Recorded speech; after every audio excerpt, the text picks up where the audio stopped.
Hey everyone! Today, we're diving into This Time It's Real, by Liang, a book that's all about fake dating, real feelings, and all the messy, adorable chaos that comes in between. If you love stories that make you smile, swoon, and maybe even hide under the covers from secondhand embarrassment, this one's for you. A huge thank you to 𝐒𝐘𝐍𝐎 who suggested this book. And if you have a book you'd love me to read, drop it in the comments. I'm always taking notes. If you fall in love with this story, and I have a feeling you will, please consider supporting Liang by grabbing your own copy. There's nothing like reading along or getting lost in the pages yourself. Alright, let's begin.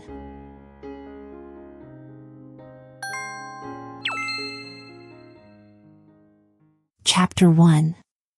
I'm about to change into my school uniform when I notice the man floating outside my bedroom window. No, floating isn't the right word, I realize as I step closer, my plaid skirt still crumpled in one hand, my pulse racing in my ears. He's dangling. His whole body is suspended by two metal wires that look dangerously thin, considering how we're on the 28th floor and the summer wind's been blowing extra hard since noon, kicking up dust and leaves like a mini tornado. I shake my head, bewildered as to why anyone would put themselves in such a position. What is this, some kind of new extreme sport? A gang initiation? A midlife crisis? The man catches me staring and gives me a cheerful little wave, as if he isn't one faulty wire or loose knot or particularly aggressive bird away from plummeting down the side of the building. Then, still ever so casual, he pulls out a wet cloth from his pocket and starts scrubbing the glass between us, leaving trails of white foam everywhere. Right. Of course. My cheeks heat. I've been away from China for so long that I completely forgot this is how apartment windows are cleaned, the same way I forgot how the subway lines work, or how you're not supposed to flush toilet paper, or how you can only bargain at certain types of stores without coming across as broke or stingy. Then there are all the things that have changed in the 12 years that my family and I were overseas, the things I never had the chance to learn in the first place. Like how people here apparently just don't use cash anymore. I'm not kidding. When I tried to hand a waitress an old 100 yuan note the other week, she'd gaped at me as though I'd time-traveled straight from the 17th century. Hello? Eliza? Are you still there? I'd almost trip over my bed corner in my haste to get to my laptop, which has been propped up on two cardboard boxes labeled Eliza's not very important stuff, boxes I haven't gotten around to unpacking yet, unlike my very important stuff box. Ma thinks I could afford to be a bit more specific with my labels, but you can't say I don't have my own system. Eliza? Zoe's voice, achingly familiar even through the screen, grows louder. I'm here, I call back. Oh, good, because literally all I can see is a bare wall. Speaking of which, girl, are you ever going to decorate your room? You've been there for, 3 months and it looks like a hotel. I mean, a nice hotel, sure, but it's a deliberate artistic choice, okay? You know, minimalism and all that. She snorts. I'm a good bullshitter, but Zoe happens to have a great bullshit detector. Is it, though? Is it really? Maybe, I lie, turning the laptop toward me. One side of the screen has been taken up by a personal essay for my English class and about 1 billion tabs on how to write a kiss scene for research purposes. On the other side is my best friend's beautiful, grinning face. Zoe Sotomayor sitting in her kitchen, her favorite tweed jacket draped around her narrow frame, her dark waves smoothed back into a high ponytail and haloed by the overhead lights like a very stylish 17-year-old angel. The pitch-black windows behind her, and the bowl of steaming instant noodles on the counter, her idea of a bedtime snack, are the only clue it's some ungodly hour of the night in LA right now. Oh my god. Her eyes cut to my worn polka dot sweatshirt as I adjust my laptop camera. I can't believe you still have that shirt. Didn't you wear it in 8th grade or something? What? It's comfortable, I say, which is technically true. But I guess it's also true that this ugly, fraying shirt is one of the only things that's remained consistent throughout 6 different countries and 12 different schools. Okay. Zoe holds up both hands in mock surrender. You do you. But, still, shouldn't you be changing? Unless you plan to wear that to your parent-teacher conferences. My attention snaps back to the skirt in my grip, to the foreign-looking Westbridge International School of Beijing logo embroidered over the stiff, plasticky fabric. A knot forms in my stomach. Yeah, no, I mutter. I should definitely be changing. The window cleaner's still here, so I yank the curtains closed, but not before I catch a glimpse of the sprawling apartment complex below. For a place called Blue Lake, there's very little that's actually blue about the neat rows of buildings or curated gardens, but there is plenty of green, and the man-made lake at the heart of the compound and its adjoining lotus ponds, the spacious mini golf course and tennis courts by the parking lot, the lush grass lining the pebble paths and maidenhair trees. When we first moved in, the whole area had reminded me of a fancy resort, which seems fitting. After all, it's not like we'll be staying here longer than a year. While I wriggle into my uniform, Zoe snaps her fingers and says, "Wait, you're not getting out of this. Tell me again why you're writing about a non-existent boyfriend for your essay?" "Not writing. Written," I correct, pulling my shirt over my head. "I've already turned it in. And it's not like I wanted to make up a story about my love life, but I didn't know what else to write." I paused to free a strand of my long, inky hair from one of the shirt buttons. "This thing is due tonight, and it counts as part of our coursework, so, I had to get a little creative." Zoe snorts again, so loud this time her microphone crackles. "You realize personal essays shouldn't be made up, right?" "No," I say, deadpan. "Personal essays should be personal?" Totally news to me. Shocking. My life is a lie. The truth is, I chose to turn my serious nonfiction assignment into what's essentially a 4,000-word romance because of how personal it's meant to be. The topic itself is bad enough, inspired by the sappy book we studied in the first week of school, and when the nightingales sang back, Lucy and Taylor are described to have their own secret language that no one else knows. Who do you share a secret language with? How did it develop? What does that person mean to you? Even so, I might have held my nose and gone along with it, written an only lightly exaggerated piece about either one of my parents or my little sister or Zoe, except we have to post our finished essay on the Westbridge School blog. As in, a very public platform that any of my classmates who know me only as the new kid or the one who recently moved from the States, could see and comment on. There's no way I'm sharing actual details about my closest personal relationships. Even the fake details are embarrassing enough, like how I traced the lines of this pretend boyfriend's palm, whispered secrets to him in the dark, told him he meant the world to me, that he felt like home. Not even remotely concerned that people at your school might, I don't know, read it and be curious about this boyfriend of yours? Zoe's saying. "I've got it covered," I reassure her as I tug the curtains back open. Light floods in at once, illuminating the tiny specks of dust floating before my now empty window. I didn't include a name, so no one can try and stalk him. Plus, I wrote that I met this fictional dude 3 months ago while I was apartment hunting with my family, which is a pretty plausible meet cute without revealing what school he might go to. And, since our relationship is still pretty new and everything's kind of delicate, we like to keep things private. See? I step in front of the camera and make a grand gesture toward the air, as if the entirety of my essay is written right there in glowing letters. Full proof. Wow. An intake of breath. Wow. I mean, all this effort, Zoe says, sounding exasperated and impressed at the same time, just so you don't have to write something real? That's the plan. There's a brief silence, broken only by the slurp of noodles on Zoe's end and the thud of footsteps outside my room. Then Zoe sighs and asks, in a tone far too concerned for my liking, "Are you doing okay at your new school, girl? Like, are you settling in?" What?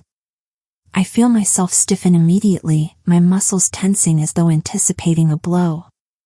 Why would you say that? I don't know. Zoe jerks a shoulder, her ponytail bouncing with the motion. Just vibes. I'm saved from having to answer when Ma calls down the hall at a volume 1 would usually reserve for search and rescue missions. Aye. The driver's here. Aye is my Chinese nickname, which translates directly to love. Fictional relationship aside, I can't quite say I've lived up to it. I'm coming. I yell back, then turn to the screen. I assume you heard that.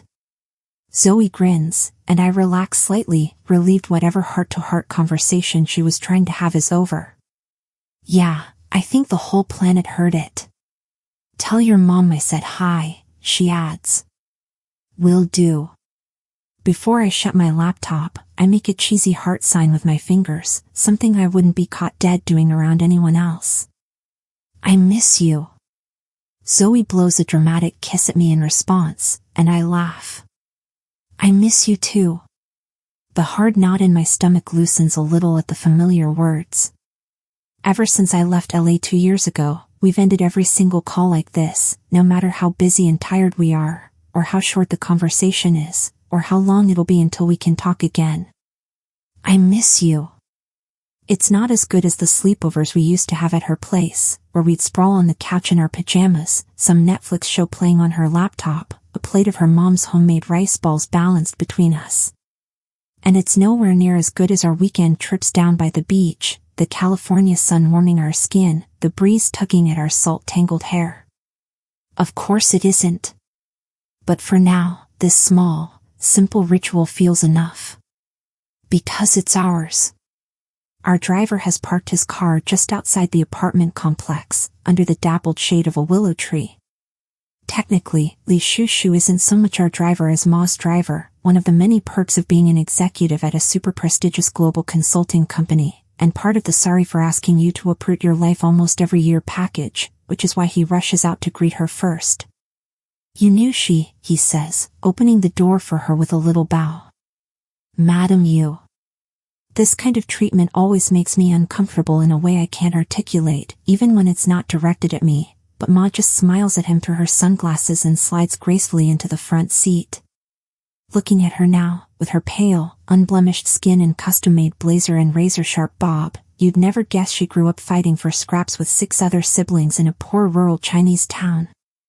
The rest of us squeeze into the back of the car in our usual order, me and Bob beside the windows, and my 9-year-old little sister, Emily, squashed in the middle.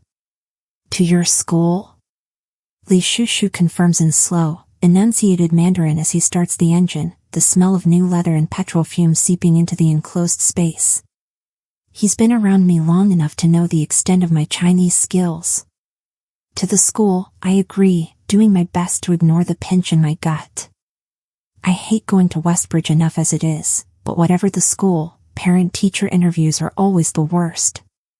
If it wasn't for the fact that Emily goes to the same school as me and also has her interviews this evening, I'd have made up a brilliant excuse to keep us all home.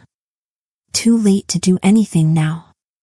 I lean back in my seat and press my cheek to the cool, flat glass, watching our apartment complex grow smaller and smaller until it disappears entirely, replaced by the onrush of the inner city scene. Since we moved back here, I've spent most of our car rides plastered to the window like this, trying to take in the sharp rise and fall of the Beijing skyline, the maze of intersections and ring roads, the bright clusters of dumpling restaurants and packed grocery stores. Trying to memorize it all, and trying to remember.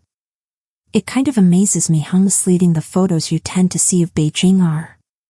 They either depict the city as this smoggy post-apocalyptic world packed full of weathered, stony-faced people in pollution masks, or they make it look like something straight out of a high-budget sci-fi movie, all sleek skyscrapers and dazzling lights and dripping luxury. They rarely capture the true energy of the city, the forward momentum that runs beneath everything here like a wild undercurrent. Everyone seems to be hustling, reaching, striving for more, moving from one place to the next, whether it's the delivery guy weaving through the traffic behind us with dozens of takeout boxes strapped to his bike, or the businesswoman texting someone frantically in the Mercedes on our left. My attention shifts when a famous Chinese rapper's song starts playing on the radio. In the rearview mirror, I see Ma remove her sunglasses and visibly wince. Why does he keep making those CG sounds? She demands after about 3 seconds. Does he have something stuck in his throat? I choke on a laugh. It's just how music sounds nowadays, boss says in Mandarin, ever the diplomat. I think it's kind of nice, I volunteer, bobbing my head to the beat. Ma glances back at me with a half-hearted scowl. Don't bounce your head like that, I. You look like a chicken. You mean like this? I bob my head harder. Ba hides a smile with the back of his hand while Ma clucks her tongue, and Emily, who I'm convinced is really an 80-year-old grandma trapped inside a 9-year-old's tiny body, lets out a long, dramatic sigh. Teenagers, she mutters. I elbow her in the ribs, which makes her elbow me back, which sets off a whole new round of bickering that only ends when Ma threatens to feed us nothing but plain rice for dinner. If I'm honest, though, it's in these moments, with the music filling the car and the wind whipping past the windows, the late afternoon sun flashing gold through the trees and my family close beside me, that I feel lucky. Really, truly lucky, despite all the moving and leaving and adjusting. Despite everything.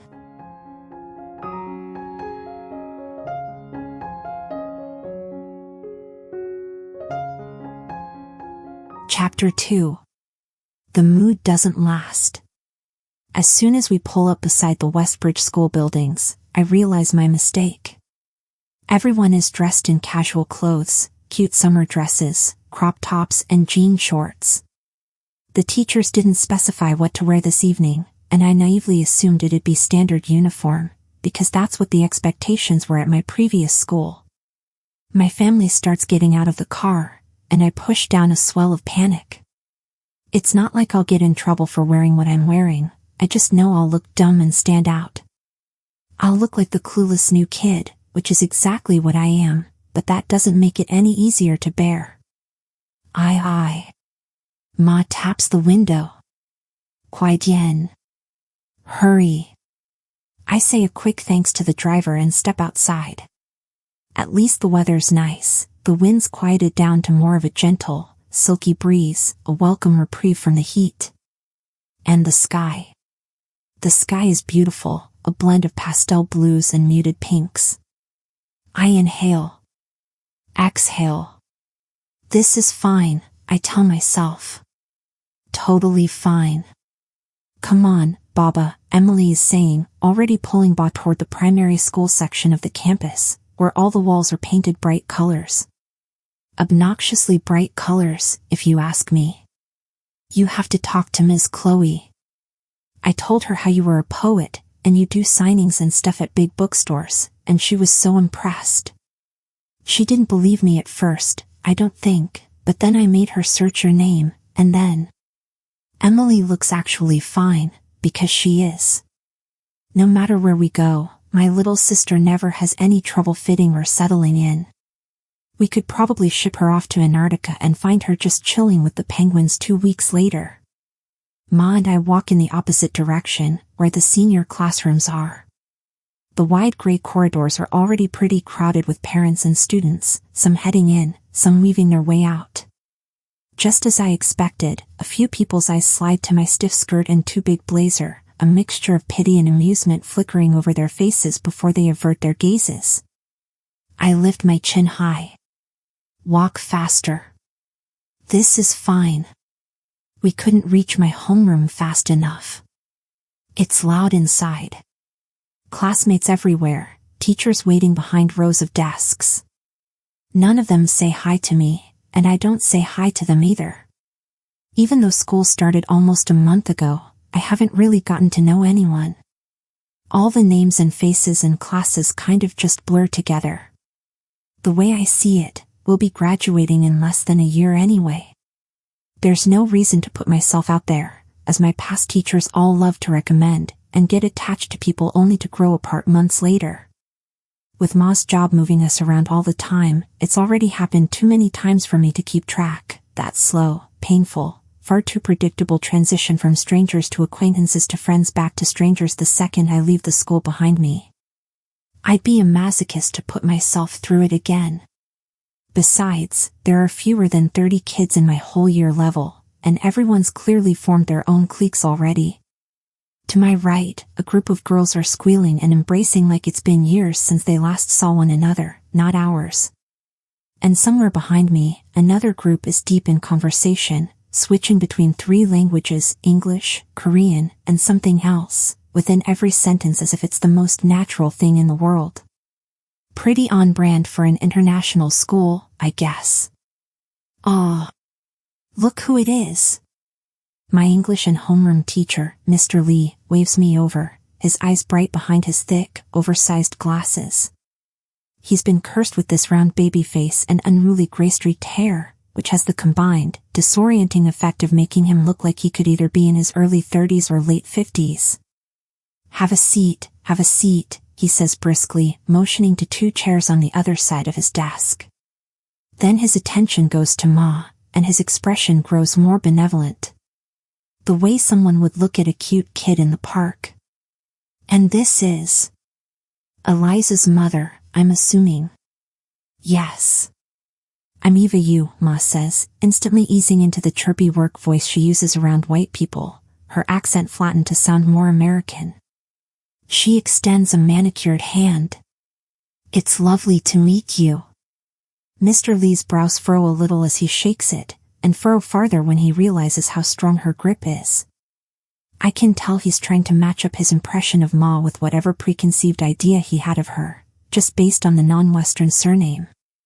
Ma lets go first, sitting back with a small, self-satisfied smile. She's enjoying this, I know. She's always enjoyed surprising people, which happens often, because people are always underestimating her. Part of the reason she got into consulting in the first place was because a friend joked that she'd never survive in the corporate world. Now, Mr. Lee clears his throat. Turns to me again. Since you're new to this, let's just go over the rules real quick, yeah. He doesn't wait for me to respond. In the next 10 minutes or so, I'll be talking to your mother about your academic performance in your English classes so far, your learning attitude, possible areas for improvement, yada yada yada. No interrupting, asking questions, or drawing attention to yourself until the very end, when I call on you. Is that clear? And people wonder why teenagers tend to have authority issues. Ah, I see you've already got the hang of it, Mr. Lee says cheerfully, waving a hand at my stony face. I let my gaze and attention wander. Then, across the room, I spot one of the few people here I do recognize. Caz Song. For all my lack of effort, it'd be hard not to have at least some idea of who he is. Model. Actor. God, if you were to go by the way everyone gushes over him and follows his every move, despite him never actually doing anything apart from standing around and looking obnoxiously pretty. Even now, in this depressing, heavily supervised setting, a substantial crowd of students has already gathered around him, their mouths agape. One girl's clutching her side in hysterical laughter at a joke he probably never made. I resist the urge to roll my eyes. I've never really understood the hype around him, unless it's from a purely aesthetic perspective. There is this certain elegance to the cut of his jaw, the slight pout of his lips, the sharp, lean angles of his frame. His dark hair and darker eyes. It's not like his features are inhumanly perfect or anything, but together, they just work. Still, I get the sense that he's every bit as aware of this as all his adoring fans, which kind of ruins it. And of course the press loves him. Just the other day, I stumbled across some article that deemed him one of the rising stars of the Chinese entertainment industry. He's leaning against the back wall now, hands shoved into pockets. This seems to be his natural state, leaning on something, doors, lockers, tables, you name it, as if he can't be bothered standing upright on his own.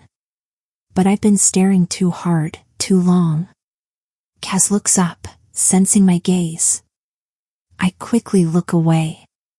Tune back into the interview, just in time to hear Mr. Lee say, "Her English is really quite good." Yeah, well, I did learn English when I was a kid, I point out before I can stop myself.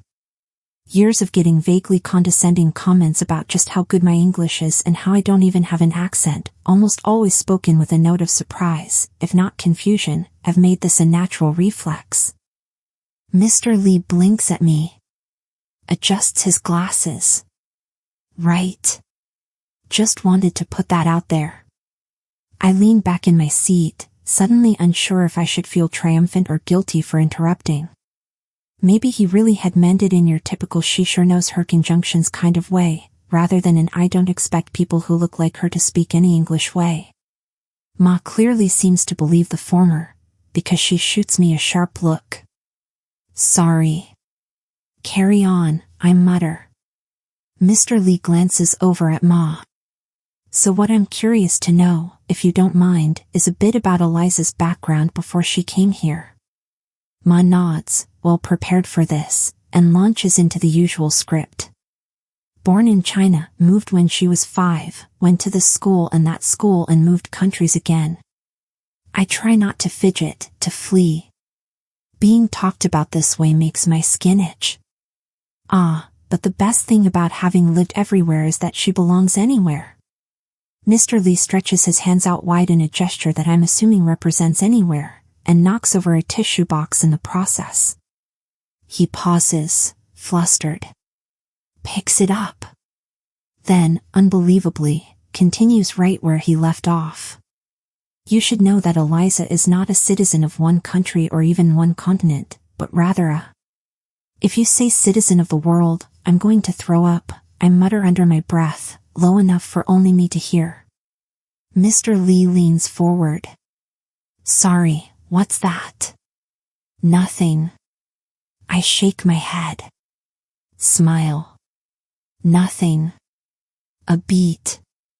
Well, since we're on the topic of Eliza's circumstances, Mr. Li says delicately, hesitantly, and I have a terrible feeling I know what's coming. I do worry that Eliza is having a hard time adjusting. My throat tightens. This is why I hate parent-teacher interviews. Adjusting, Ma repeats with a frown, though she doesn't look too surprised. Just sad. She doesn't seem to be close with anyone in her class, Mr. Li elaborates. The trilingual group waiting for their parents in the back choose this time to burst into loud laughter at whatever it is they're chatting about, the sound banging against all four walls. Mr. Li raises his voice, almost yelling, that is to say, it's somewhat concerning that she still doesn't have any friends here. Unfortunately for me, the noise levels happen to die down again halfway through his sentence. And of course, everyone hears every last word. There's an awkward pause, and about 30 pairs of eyes burn holes into my skull. My face catches fire. I rise from my seat, wincing inwardly when the chair legs squeak against the polished floor, scraping against the silence. I mumble something about using the bathroom. Then I get the hell out of there. In my defense, I'm generally pretty good, and expert even, at pushing my feelings aside and disconnecting myself from everything, but sometimes it just hits me hard, this horrible, crushing sense of wrongness, of otherness, regardless of whether I'm the only Asian kid at an elite Catholic all-girls school in London or the only new kid in a tiny cohort at a Chinese international school. Sometimes I'm convinced I'll spend the rest of my life this way. Alone. Sometimes I think loneliness is my default setting. To my relief, the corridor is empty. I retreat into the farthest corner, bend down into a half-crouch, and take my phone out. Scroll through nothing for a minute. Feel intuitively for the rough string bracelet around my wrist, a gift from Zoe, let it comfort me. This is fine, I'm fine. Then I head onto the 𝐒𝐚𝐫𝐭 website. I discovered 𝐒𝐚𝐫𝐭 a few years back, when I picked up one of their newsletters at a London train station, and I've been reading their stuff ever since. They don't have a massive readership, but they more than make up for it in quality and reputation. Basically anyone who's ever been lucky enough to publish their writing through 𝐒𝐚𝐫𝐭 has gone on to achieve the kind of success I could only dream of: journalism awards, prestigious nonfiction writing scholarships in New York, international recognition.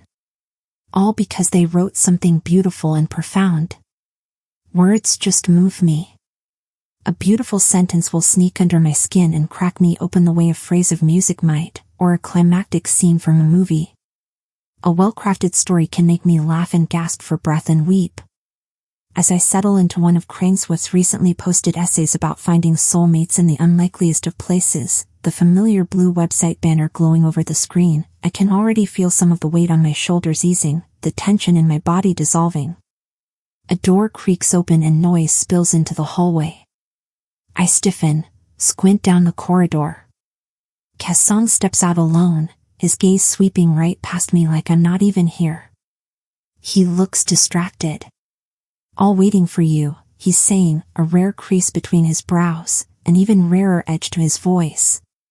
Caz has always given me the impression of someone pulled straight out of a magazine cover, glossy and airbrushed and digestible, marketable and inoffensive. But right now he's pacing in an agitated circle, his footsteps so light they barely make any sound. These are the parent-teacher interviews. I can't just do it alone. For one confusing moment, I think he's talking to himself or trying out some weird acting technique, but then I hear the muffled female voice coming out through his phone's speakers. I know, but my patient needs me more. Can you tell your teacher something came up at the hospital? 𝐒𝐘𝐍𝐎𝐏𝐿. Good child. Behave. Maybe we can reschedule for next week. That worked last time, didn't it? I watch Caz breathe in, out. When he speaks again, his voice is remarkably controlled. "No, that's fine, Mom. I'll tell them. I'm sure they'll understand." 𝐒𝐘𝐍𝐎𝐏, the woman says again, and even from this distance, I can hear the odd commotion in the background. Slamming metal. The beep of a monitor. Oh, and just before I go, what did they say about those college applications? Applications. I turn the unexpected snippet of information over in my head. This is news to me. I'd figured someone like Caz would skip the college route, go down the acting path instead. But at present, the rising star himself is rubbing his jaw and saying, "It's fine." They reckon that if I can pull off a really great college admission essay, it should be able to make up for my grades and attendance record. A sigh hisses through the speakers. What do I always tell you, yeah? Grades first, grades first. Do you think the college admissions team cares if you play lead role in campus drama? Do you think they even know any Asian celebrities other than Jackie Chan? Before Caz can reply, his mother sighs again. Never mind. Too late now. You just focus on that essay. Are you almost done? It might be a trick of the low corridor lights, but I swear I see Caz wince. Sort of. What sort of?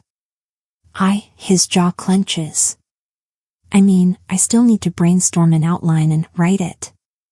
But I will find a way to write it, he adds quickly. Promise. Trust me, Mom.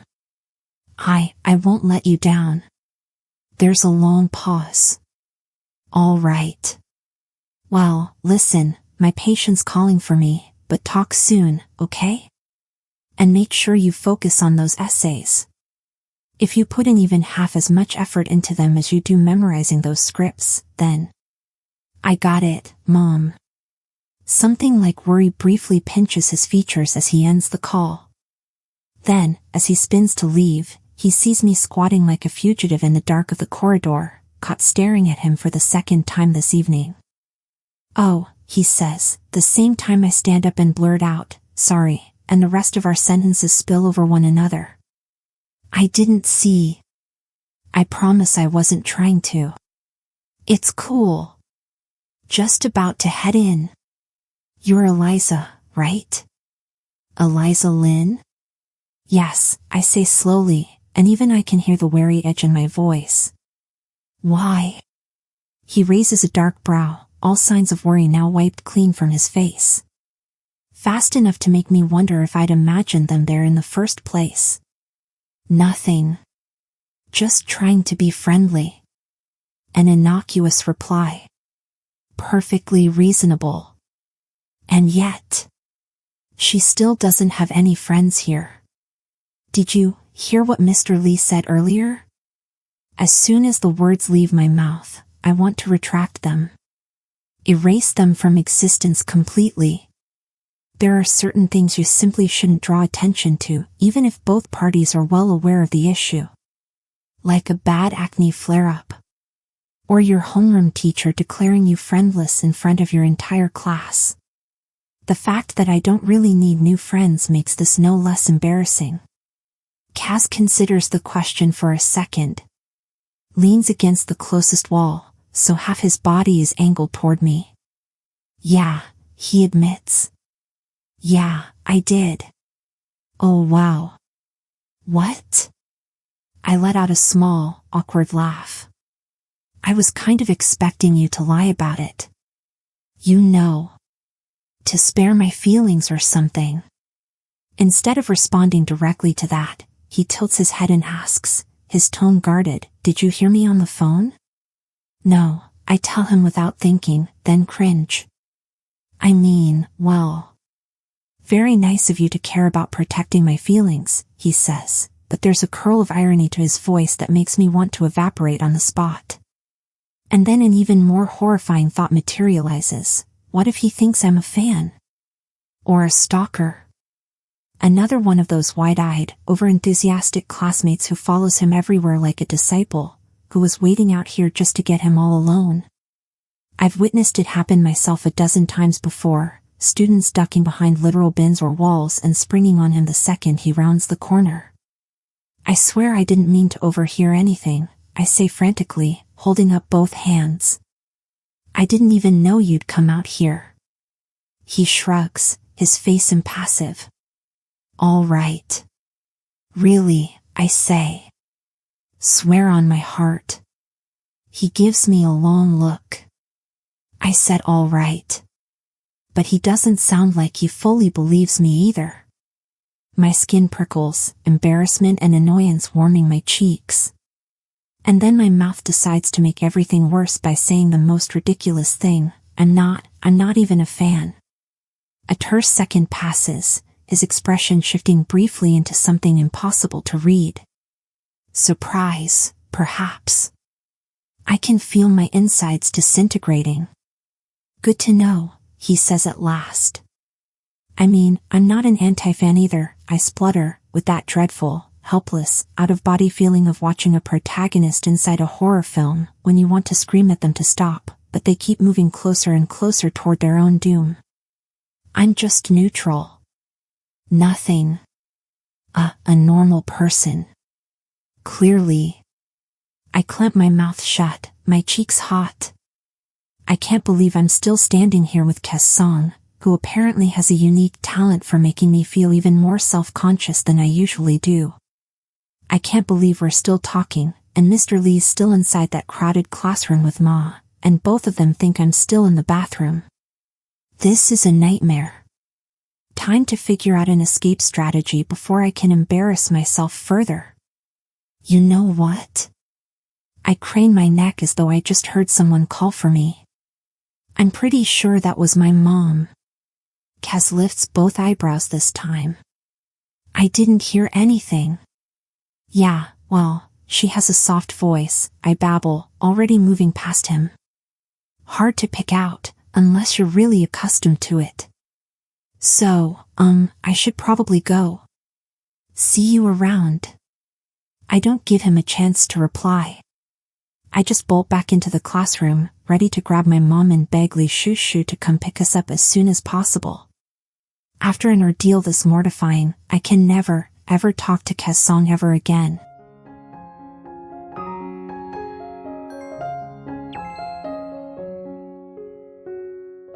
Chapter 3. I wake up before dawn the next day, the heat heavy on my skin, my blankets twisted around me. My phone is flashing. 237 new notifications. I squint at it for a minute, uncomprehending, my brain still foggy from sleep. But again and again, the screen lights up, casting a soft blue glow over the bedside table, and a jolt of alarm cuts through my fatigue. No one usually messages me at this hour. And certainly no one, not even Zoe, would send me this many messages in a row. 239 new notifications. 240 new. I kick my blankets aside, fully awake now, and check my iMessage, my confusion quickly curdling into apprehension. Then I read Zoe's texts. Holy shit.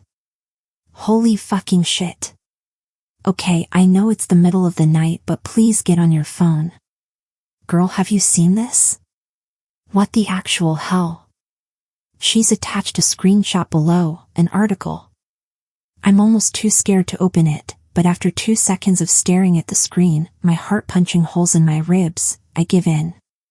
A giant, bold heading leaps out from the page.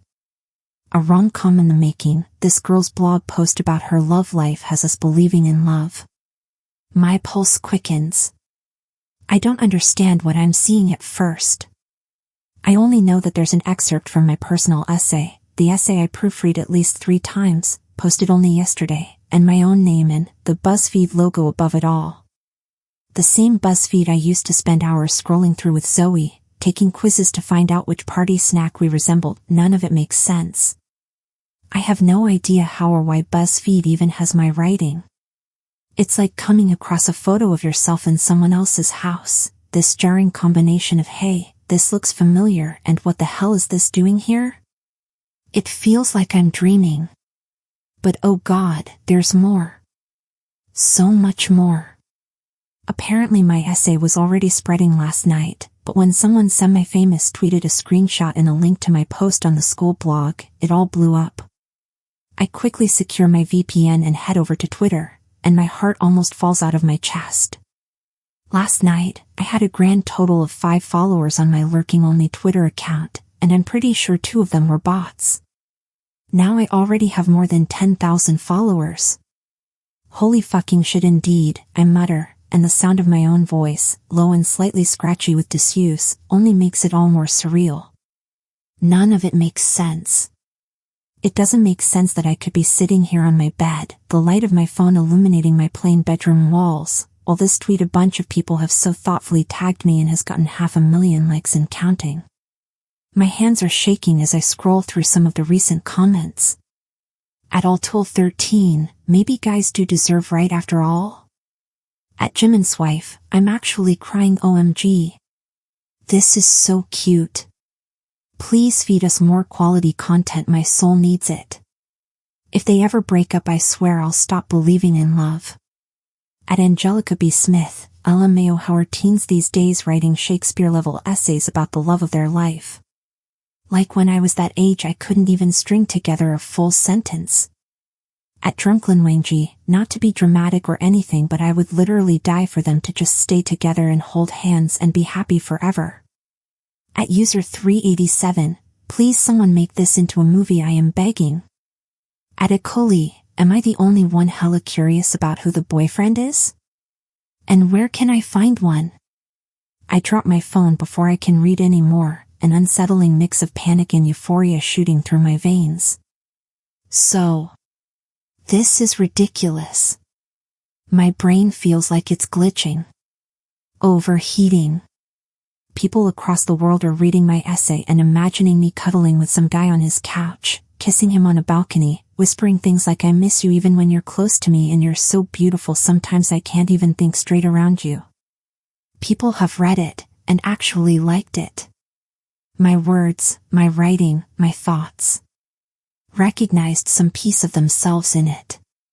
Despite my embarrassment, I can't stop the smile from spreading across my face. Is this what it's like to be a celebrity? I can't help wondering briefly, through my utter disbelief. Is this how someone like Caz Song feels all the time? But no, I catch myself. All this, as exciting as it is, isn't the point. Because going viral just for my writing would be one thing, a good thing, even, the stuff of modern-day fairy tales. But going viral for a wholesome real-life love story, at 𝐒𝐘𝐍𝐿𝐿's words, not mine, that's actually completely fictional, is another. I can just picture how the next BuzzFeed article would look if the truth gets out. A criminal in the making. This girl's viral personal essay about her love life turns out to be a total lie. Over the next hour or so, while the rest of the apartment stirs and the bathroom taps creak and Ma shuffles into the kitchen to turn the soy milk machine on, this is all I can think about. The BuzzFeed heading. The comments. How invested people already seem to be. How many have followed me for updates that I don't have? Guilt soon worms its way into my chest and I want to scream. But by some miracle, or maybe years of practice, I manage to act like everything's fine at breakfast. It just doesn't feel right to blurt out something like, oh, by the way, I may have treated my personal essay assignment as a creative writing exercise and it somehow went viral and now over 1 million people think I've met the love of my life in Beijing, when it isn't even 8 o'clock in the morning yet. So I drink my homemade soy milk and eat my tea egg and try not to think about the fact that my life may have irrevocably changed over the course of one night. Is killing me, Ma is saying as she cracks her egg on a bowl, the shell breaking apart with a satisfying crunch. It's an absolute disaster. I don't even have to pay full attention to know exactly who she's talking about, Kevin from marketing. Some recent Harvard graduate with a genius IQ and, according to Ma, zero common sense. Sorry, what's an absolute disaster? I ask, hoping she'll elaborate. Some disaster management tips would definitely come in handy right now. My life, Emily volunteers from the other end of the dining table.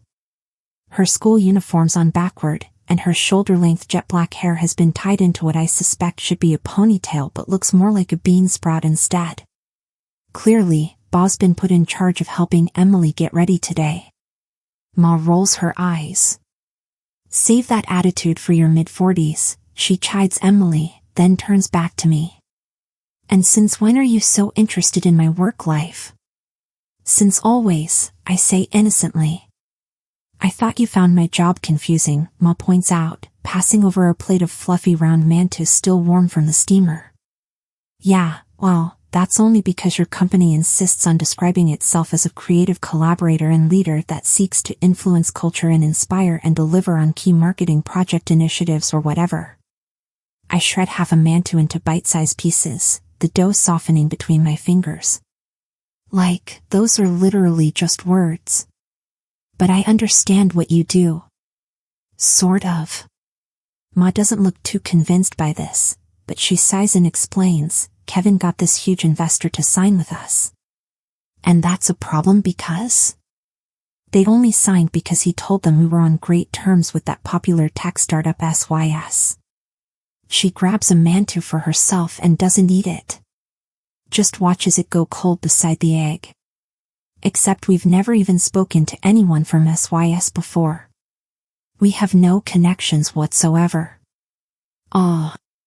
I nod slowly, shoving down a small bubble of hysteria at the obvious parallel between Kevin's crisis and mine. I do see how that might be challenging. Then, hoping I don't look overeager, I take a casual sip of my soybean milk and ask, so, what's the plan? Are you guys going to come clean, or? God, no. Of course not. Ma actually laughs, like the very idea is absurd. No, we've been trying to get this investor on board for years. We'll just have to work in reverse, reach out to SYS and forge a connection and act like we've been close all along. Maybe if we approached one of their marketing teams first, or that guy from the Cartier campaign, she gets this distant, almost zealous gleam in her eye, the way she tends to whenever she's puzzling out a work issue.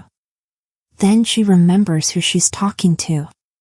But lying is bad, she adds hastily, shooting Emily and me a stern look. Noted, I say, and swallow the last of my milk with some difficulty. The soybean pulp scratches my throat like sand. When everyone's finished eating, I help Ma clean up the table, and we head down to the driver's car together, my phone burning a hole in my blazer pocket the whole way. I haven't checked it properly since this morning, but the notifications keep coming in. By the time we're dropped off at school, I have 472 unread messages and God knows how many Twitter mentions. And then things get significantly weirder. I'm the first person to arrive to my math class, as usual. Not because I'm particularly punctual by nature, or because I'm in any way enthusiastic about quadratic equations, but because there's nowhere better to go. In the spare minutes before and between classes, people love gathering around lockers, blocking up halls, chatting and laughing so loud together the walls seem to tremble. I tried hanging around once too, on my third day here, and it only made me feel ridiculous. Ridiculous and kind of sad, since I had no one to wait for. I ended up just standing in the middle of the corridor, my bag gripped tight in my hands, praying for the school bell to hurry up and ring. After that, I decided I might as well wait around in the classroom, books and pens out like I'm actually studying. I'm pretending to look over my calc notes from the other day when I hear footsteps approach. Pause, right before my desk. Then, "Hey, Eliza." I jerk my head up in surprise. These two girls I've never spoken a word to in my life are smiling at me, positively beaming, as though we're best friends. I don't even know their names. "Hi," I reply. It comes out like a question. They take this as an invitation to slide into the two empty seats beside me, still smiling so wide I can see all their pearly white teeth. As one of them nudges the other, and a quick, meaningful look passes between them, I begin to have some idea of why they might be here. "We read your essay," the taller, tanner girl on the left blurts out, confirming my suspicions. "Oh," I say, unsure how else to respond. Good. I'm glad. God, I loved it so much," she continues brightly, in the manner of someone building to a big, emotional speech. "I was literally up all night reading it and..." "It was so cute," the other girl chimes in, hand fluttering to her heart. Okay. I definitely wasn't expecting this. Nor the small, involuntary smile tugging at my lips. But soon they're both gesturing wildly and talking at the same time, their voices growing louder and louder with excitement. My favorite part was the bit at the grocery store. "Oh my God. I had no idea you were going out with someone. You've been so low-key about it. Do you have a picture of him? I mean, you don't have to show us if you don't want to, but... What's his name? Does he go to our school? Is he in our year level? Is he in our class?" They both turn, wide-eyed, to the classroom door, where more students are trickling in, as if one of the guys might suddenly step forward and declare himself my secret boyfriend. Nothing of the sort happens, of course, but people do slow down and stare at me like they've never really seen me before. Like they're hoping I might share something about my fake love life with them too. The only person who goes straight to his desk at the very back is Caz Song. Hands in pockets, one AirPod in, expression of perpetual boredom on his face. Just like yesterday. He glances my way, briefly, impassively, then turns away. And though it's really the least of my concerns, my rib cage curves inward. I'm not even sure what I was hoping for, why I imagined he'd acknowledge my existence after that one anomaly of a conversation out in the corridor. Caz Song and I are so different we might as well inhabit separate planets.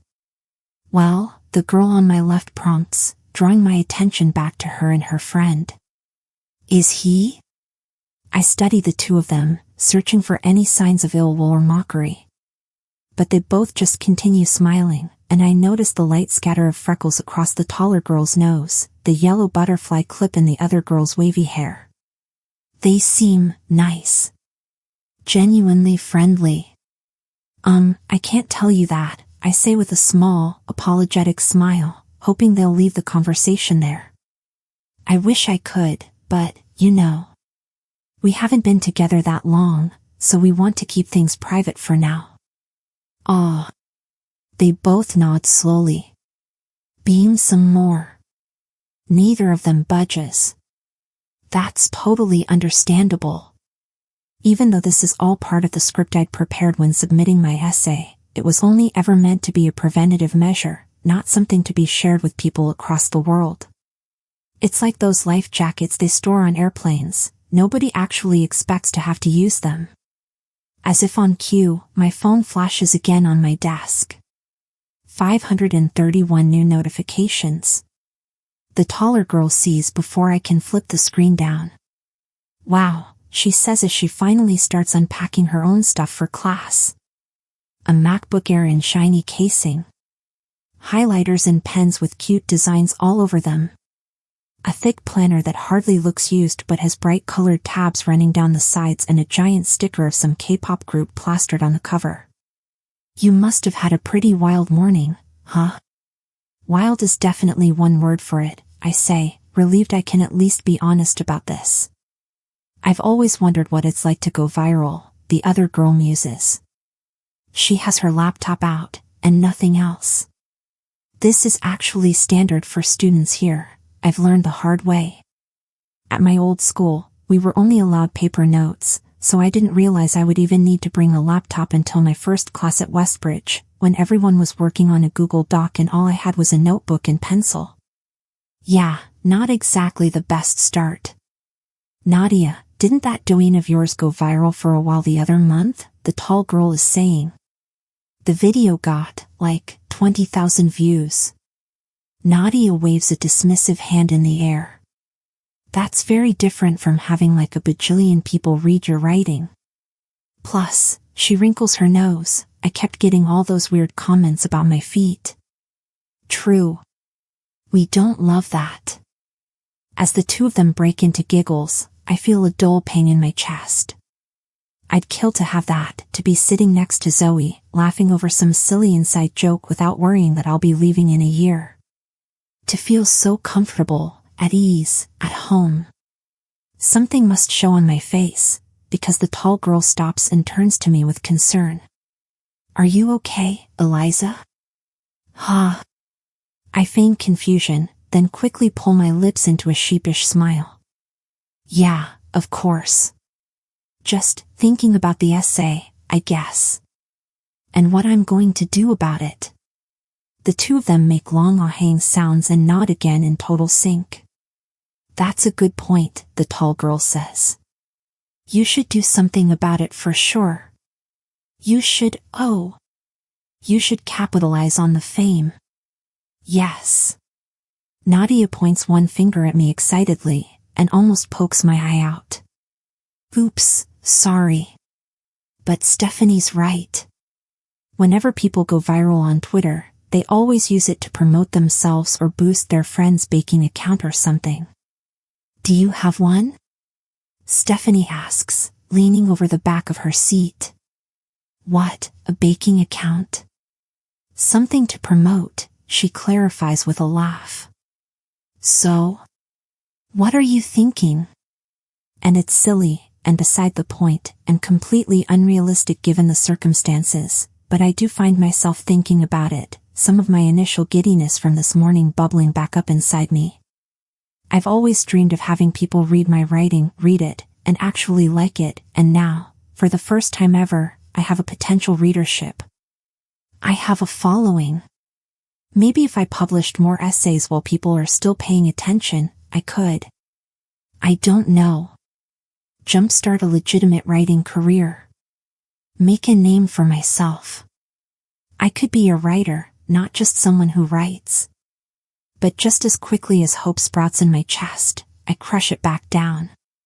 People only want to hear more from me because they think my essay was real. They think I'm dating a good-looking boy who takes me out on spontaneous motorcycle rides around the city and once slow danced with me in the middle of a grocery store aisle and texts me goodnight every evening before I fall asleep.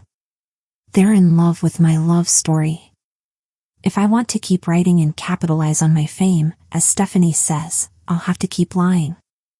I don't know, I say slowly. Maybe. The door swings open before I can give a vague response, and everyone snaps to attention at once. Our math teacher, Ms. Sway, strides to the front of the classroom, an intimidating sheaf of worksheets balanced on one hand, a briefcase swinging from the other. She reminds me of the teachers at my old Chinese Saturday schools. Everything about her is sharp, her gaze, her voice, the cut of her pure white blazer. Her teaching style reminds me of them too. She doesn't greet us. She simply lets the worksheets drop to the desk with a menacing thud and calls on Stephanie to help pass them out. We each get 50 double-sided pages of math questions printed in the tiniest of fonts, all due by tomorrow morning. This feels illegal. Someone makes a strangled noise that they quickly disguise as a cough. Still, I'm almost grateful for the insane workload, for the focused silence that continues throughout the rest of class. I might be a good bullshitter, but I honestly don't know how many more questions I could field without letting something slip.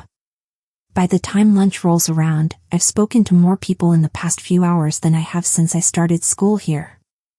People keep coming up to me, calling for me in the busy corridors between classes, at the start of double English, even on my way to the bathroom, and now here, in the middle of the cafeteria line. Someone taps my shoulder.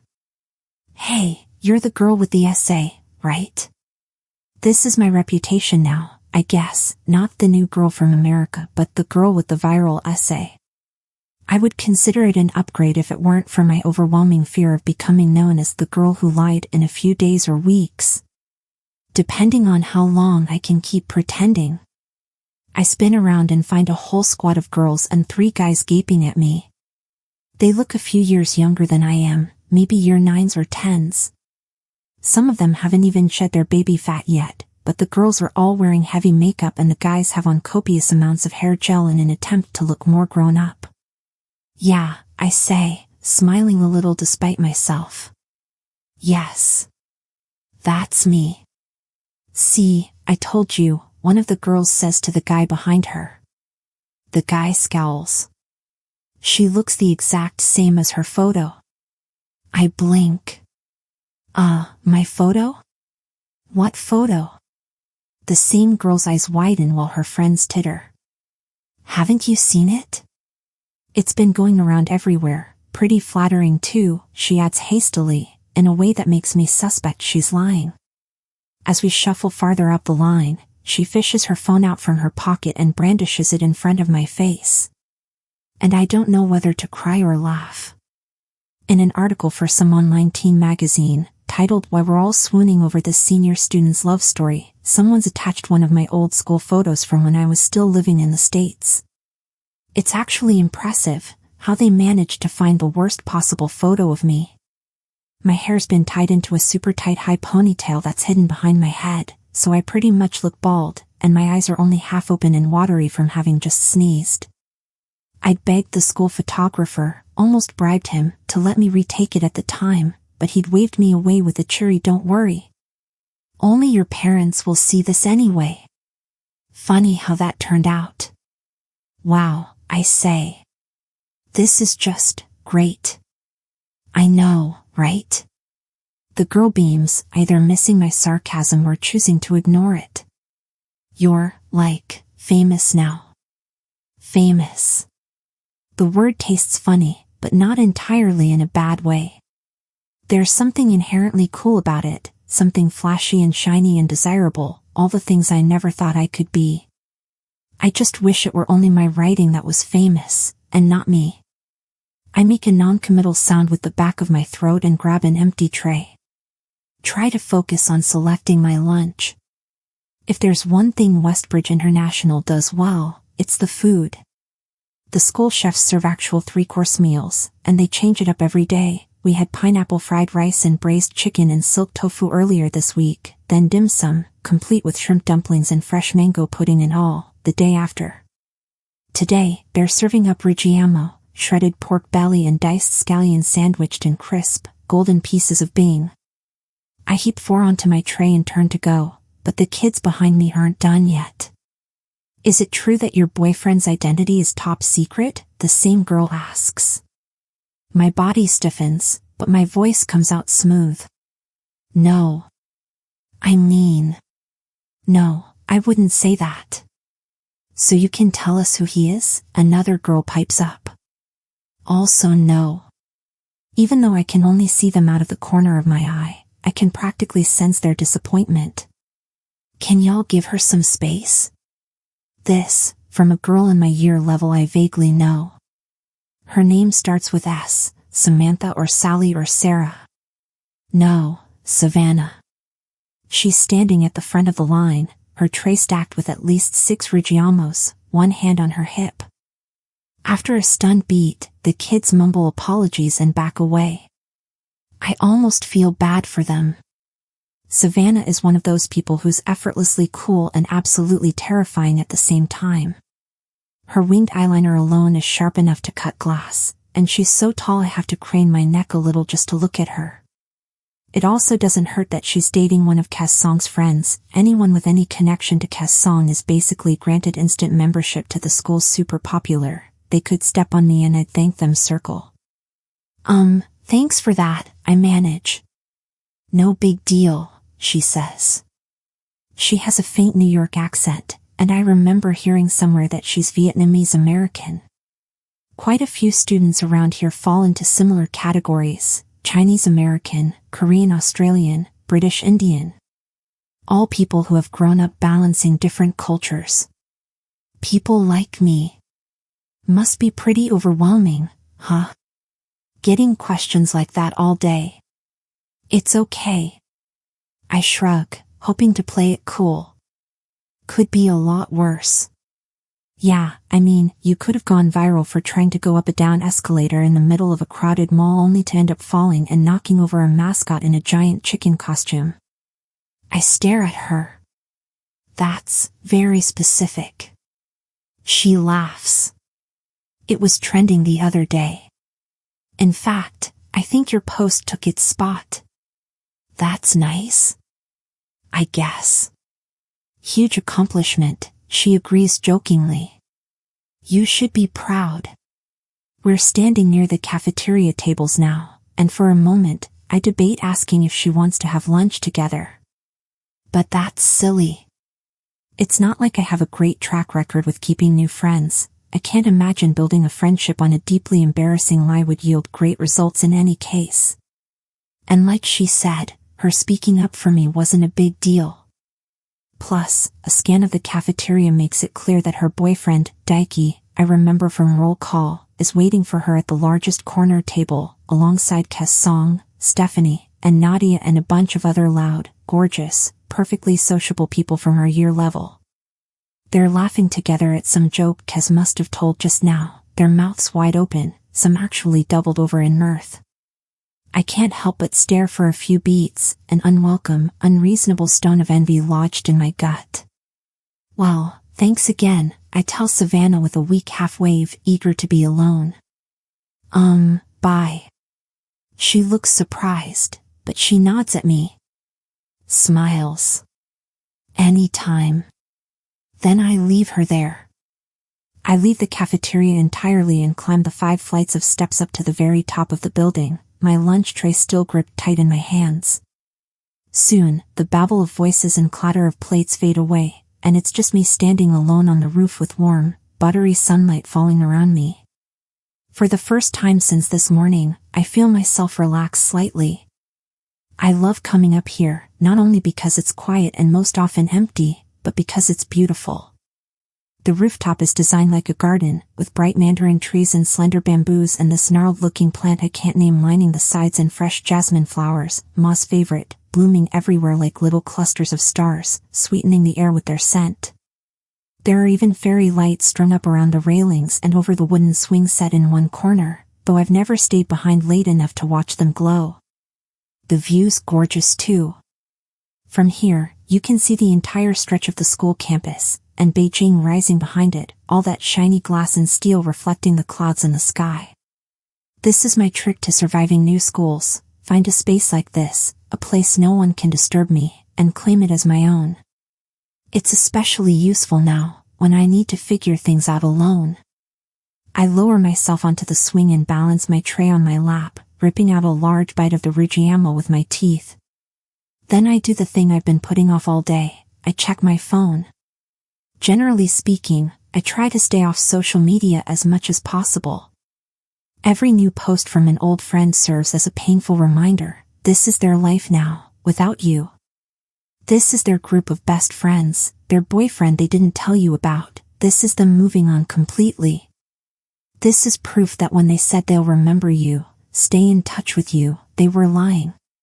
Sometimes I'll stare at an Instagram photo of someone I was close to in London, New Zealand, Singapore, at their fresh dyed hair and wide grin and the kind of cropped jacket they wouldn't have been caught dead wearing years ago, and get the odd sense of seeing a total stranger on my feed.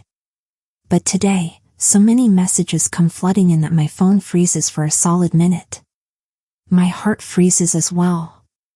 People I haven't spoken to in years, people from primary school, have reached out to me, all with screenshots or some variation of "OMG, you made it." A few have followed up with questions like "How has life been?"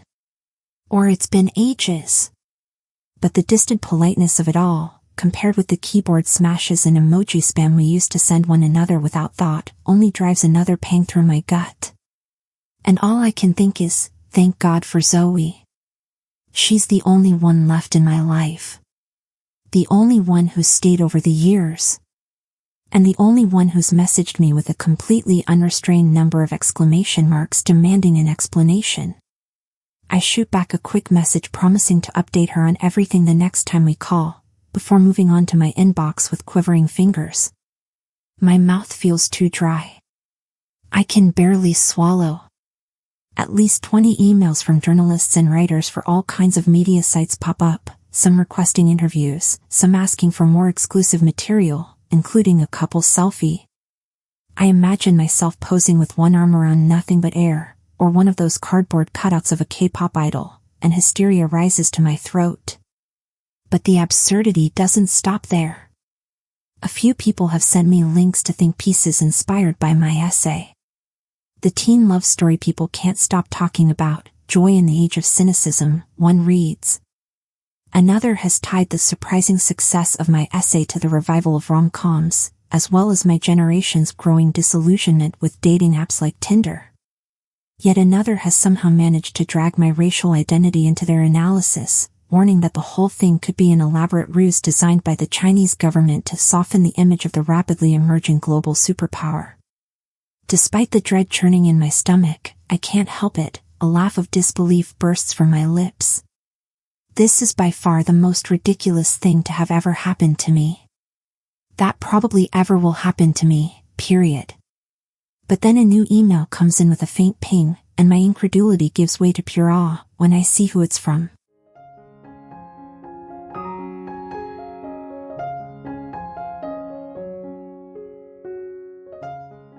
Chapter 4. Dear Eliza, I hope this email finds you well. My name is Sarah Diaz. I had the tremendous pleasure of reading your viral essay Love and Other Small, Sacred Things last night, and I found myself extremely moved by your love story, a rare thing for a cynic like me. At times I laughed aloud, at other times I wanted to weep, in the best kind of way. All of this is to say that I think you have real potential, and I'd love to offer you an internship opportunity with us here at 𝐒𝐚𝐫𝐿. This will be a paid position, for a total duration of 6 months, and I'd be most pleased to write you a letter of recommendation at the end of it, should you choose to accept. I read over the email for what must be the 100th time on the car ride home, my breath caught in my throat. 𝐒𝐚𝐫𝐿. I'm scared that if I exhale, the words will dissolve. That the people at 𝐒𝐚𝐫𝐿 will send me another email, telling me it was a huge mistake, that they've read over my essay again and realized their judgment was wrong. Because this is everything I've ever wanted. I mean, I didn't even know I wanted it, since I never would have dared dream of getting to intern at 𝐒𝐚𝐫𝐿. The publication behind some of the most successful writers in the world. And Sarah Diaz is one of the best writers they have. Maybe one of the best writers I know. I have a whole notebook filled with annotated quotes from her published essays and articles alone, carried it with me from city to city. 2 years ago, she'd offered up a 30-minute writing consultation for some kind of auction, and the highest bidder had paid over $5,000 for it. That's how badly most aspiring journalists crave her feedback. If she really wants me to work for her, to work with her, then how could I say no? But what am I going to do about my made-up relationship if I say yes? Yeah, why are people at school saying you have a boyfriend? My head snaps up. Emily's watching me curiously from the other side of the back seat. It's only the two of us in the car right now, plus Li Shu, who's busy listening to his favorite 𝐒𝐘𝐍𝐻𝐿 radio station. Thank God. I'm not sure what I would say if Ma or Ba were here. I don't know, I tell her, attempting to laugh it off as a joke. Don't listen to them. But do you have a boyfriend? Emily presses, eyes wide. That's none of your business. Wrong thing to say. Emily loosens her seatbelt and edges closer toward me, despite my protests. It is so my business, she says, drawing herself up to look taller, more important. I'm your sister. You have to tell me. You're only a kid. She shoots me an indignant look. I'm 10 years old. I snort despite myself. My point stands. And also, you're 9. I'll be turning 10 in less than half a year, she argues, her voice bordering on a whine. It's the same thing. Still doesn't change the fact that I'm older than you. She goes silent at that, but I know the conversation isn't over. She's just taking her time to think up a good counterargument. We're both like Ma in that way. I'm thinking too, thinking about how I should handle this, what story I should feed her. The good news is that Emily isn't allowed to use social media until she turns 13, so she can't know the details of my essay. But people at school will continue to talk. I lean back against the soft leather seat and close my eyes. I can feel a stress migraine forming. When I open my eyes again, Emily is taking out a packet of matcha-flavored 𝐒𝐘𝐍𝐻𝐿 from her school bag, a very triumphant expression on her face. What? I say. Nothing. But she's smiling now. A dangerous sign. It's just that, you might not have to tell me, but you'd have to tell Ma and Ba, right? My pulse jumps. Emily, don't you dare. Then just answer my question, she insists, ripping the packet open. I'll keep it a secret. Cross my heart. I clench my jaw, weighing out my next move. I essentially have 2 choices, bribery or blackmail. Then my gaze lands on the 𝐒𝐘𝐍𝐻𝐿 sticks in her hand. Perfect. I'll explain when I'm ready, I say. She opens her mouth to argue, but I continue, louder. Until then, you have to promise not to speak a word about this at home. I'll buy you 10 packets of 𝐒𝐘𝐍𝐻 if you do. She falters, mouth still half open. If there's anything Emily's willing to make a compromise for, it's food. Fine, she bites out eventually, and I let loose a small, silent sigh of relief. At least that's one less thing to worry about for now. Then Emily crosses her arms over her chest, jutting her chin forward. But I want 15 packets, and I want the cookies and cream flavored ones too. I frown. You're getting 13. Cookies and cream only if they're available, plain chocolate if not. And that's final. It's not until I see the happy gleam in her eyes that I realize she was planning this all along, that she probably only wanted 12 or 13 packets in the first place. I'm going to have to be more careful around her when she gets older.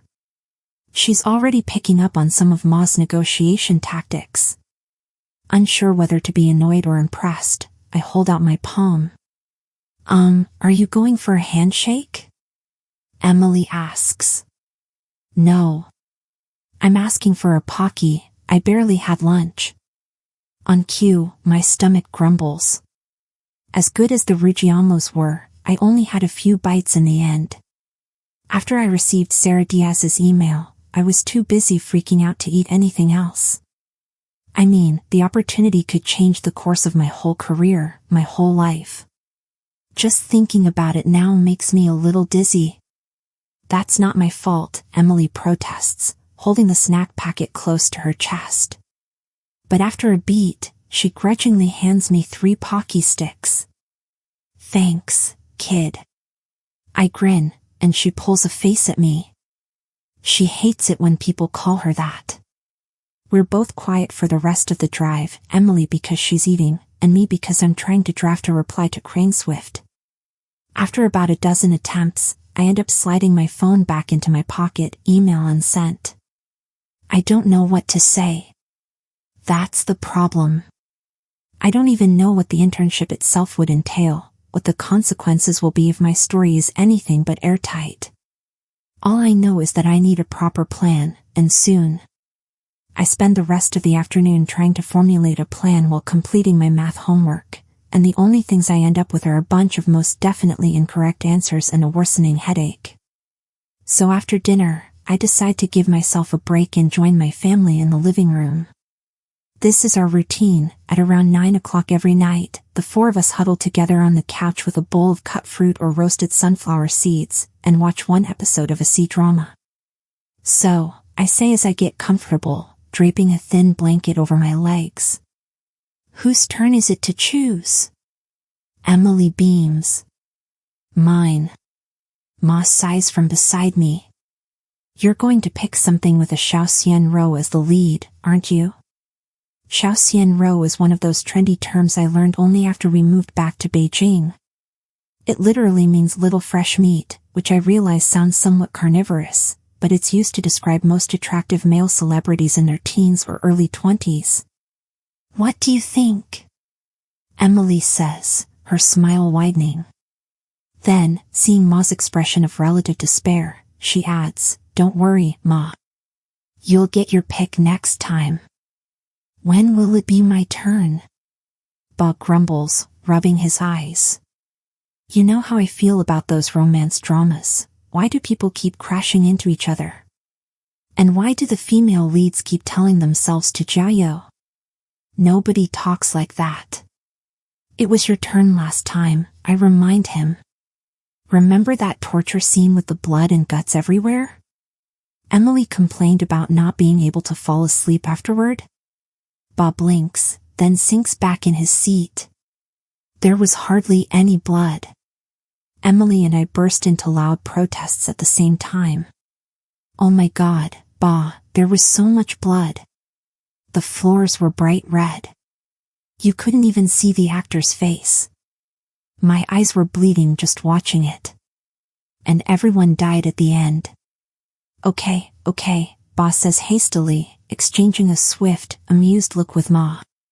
You girls choose.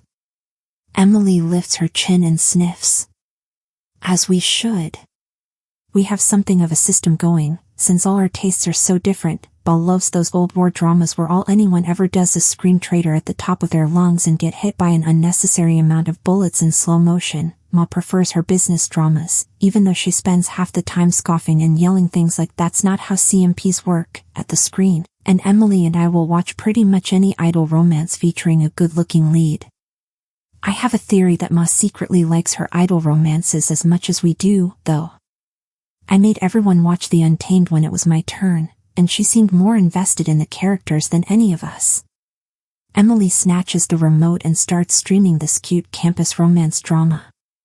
Ba's eyes glaze over a little, and Ma grumbles something about how all the opening credits look the same these days, but I lean closer to the TV. This is exactly what I need right now, pure, joyful escapism. We're about 2 minutes into the first scene, which, predictably, involves the protagonist and love interest crashing into each other in the hallway and getting their phones mixed up, when I realize the male lead looks familiar. Very familiar. He has the same sharp jaw, the same dark gaze and perfectly rumpled raven black hair. The same elegant cheekbones and tall nose. And even though his character's posture is different, for once, he's not slouching or leaning on anything, his expression, the way he's looking at the protagonist with that disarming mixture of exasperation and amusement, is all too familiar as well. Caz Song. I'm watching one of Caz Song's dramas. Well, so much for escapism. I try to act normal about this revelation. I mean, far more surprising things have happened today, but I can't describe how weird it feels to see one of your classmates flirting with some famous actress on the TV screen in your own living room. It somehow feels like an invasion of privacy, though I'm not sure if it's his privacy or mine. Maybe both. He's hot, Emily comments as the camera zooms in on Caz's eyes, then on his full, naturally pouted lips. I almost choke. Don't say things like that, Emily. What? He is. Emily turns to Ma for support. Isn't he good looking, Ma? Ma studies the screen carefully. Better than most of the Shaoxian Rouse I've seen. Then, catching Ba's eye across the couch, she adds with emphasis, but obviously your father is the best looking guy out there. Of course I am, Ba says. Emily snorts. Sure. Well, I don't think he's that hot, I grumble, pulling my blanket up to my chin. On screen Caz is stroking the girl's cheek now with one thumb, and I can feel my own cheeks growing warm. It's probably just makeup. And filters. I know for a fact that it isn't makeup or filters, because Caz looks like that every time I see him at school, but there's no way I'm admitting he's attractive out loud to my family. Your standards are way too high, Jia, Emily says. She's right, Ma agrees, patting my knee. You'll never find a boyfriend if you don't even want someone like him. Emily opens her mouth as if to make a correction, and my heart almost stops. But then she winks at me and mimes sipping her lips shut. I read somewhere that sisters develop their own kind of telepathy, which must be true, because I'm 100% sure I know what silent message Emily is sending me. Remember the Pocky? Of course I remember, I send back with a glare. Just keep quiet. Got it, she replies. By the way, can you get me some water? I roll my eyes, but I get up and pour everyone a glass of warm water from the kettle, then cut up a mango just to be nice. As I sit back down, I can't help reading over Sarah Diaz's email on my phone again. It's still there, still real, tangible evidence that Crane Swift wants me to work for them, but also that I can't possibly keep up my lie on my own. My eyes fasten on one of the internship requirements. It would be wonderful if your posts could share more details about your relationship, and provide photos of you two together. Where the hell am I supposed to get photos? Do I hire someone from those dodgy rent-a-boyfriend sites? Photoshop some random guy into a selfie? But no, neither option sounds reliable. And with how fast the internet moves, I'm pretty sure everyone would find out the truth within a day. It has to be somebody I actually know, somebody convincing. Jia, are you even watching? Emily calls. Huh? Oh, yeah. Of course. I snap my head up just in time to see on-screen Caz Song invite the female lead onto the back of his motorcycle. As I watch the two of them ride through the city, the artificial sunlight moving over them, I'm struck by an idea. A ridiculous, absolutely laughable idea. An idea that might complicate everything further. But an idea that might just work. Later that evening, when everyone's asleep, I turn on my laptop. Suck in a deep breath. Then, feeling weirdly self-conscious and almost nervous for some reason, I search Caz Song on Baidu. The results come up at once. There are even more relevant articles and interviews than I expected, because, to my slight dismay, Caz Song is somehow even more popular than I expected. He has over 5 million followers on his official Weibo account alone, a ridiculous number of fan pages declaring their undying love for him, and a whole series of professional photo shoots and special campaign shots with sponsored brands. In each one, he's so beautiful he looks fake.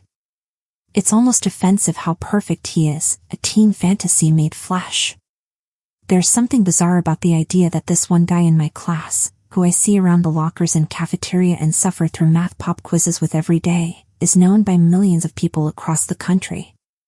Not only known, but liked. Adored to the extent that someone left a 6-paragraph comment under a video of him, asking him to sleep well and stay hydrated and take care of his houseplants. Then I remember that my writing has been viewed by millions of people too, that all those people now know me by extension, and my head just about implodes. Which brings me back to why I'm doing this in the first place. Why I need to do this. Before I can lose my nerve, I start with the basics, Caz's 𝐒𝐽 page. It's basically the equivalent of Wikipedia, in that it'll give you all the biographical information you want on a famous person, divided up into nice, neat categories. Some of the stuff I've already been made to know against my will, just from overheard conversations at school. Like how he was born in America but moved to Beijing when he was 9, or how his parents are both doctors, both originally from a tiny town in South China, or how he's professionally trained in martial arts, about 10 different instruments, horse riding, and archery. But there are other details listed too, important things I've definitely missed. Like the fact that he lives in my compound. My heart leaps. It's perfect. It's almost too perfect, as though designed by fate, or maybe God himself, if God were interested in the petty drama of awkward teenagers.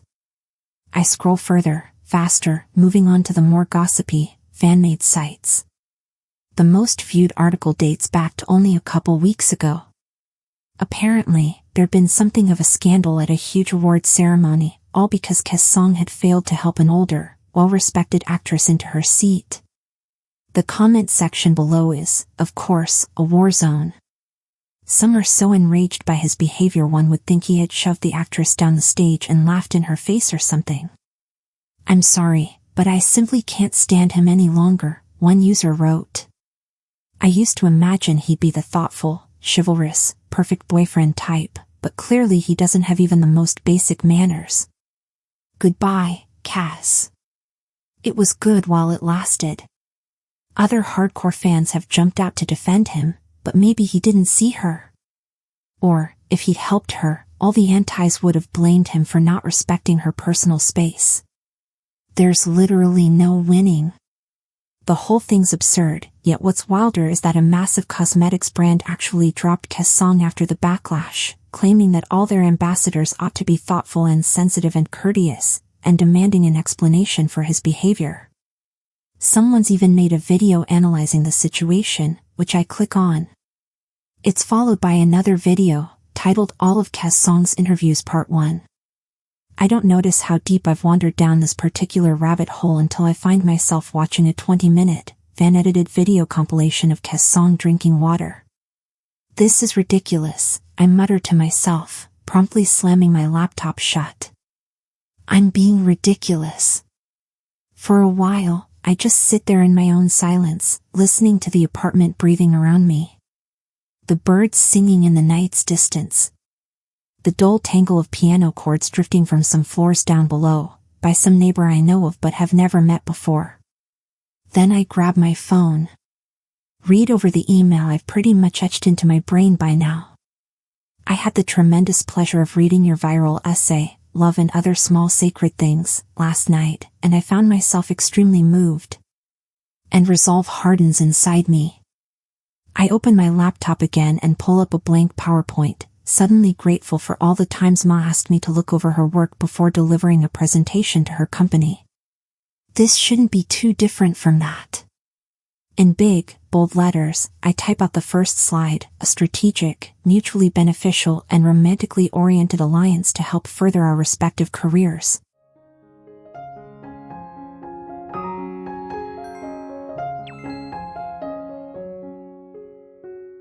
Chapter 5. The one major downside of my plan, I quickly realize, is having to speak to Caz Song alone. Because Caz is never alone. Like, never. Early in the morning, I find him surrounded by at least half our year level at the lockers, all of them seemingly fascinated by the way he takes his books out of his bag.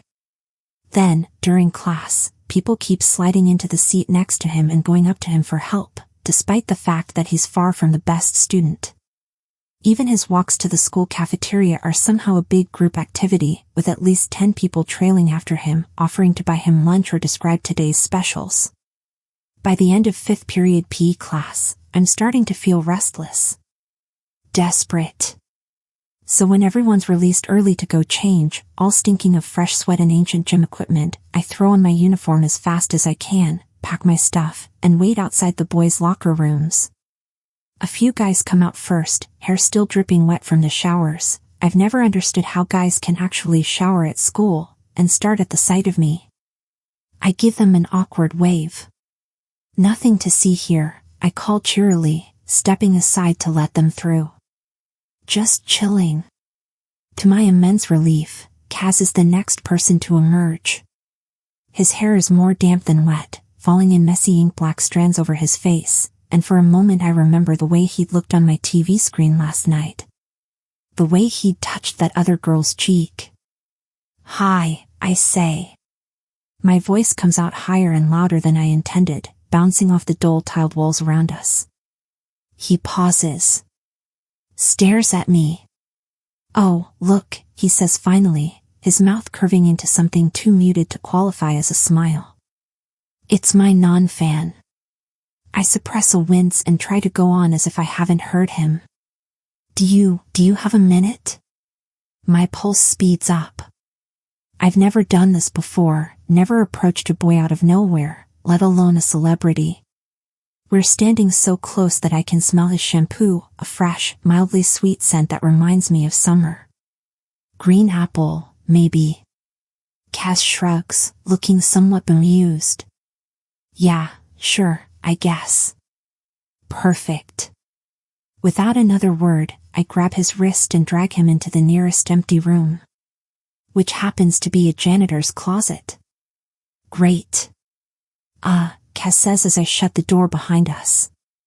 The sharp stench of bleach and damp cloth instantly rises to my nose, and I'm acutely aware that there's a dirty mop propped up inches away from my hair. Why are we standing in a janitor's closet? That's an excellent question.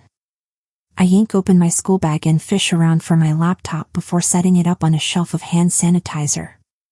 To be honest, I'd really been imagining this playing out a different way. There'd be a projector, for one, to bring out the high-res visuals of my slideshow, and enough space for me to make elaborate hand gestures without knocking over a giant mountain of toilet paper. But whatever. I can be flexible. So, I have an idea. I tell Caz as formally as possible while I wait for my PowerPoint to load. And it's going to sound a little outlandish, maybe, but I promise it'll be good. For both of us. Life-changing, even. Caz arches a dark brow. "Are you trying to recruit me for a cult, Eliza?" "What?" "No, Because I'm not allowed to join," he continues over me, leaning back against a vacuum cleaner and somehow managing to make it look cool. "Contractually speaking, I mean. My manager doesn't want me to join any group or organization unless it's the next big boy band." I don't even know how to respond to that. No, I finally manage. Shake my head. No, this isn't about a cult or a boy band, for that matter. It's about this. I point to my laptop screen, where the first slide is now up and ready, the giant title glowing in the dim light of the closet. I can sense, rather than see, Caz's surprise. Before you say no or get weirded out, I tell him, taking advantage of his silence, "Just let me give you more details, okay?" "Sure." Now he sounds amused, which isn't exactly what I was going for, but it's better than impatience or outright contempt, I guess. With a click, the PowerPoint changes to the next slide, a very brief summary of my current predicament. Screenshots of my essay, the BuzzFeed article, and a couple of the most liked Twitter comments are pasted below. "Are all your slides this wordy?" Caz muses. I frown at him. That's obviously not the point. "Right," he says. Cocks his head. "So enlighten me, what is the point here?" Faint irritation rises inside me, like the just audible buzzing of a fly or the itch of a new clothing tag against your skin. Still, I force myself to smile. Keep my cool. "Well, you know how I said in my essay that I'd been dating this guy since," I trail off when I notice the blank look on Caz's face. "You haven't read my essay?" He jerks his shoulder. "Honestly?" "No." "Okay. This is going to be even harder than I thought." "I can check it out now, if that helps," he offers, reaching for his phone.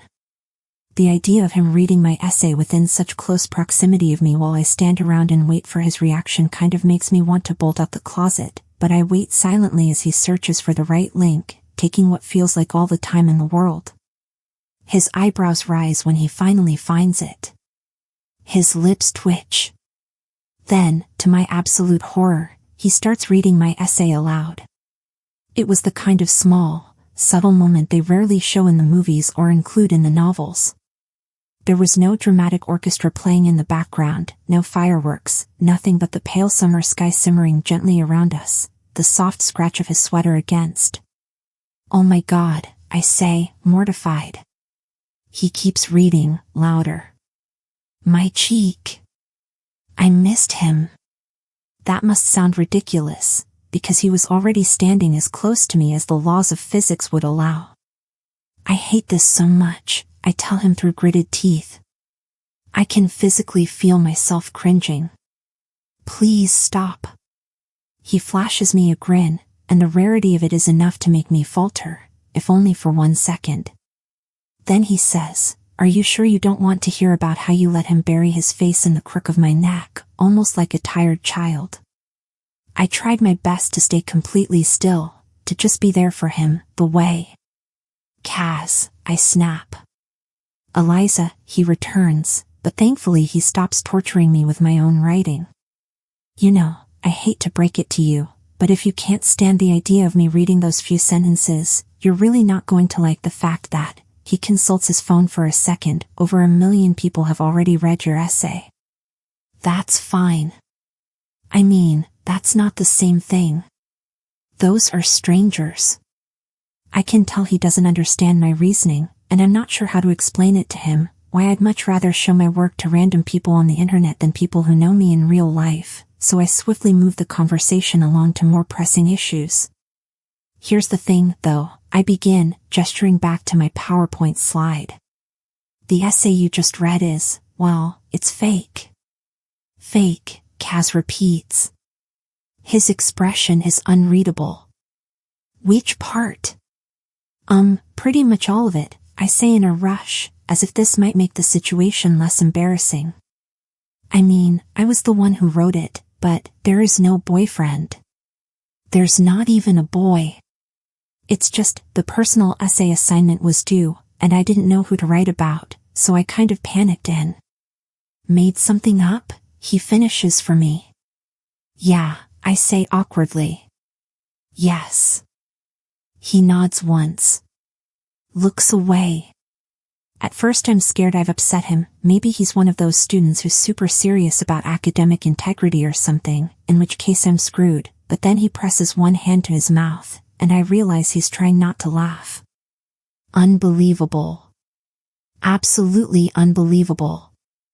"It's not funny," I protest, crossing my arms. "This is a major." He points to the slide title. "A predicament?" "Yes." "Now stop finishing my sentences," I tell him, annoyed. "And stop laughing at me." All right, all right." He straightens and composes his features with impressive speed, all remaining traces of humor wiped clean from his face. No wonder he's a professional actor. "So let me get this straight, now everyone's rooting for you and this made-up relationship, and you want me to pretend to be the boyfriend from your essay until everything dies down. Is that it?" I open my mouth to respond when the warning bell rings, a harsh, shrill sound that cuts through the closed door. Within seconds, loud footsteps and voices and laughter spill out into the halls, about 200 teenagers talking at once, accompanied by the slamming of lockers, the snap and thud of books. The sound of people drawing closer. Crap. I only have 10 minutes before the final bell goes off. Look, whatever. The point is, if you agree to do this with me, you'll be benefiting from it too. I'll help you out with your college essays, for one. Hold up. He raises a hand, very narrowly avoiding knocking over a bottle of cleaning spray. His brows furrow, the first crack in his cavalier demeanor. His voice is careful, controlled, when he asks, "Who said I needed help with my college essays?" You did. On the phone the other day. During the parent-teacher interviews. Right, he says dryly, though there's an undercurrent of tension to it. Frustration. From that private conversation you weren't listening to.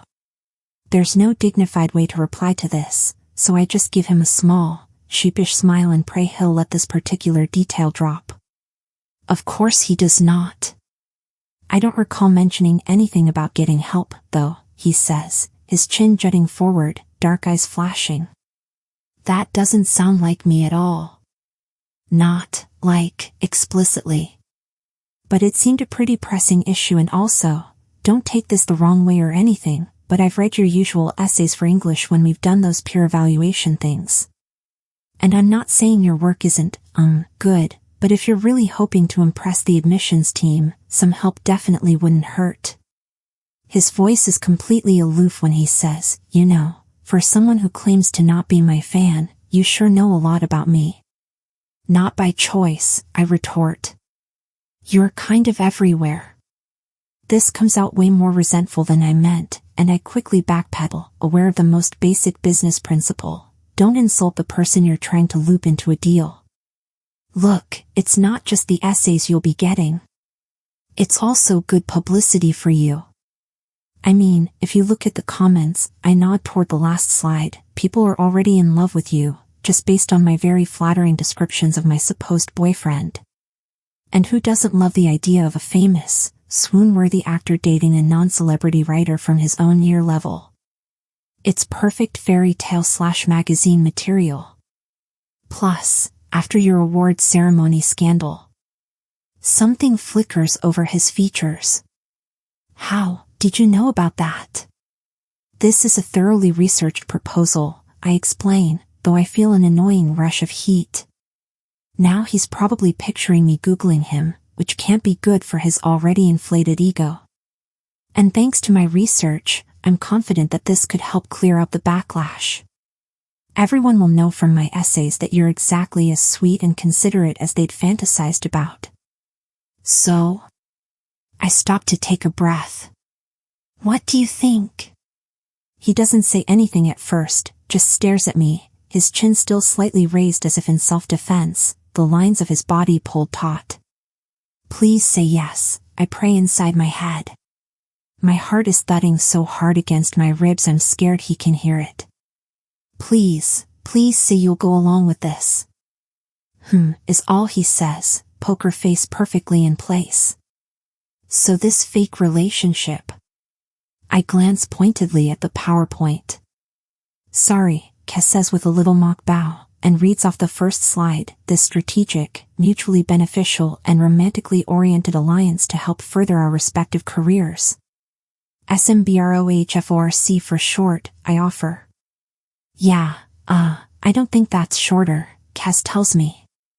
Clears his throat. I mean, there are definitely less letters, but... You know. Time-wise. Fine. I bite my tongue. Just carry on with what you were saying. Well, what would it involve, exactly? Hope flutters in my chest. He's considering it, then. Caz Song might actually agree to this. Nothing too wild, I reassure him, my heartbeat quickening. Ma always says she feels this physical tug inside her whenever she's about to close a deal. I never understood what she meant until now. Every muscle in my body is tensed, on edge. My hands feel shaky with adrenaline. I quickly pull up the next and final slide. There, I've laid out a basic timeline, 6 months, covering the period of my internship with 𝐒𝐚𝐫𝐭, and made to coincide perfectly with when his next drama starts airing, for maximum publicity. Then there are all the ground rules, such as no mouth-to-mouth kissing, no physical contact beyond casual shoulder bumping and occasional hugging, only when absolutely necessary, and no elaborate romantic gestures unless there's a substantial crowd watching. Coming up with this very specific list at around 3 in the morning was probably one of the lowest points of my existence so far, which is really saying something. No mouth-to-mouth kissing? Caz reads, and I can tell he's making a conscious effort not to laugh again. As opposed to what? To my great annoyance, I can feel the back of my neck heating. You know what I mean. It's something people say. I've literally never heard anyone say those specific words in that order before, he informs me, lips curving. Then, maybe catching the murderous expression on my face, he makes a half-hearted surrendering motion and says, okay. Sure. I'll do it. I blink, my brain lagging a little. Wait, sorry. You'll do this. He nods at the laptop. 𝐒𝐘𝐍𝐎𝐿. Though I really think we could come up with a better name. Really? He pauses. Leans closer, until there is nothing between us but the dark, thin air, the green apple scent of his shampoo. I instinctively take a step backward. Yes, Eliza, he says, his voice somber. I really do think we need a better name. I'm so relieved, so stunned by my own victory, that I don't even mind his joke. Then I guess it's final, I say slowly. We're doing this. I extend my hand for a proper handshake to close the deal, the same time he raises his for a high five. Wait. Who the hell high-fives this kind of thing? Okay, I say, when neither of us moves. I guess we can. He rolls his eyes at me, but not before amusement dances over his sharp features. Then he takes my hand in his and shakes it. His skin is warm and surprisingly smooth, soft even, save for the few calluses on his palm. And despite his casual stance, his grip is firm. Ma would approve, not that it matters. I pull away first. So. Okay, I repeat, kind of dazed. This is all happening very fast. Good talk. I'll be in touch. I move to open the door, to run somewhere quiet and collect my thoughts, but Caz holds out an arm in front of me. He looks like he's debating something, but after a beat, he says, you know you could have chosen a different method, right? I blink, uncomprehending. You overheard my conversation the other day, he says slowly, like he's surprised he has to even spell this out. Private details about my life. And you're a writer. A good one, with what's now a substantial audience. And you could have blackmailed me into working with you. Threatened to write up a huge piece on my struggles with school or my family relationships or whatever unless I agreed to your conditions. You didn't have to make this a mutually beneficial arrangement. There's still that faint teasing edge to the way he says it, but his eyes are dark, more serious than I would have expected. That never occurred to me, I say in total honesty, surprised both by the idea itself and how fast his mind worked to produce it. Threats and forced deals must be the natural way of the world to him. It never occurred to you, he repeats. Then his face smooths out, and he draws closer. Well, too late to change your mind. We're starting now, right? This is a good opportunity, he says, gesturing to us, then to the dim, cramped closet and the stream of noise right outside it.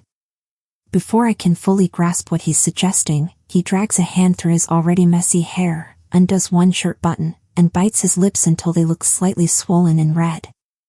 As if we've just been making out in here. Well, Caz is watching me, expectant. Completely unfazed. Almost bored. I guess this wouldn't be a big deal to him.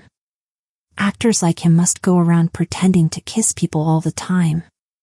In fact, he's probably filmed scenes way more intense than mere kissing, with professional cameras trained on his lips and a whole room of people watching him too. But the closest I've ever gotten to kissing a boy was that time in 7th grade, when I turned around during a frog dissection the same time my lab partner did, and our lips came about an inch short of touching. He'd freaked out and bolted to the bathroom, spitting and rubbing his mouth the whole way as if he'd been poisoned, while I shriveled up in my seat and prayed for the floor to swallow me whole. I was pretty glad to leave that school behind a few months after the unfortunate incident. Anyway, it's not like I can say any of this to Caz. He'll probably laugh at me, or worse, feel sorry for me. So I take out the tinted lip balm I always keep in my pocket and smear it around my mouth, trying not to think about how ridiculous I must look. I mean, the chances are that I now look more like a clown than someone who's just come out of a hot makeout session. Do people even come out of makeout sessions? Or do they emerge, maybe, exit gracefully, like some kind of ethereal mermaid from the sea? No, that doesn't sound quite right either. Whatever. How's this? I ask Caz. He inspects me for a second, his gaze thoughtful, and something shifts over him. Within him. Like a camera's clicked on, and he's sliding into a new role, a different character, the change so swift it alarms me. Then he reaches for my ponytail. Can I? I don't really know what he means, but I smile. Nod. Resist the impulse to run. And then Caz's long fingers are running through my hair, tugging my ponytail loose, his movements so light and fast I barely register anything except a faint, pleasant tingling sensation over my scalp. It's a small, casual gesture, but in the brief moment when his hands are still in my hair and his eyes are on me, I feel something. Something like embarrassment, yet not like it at all. Then the feeling's gone. Caz moves away and turns toward the door, glancing back at me over his shoulder. Are you ready? No. Not even remotely. I know I can't trust the boy standing before me, this pretty actor with his perfect hair and practiced charm and hordes of fans, the person everyone either wants or wants to be. But right now, I don't have any better options. Of course, I tell him, injecting as much enthusiasm into my voice as possible. He seems to believe me, though, because he motions me forward and pushes the door wide open. For one short, blissful second after we emerge from the janitor's closet, no one notices us. Students continue to pack the school halls, yelling out to their friends from opposite ends of the corridors, shoving aside people's books and bags to get to their next class. Nobody spares our messed up hair and swollen lips a second glance, and I wonder, foolishly, naively, if maybe this won't be as big a deal as I thought. Then, in the next second, everyone notices. The scene isn't quite as dramatic as it would be in a movie. People don't freeze in place or stumble down the stairs or drop their bags in shock. But there's a noticeable dip in the volume, a pause, like a video buffering. Whispers start fluttering around us. Caz, to his credit, looks totally unperturbed. He's wearing the smug, slightly sheepish expression of a guy who's just been caught kissing a girl he likes and doesn't mind the whole world finding out. I, on the other hand, don't know what to do with myself. My face feels all hot and itchy, and a few wisps of my hair have stuck to my lip balm. Now more than ever, I wish there was some sort of guide on what to do when you're thrust from anonymity to the center of attention within 2 days' time. It's enough to give anyone whiplash. Oh my God, someone standing to my left says, and it works like a trigger, setting off a round of audible reactions. Oh my God. Are you seeing this? That's Caz Song and... Is he the one from that girl's essay? Tell Brenda. She's going to freak, holy shit. I can sense more than a dozen pairs of eyes pinned on the back of my head as I walk with Caz to English, our shoulders close enough to touch. You good? Caz whispers to me at the doorway, one hand resting against the frame behind my shoulder. 1,000 times, in movies and music videos and real life, I've seen couples stand together like this. But for me, this is completely new. Not that I can let it show. Yeah, I say, doing my best to sound flippant. Of course. Are you? He laughs, and only then do I realize how dumb my question must sound. Why wouldn't he be fine? He's an actor, a celebrity. Attention is his version of normal. The bell rings again, a final warning. Everyone seated is staring at us. I avert my eyes and hurry to my usual table in the middle, where I always sit alone. To my surprise, however, Caz drops into the empty seat beside me, as if he's done this a million times before. The staring officially turns into open gawking. "What are you doing?" I mutter out of the corner of my mouth. Though there aren't any formal rules about it, everyone knows the classrooms are strictly divided into different territories: the overachieving, academically gifted kids at the front, the popular and sporty kids at the back, and everyone else in the middle. Caz moving over here from the back row is like the high school equivalent of someone crossing the North Korean border. "It's easier this way," is all he says, tipping his chair backward. Mr. Lee strolls into the classroom, does a small but visible double take at the sight of us sitting together, and starts handing out worksheets. Caz immediately tears off a corner of the reading activity on burial rites, scribbles something down on it, then slides the crumpled note over to me. He does all this while keeping his eyes straight ahead, his expression bored and blank. I can be that good an actor too. I pretend to be busy jotting down the date on my worksheet as I smooth out the note, shielding it from view with one hand. His phone number is written across the center. Right. I write down my own number in the space below, tear it off, and wait for the teacher to turn his head before sliding the note back. My first time exchanging numbers with a boy, and it feels like I'm organizing a bank robbery or something. Then again, it's probably for the best. The only way this arrangement will work is if we keep things purely professional. Back in my room later that afternoon, I replied to 𝐒𝐚𝐫𝐭's email. It takes me a whole hour just to draft 3 sentences. Half that time is spent trying to figure out where to put my exclamation marks and how many I should use. In my defense, there's a very delicate balance to strike. If I use 2 exclamation marks in a row, for example, I'll risk coming across as overeager and needy. But if I use no exclamation marks, everything I say will sound strangely flat and cold. In the end, I decide to play it safe and add only 1 exclamation mark after the thank you. Then I lose another half-hour debating which sign-off is most appropriate. One article online recommends sincerely, while another is morally opposed to it. If this is what being a working professional is like, then honestly, no thanks. Once the email's sent, I change out of my uniform and plop down on my bed, not expecting to hear another word from 𝐒𝐚𝐫 until at least the next morning. But then my phone dings with a new email.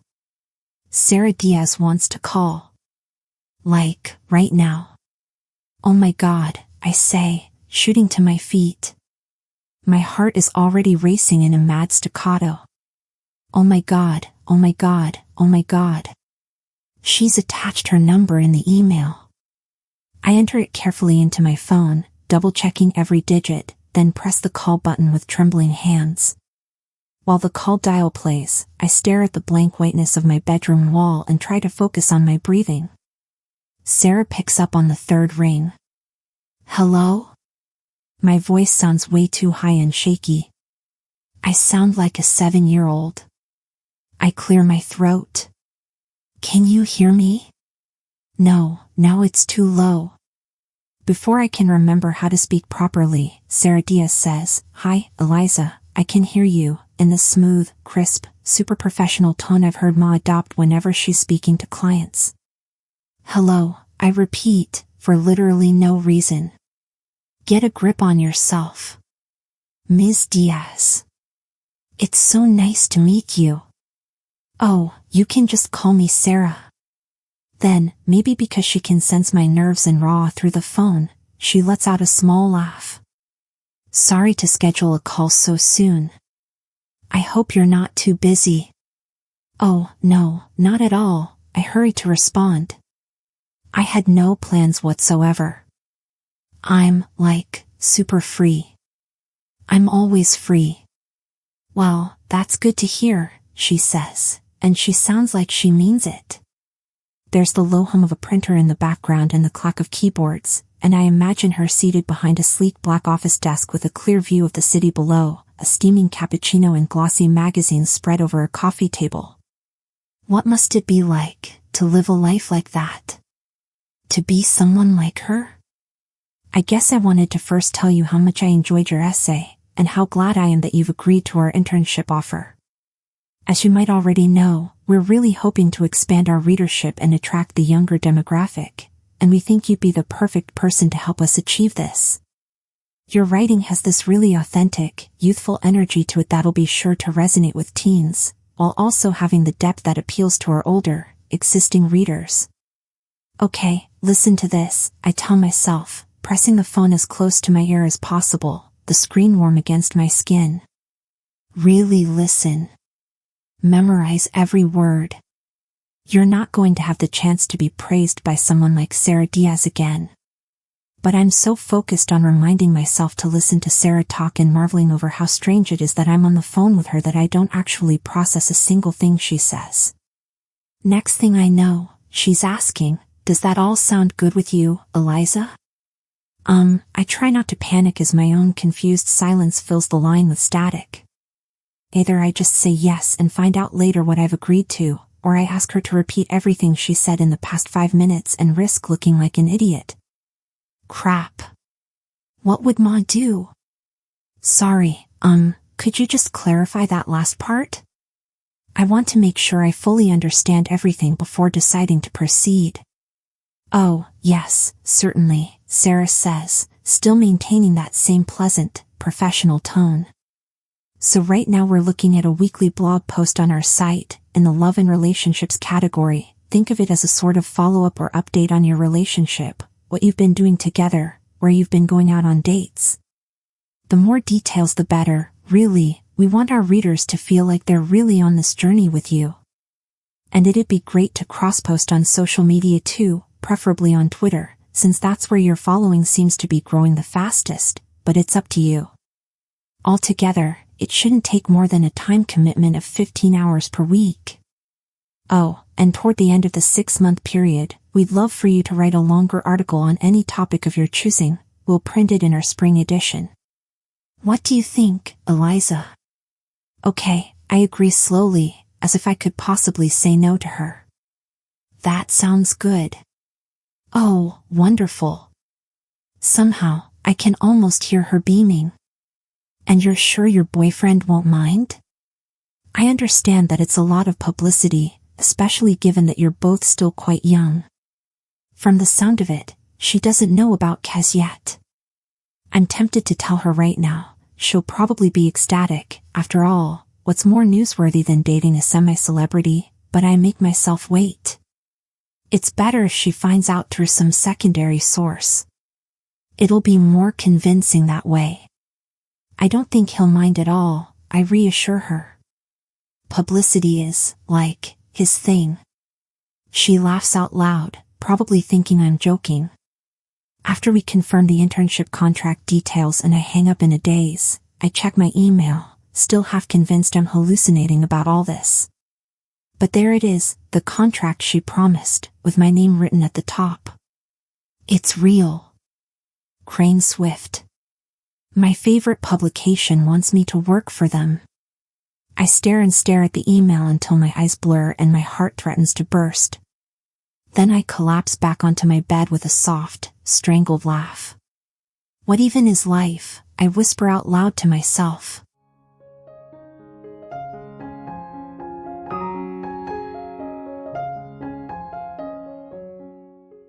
Chapter 6. For the second time this week, and 2 days in a row, I find myself standing inside a janitor's closet with Caz Song. We really need to find a better meeting spot, Caz mutters as I lock the door behind us. It's still early in the morning, before classes officially start. It's not my fault you're so popular, I tell him, trying and failing to conceal the faint creep of irritation in my voice. A few minutes ago, I had to literally grab him by the elbow and steer him away from a crowd of excited students like some kind of bodyguard. And anyway, this place isn't that bad. I gesture to the 4 different brands of disinfectant on the shelves and tray of yellow-green sponges beside my feet. It's actually pretty, well supplied. Very practical. Like, if there were an earthquake or something, we'd do really well in here, you know? Caz makes a quiet sound that could either be a laugh or a scoff. Okay, stop trying to sell me this janitor's closet or whatever it is you're doing and tell me why we're here. Again. Well, I just wanted to make sure we're both clear on what we'll be doing today. Dating-wise.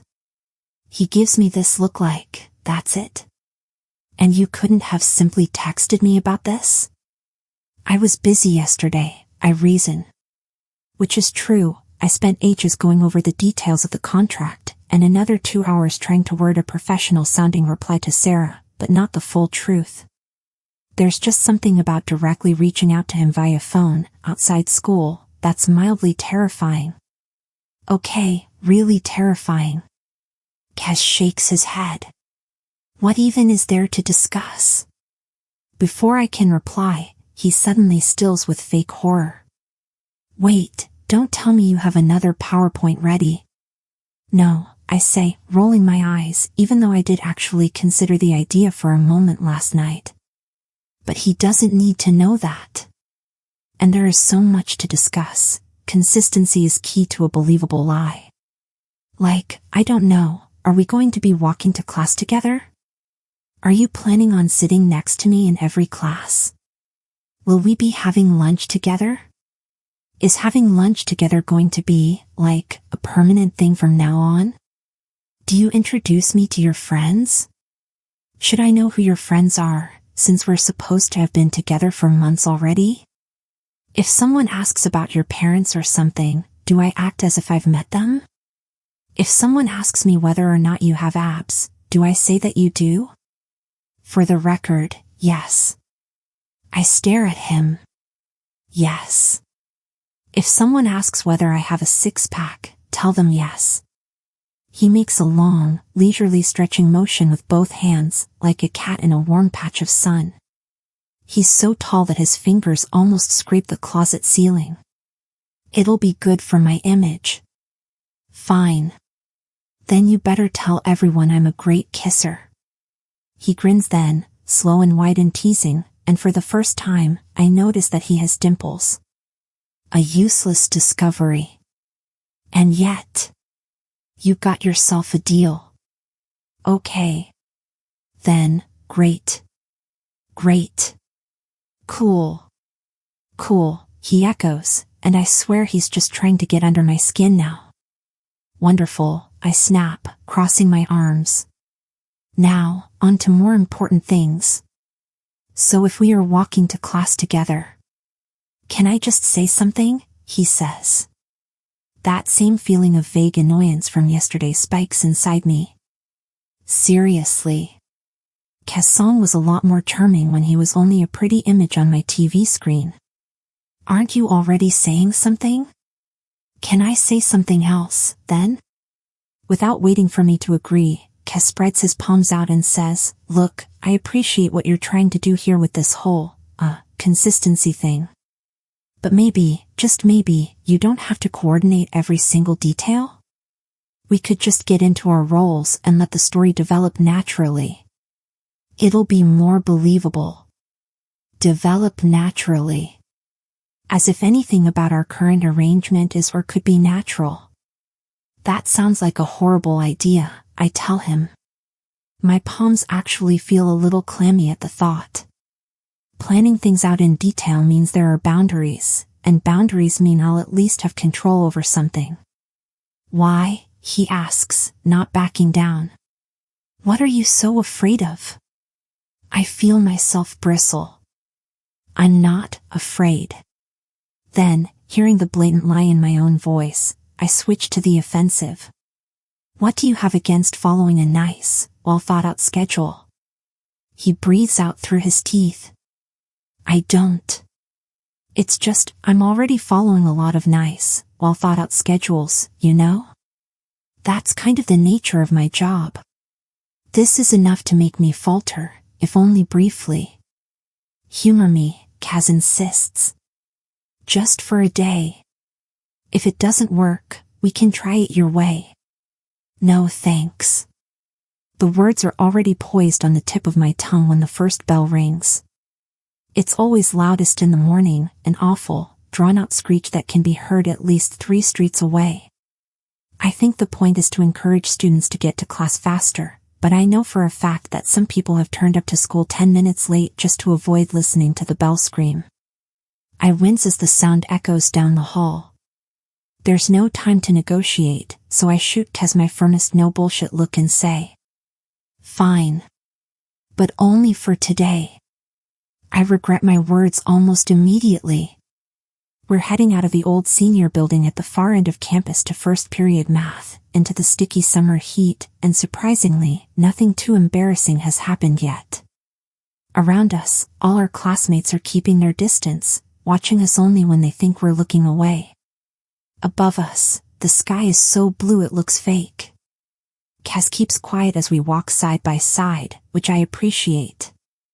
The only thing worse than awkward silence is the kind of meaningless chatter designed solely to fill said silence. Then, without a word of warning, Caz reaches for my hand, his long, slender fingers brushing against my own, and I honestly can't explain what happens next. It's like my body goes into defense mode. Without thinking, without even registering what I'm doing, I jerk away and slap his wrist. There's an awful, horrifyingly loud clapping sound. The kind you usually hear in movies during a dramatic showdown. And then a speechless pause. Followed by, "What the hell?" Caz says, looking more confused than angry. He draws his hand back down to his side, but not before I see the irritated red of his skin. "Why did you just hit me?" "Sorry," I babble. I can feel my whole face burning, my fingers tingling from where he touched them, however briefly. I don't know. I was just surprised." "That your boyfriend would hold your hand?" he asks, confused. "Yes." "No. I mean," I sigh. Avert my gaze, cursing myself for landing us in this ridiculous situation, and the even more ridiculous, excruciating confession I now have to make. I don't think anyone can hear us, but I keep my voice low in case. I haven't exactly, held hands with a guy before. "Wait." Caz's footsteps slow. "Never?" This is already getting way too personal for my liking, but since I still feel bad for basically attacking him, I nod once and say, "Well, yeah. I've never dated anyone before, so." My words hang in the hot air between us. We're on the school oval now, dark asphalt and bright, artificial grass everywhere. Thankfully, there's enough free space for us to continue our conversation far away from the rest of our classmates, so no one can hear Caz when he repeats, incredulously, "You've never dated anyone before?" "At all." "Nope," I mumble, walking faster, as if I can somehow outpace my own embarrassment. I mean, it's not like the notion of having minimal romantic experience at my age is inherently embarrassing or anything. It's just, Caz Song is the last person I want to be talking to about this. Caz Song, who's the definition of desirable, who has everything a person could ever want, who's never had to worry about rejection or loneliness or being left behind. Who, according to the articles I've read up on him, has been in at least 3 relationships before, all of them with models or his gorgeous co-stars. Is all he says. I can feel him studying me, as if trying to puzzle something out. My skin heats, and not just because of the scorching sun. Then, how did you manage to write all that about falling in love? This question's easy, at least. Bullshit, I tell him, and I'm glad for the conviction in my voice. It's all just sentimental bullshit. I only wrote it for the assignment. Caz doesn't ask anything else after that, or attempt to spontaneously hold my hand again as we approach our class. Good. I tell myself this is good. Great. Much better than him thinking I secretly long for a movie like romance or care about any of that stuff. It's not as if I don't believe in love itself, because I've witnessed it. My parents first met in high school, when Ma was class captain and Ba was the quiet, mysterious kid who always came to school in wrinkled shirts and turned in his homework 2 days late. After they were assigned to the same desk, they started passing handwritten notes and doodles to each under the table. Notes turned into lunches together, which turned into proper dates, which eventually then escalated into a serious, long-term relationship. They ended up going to different universities on opposite ends of the country to study very different things, but they handled the distance just fine. And now, decades later, at the age where most marriages tend to stagnate and turn sour, they still love each other that much.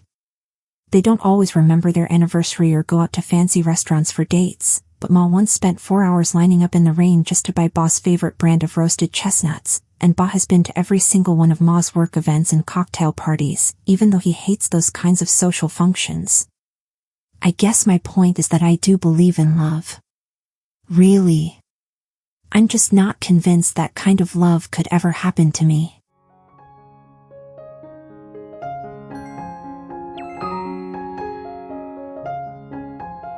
Chapter 7. Okay, tell me everything. I'm stretched out over my bed in an old sweatshirt and plaid pajama pants, my laptop balanced precariously on top of a mini pillow mountain. Zoe's face takes up most of my screen, her skin an unnatural shade of white in the lamplight. She's in her bedroom too. I can make out the crammed bookshelf behind her, the Polaroid photos stuck to her wall. Photos of us from years ago. Just seeing them makes me miss her more, makes nostalgia sneak under my ribs and twist around my heart, even though she's technically right in front of me. You go first, I tell her, shifting onto one side.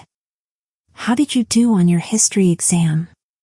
For as long as I've known her, Zoe has dreamed of studying computer science at Stanford the way I've dreamed of becoming a writer, which means every single test she takes matters. Counts towards something. Oh, that. I guess it went better than I thought, she says casually, but I know from her small, ill-concealed smile that she must have gotten full marks. She wouldn't be satisfied with anything less.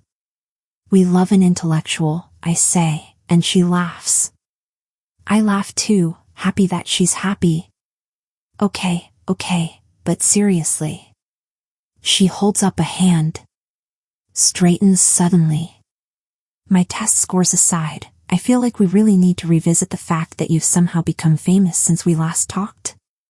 And you're doing this prestigious internship and shit, which I only found out through a freaking magazine article? I can guess exactly which one she's referring to. There was an article published just yesterday featuring a photo of Caz and me walking to class together. Whoever took the photo managed to capture the precise moment Caz reached for my hand right before I slapped him.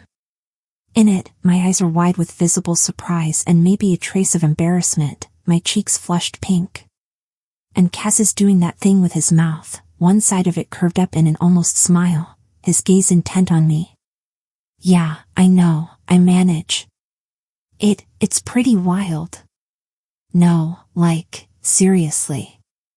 Listen to this. Her nails clack rapidly on her keyboard, then she clears her throat and starts reading. Eliza's boyfriend is none other than gorgeous up-and-coming Chinese-American actor Caz Song.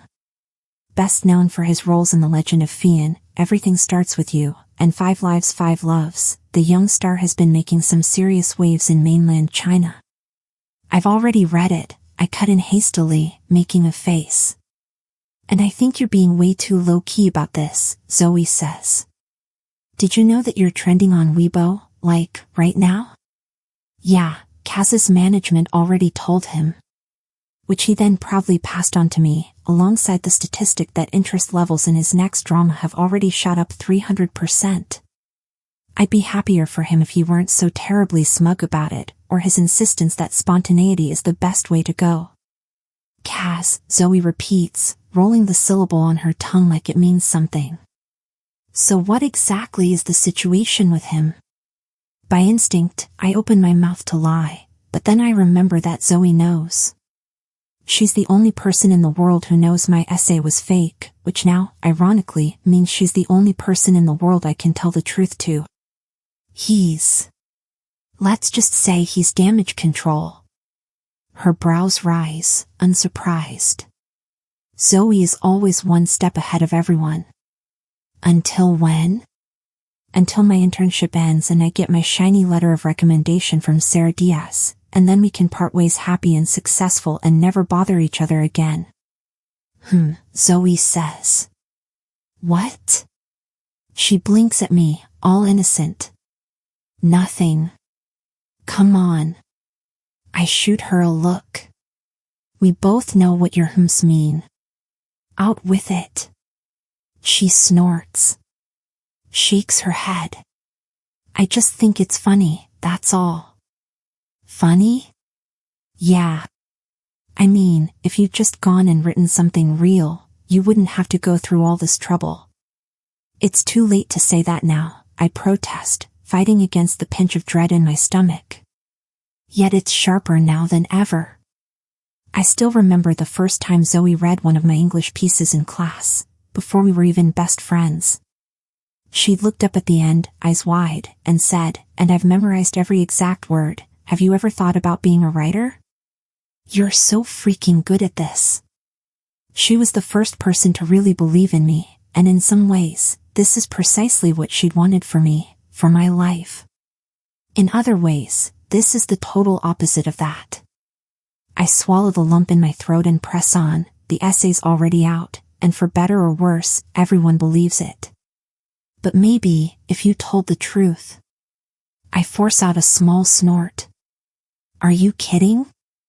Have you seen those people on Twitter get torn apart just because people suspected they made up a fake funny text exchange? If the truth gets out, I'll probably be fending off hate comments and death threats for the rest of my life. Before I can complete my little monologue of doom, an unfamiliar voice calls down the hall on her end. Hey, can I grab the salt and vinegar chips? It's a girl's voice. Someone our age. Help yourself, Zoe calls back, twisting around in her chair, and I'm suddenly struck by a memory of us at our last sleepover, me raiding her snack cupboard while she blow-dried her hair and worried aloud about the usual things, that email the teacher hasn't replied to yet, the grades for tomorrow's quiz, the committee she signed up for but wants to quit. Just don't touch the barbecue ones. Got it, the voice responds with a giggle. Who is that? I ask as Zoe turns to me again. Oh, that's just Divya, she says. Like she expects me to recognize the name. Then she seems to remember I'm halfway across the world now, an entire ocean away. Right, sorry, you wouldn't know her, she's new. Her parents are out of town, so she's crashing at my house for a few days. Right, I hear myself say. There's a dull, unreasonable stabbing sensation in the pit of my stomach, a sick feeling that tells me nothing except, I should go. Cool. Do you want to say hi? Zoe offers. No, it's fine, I say quickly, sitting up. You two hang out. Have fun. I need to write up something for my internship anyway, so. Okay. She's already nodding, looking elsewhere, distracted. I can hear the pad of footsteps moving closer, the crinkle of the chip packet. Okay, then. We'll talk soon, yeah? Just text whenever. Of course. I do my best to smile, even though the movement strains my lips. I miss you. She blows me a quick, perfunctory kiss. Miss you too. Then the screen goes black, and it's just me, staring at my own reflection in the following silence. My eyes look dark and heavy. Sad. I slam my laptop shut. Since Caz has upheld his end of the deal so far, it's only fair that I uphold mine as well. Which is why I agreed to meet with him the following Saturday afternoon at Chaoyang Park to help him write his essays. We both decided that a casual public setting would be best, since going over to each other's apartments would raise far too many questions from our families. Still, as I finalize the time and location with Caz, I can't shake the odd, jittery feeling that I'm preparing to go on a date. It's the kind of rare, blue ski day that draws all the families out of their apartments, eager for a chance to breathe in some fresh air. On my way there, I pass at least a dozen smiling couples and young parents, toddlers waddling behind them on stumpy legs and stony-faced tweens texting as they walk feet ahead, squinting down at their screens in the bright, natural light. The sun is everywhere, a hot palm on the back of my bare neck. I'm wearing a thin cotton dress with cherry blossom patterns printed over the front. It's not until I reach the park and catch sight of my reflection in a tinted shop window that I realize how ridiculously short my dress is. Every time a breeze blows past me, the skirt flutters high up my thighs. "You've got to be kidding me," I mutter, slowing to a stop. Using the window as a mirror, I attempt to pull the dress down to a more conservative length, but that only makes the top part way too revealing instead. Desperate, I snap a quick photo of my reflection and text it to Zoe. On a scale of Victorian-era housewife to business magnate's fifth wife, how suggestive does this dress look? Be honest. Business magnate's second wife before the first wife's divorce papers are finalized. Why? Are you planning on seducing that actor boy? I almost drop my phone. Absolutely not. I start to type, just as I notice Caz's reflection behind me. "Oh my God," I blurt out. Spin around, half my thoughts still tangled up in my unsent message. "I'm not here to seduce you." His dark brows crinkle. "What? No, wait. Please forget I just said that." Resisting the urge to bury my burning face in my hands, I clear my throat. "Try for a normal greeting." "Hi."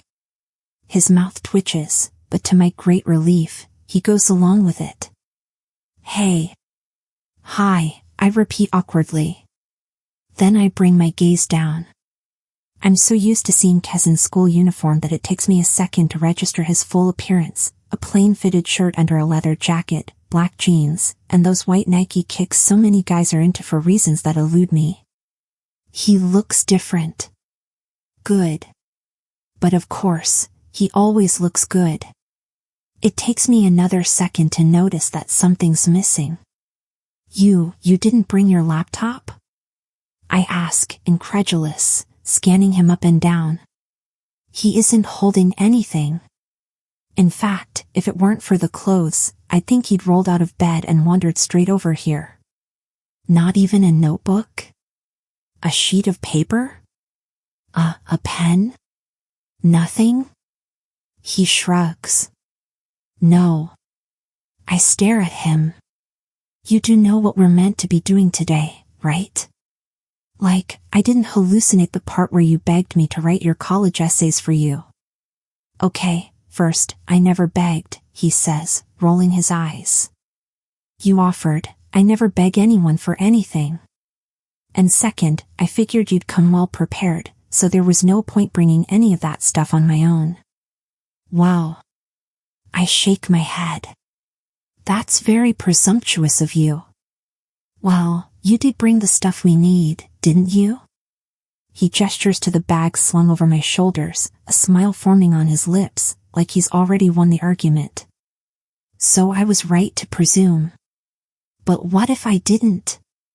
"But you did," he points out. "That's really not the—" I trail off, distracted by a sudden, strikingly vivid vision of us standing around and bickering like this for the rest of the afternoon until the sky goes dark. I sigh. Give my dress one last, futile tug. Fine, whatever. Let's just go and get this over with. He grins at me, his teeth white enough to blind. That's the spirit. The last time I visited Chaoyang Park, I was about 4 years old.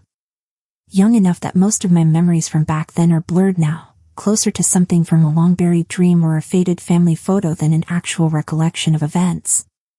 All I can really remember now is the taste of cotton candy melting on my tongue, a bright streak in the sky, a balloon, maybe, or a painted kite, and Ma's loud, easy laughter, spilling over the glittering green lakes.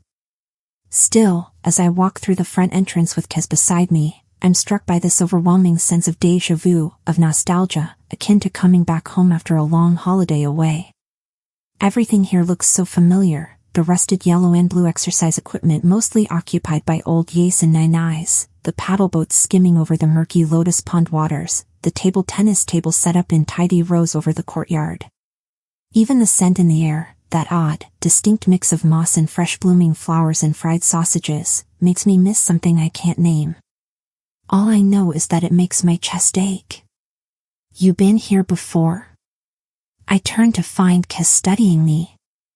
His tone and expression are casual enough, but there's this sharp, observant look in his eyes that leaves me feeling more exposed than my dress does. A long time ago, I say, staring straight ahead. A little boy is devouring a stick of 𝐏𝐚𝐫𝐿 by the lawn, the candy shell crunching loudly between his teeth. Before we moved, I mean. I haven't come back since. Well, I doubt it's changed much. Yeah, I say, though there is something different about the place I can't quite put my finger on. Or maybe I'm the one who's changed. So where exactly have you visited? I blink. Around Beijing. For fun. His eyebrows shoot up at my lost expression. Wait, don't tell me you haven't been anywhere in all your time here. You've been back for what, like 2 months already? 4 months, actually. But that wouldn't help my case, so I don't correct him. It's not like I'm a tourist, I grumble, hitching my bag higher up my shoulder. Am I supposed to go visit the Great Wall or something? No, he says. But there are plenty of places besides the Great Wall, and better than the Great Wall too. No offense to 𝐒𝐚𝐫𝐭. You know, snack stalls, shopping malls, 𝐒𝐚𝐫𝐿. I've been busy, I protest, my voice taking on a defensive edge. And my parents have been working practically every day since we got here in. What if I took you? Caz says this so casually that I'm unsure if I've misheard him. He must catch the look of disbelief on my face, because he slows his steps and explains, I've actually been thinking about it. And you raised a pretty fair point the other day. This time, I'm certain I've misheard him. I slow down too. Are you admitting I'm right? Not about the strict scheduling, he says with a decisive jerk of his head. But about you hitting me when I attempted to hold your hand. I suppress the urge to cringe. We, really don't need to revisit that. No, but we do. Nobody's going to believe we're together if you act like I'm about to kidnap you each time I make a move. Have you considered not making any moves? But as soon as I say it, I can hear how naive I sound. How inexperienced. Most of the couples at our school can barely keep their hands off each other. Fine, I mutter hastily, before he can jump at the opportunity to tease me. So what are you suggesting? Chemistry training, he says, like this is a real term used by real people. Chemistry, what? I've done it with all my co-actors. It's basically a series of activities we do together to get comfortable with each other fast. It helps build chemistry and make our interactions look more natural on screen. Plus, we'll need to learn each other's backstories so we don't get caught for not knowing something obvious. I pause. I have vaguely heard of something like that before. Still, my voice comes out wary. What kind of activities? Depends. He shrugs. Sometimes we'll hang out at the mall, or do a couple's photo shoot, or go on a private spa retreat for a weekend. Obviously the two of us won't have the same resources and flexibility, but I could show you around Beijing. And you need more material for your blog thing anyway, right? Right, I say slowly, coming to a complete standstill in the shade of a white oak, as if thinking and walking are mutually exclusive activities. Right. That sounds... I mean, no offense, but that sounds like we'd be spending a lot of time together outside school. Is there really no quicker way to do the chemistry building thing? Without looking at me, he says, sometimes the directors will throw us into a small, dark room and get us to make out for 10 minutes. We're usually pretty familiar with each other after that. Despite the shade, I feel the sun's heat all over my cheeks. Okay, trips around Beijing it is, I say quickly, and I swear I see the twitch of his lips. Because of course he's delighting in my discomfort. I duck my reddened face from view and focus on my phone. Seconds later, Caz's notification dings. Invitation from Eliza Lin, new calendar event, he reads out loud from his screen, eyebrows raised. Chemistry training at 5 p.m. every Saturday. Then, in the same breath, he says, yeah, that's not going to work. Excuse me? This schedule isn't going to work, he repeats simply, and starts walking again, one hand in his pocket, weaving past the passing family bikes and cotton candy vendors with infuriating grace. I have to run to catch up. What? Why? I know you don't have much experience with the entertainment industry, Eliza, he says, with enough arrogance that I have to physically grit my teeth to restrain myself, but I am, as they say, booked and busy. I'll probably be shooting or on the road for half these times. Unless you want to wrestle my manager for control over my schedule. I chew my tongue and walk faster. Okay. Okay, that's fair. I get it. Then how about this, we'll make it this time for now, but if something comes up, you just give me a 48-hour notice and we'll reschedule. 48 hours? He shakes his head. Too long. Make it an hour. 24 hours, I insist. And you have to text me the location beforehand. Wow. Caz lets out a half laugh and runs a hand through his hair so that it looks perfectly windswept, a move I've seen captured in slow motion and thirsted over on every fan forum out there. I feel like I'm dating my manager. I scoff out loud at that, but my gut tightens. Well, here it is, I think grimly, willing the hot, sharp pang to dull. Proof that I'd suck in a real relationship. I can't even be an appealing fake girlfriend. Yet as if he's heard my thoughts, Caz turns around, and his eyes are darker, his mouth softer at the corners, almost gentle. I'm kidding, by the way, he says evenly. You're still way hotter than my manager. Before I can even react, he twists back to face the paved path and adds, like an afterthought, fine. I'll send you the location. But I'm in charge of transport. Can you even drive? He snorts. Don't worry, I have alternate means of transportation. Oh, I say, immediately picturing him showing up outside my apartment in a massive horse-drawn pumpkin carriage for some reason. I give myself a mental shake before I can do something horribly inappropriate, like laugh. Okay, fine. But we'll be splitting all costs 50-50. Don't try to be a gentleman and pay for me, money will only complicate things. Fine, he echoes. Great. Great, he repeats again, and it's kind of incredible that he can piss me off even when he's technically agreeing with me. Wonderful, I bite out, marching right past him. Still, I can almost sense him smiling his insufferable look at me I am a superstar smile behind me. And his smile turns out to be scarily effective. We've only just rounded the corner, where the crowds are denser and the paths are lined with food stalls, when these two teenage girls come into view. They both stop walking when they see us. Or rather, see him. Oh my God, one of them murmurs in Mandarin. She's wearing a cute floral bucket hat that looks close to sliding over her eyes at any second. She nudges her friend in the ribs. Oh my God. Oh my God, I think too, but with pure dread. I'm really not here to watch strangers fangirl over Caz Song's very existence. I just want to write his essays and go home and curl up on the couch with some dramas. Though he's kind of already ruined that particular experience for me, I can't even watch a drama now without realizing that this actor once shot a variety program with Caz, or that actress once filmed a kiss scene with him. You don't think? Hat Girl is saying. It's him, her friend answers. It's definitely him.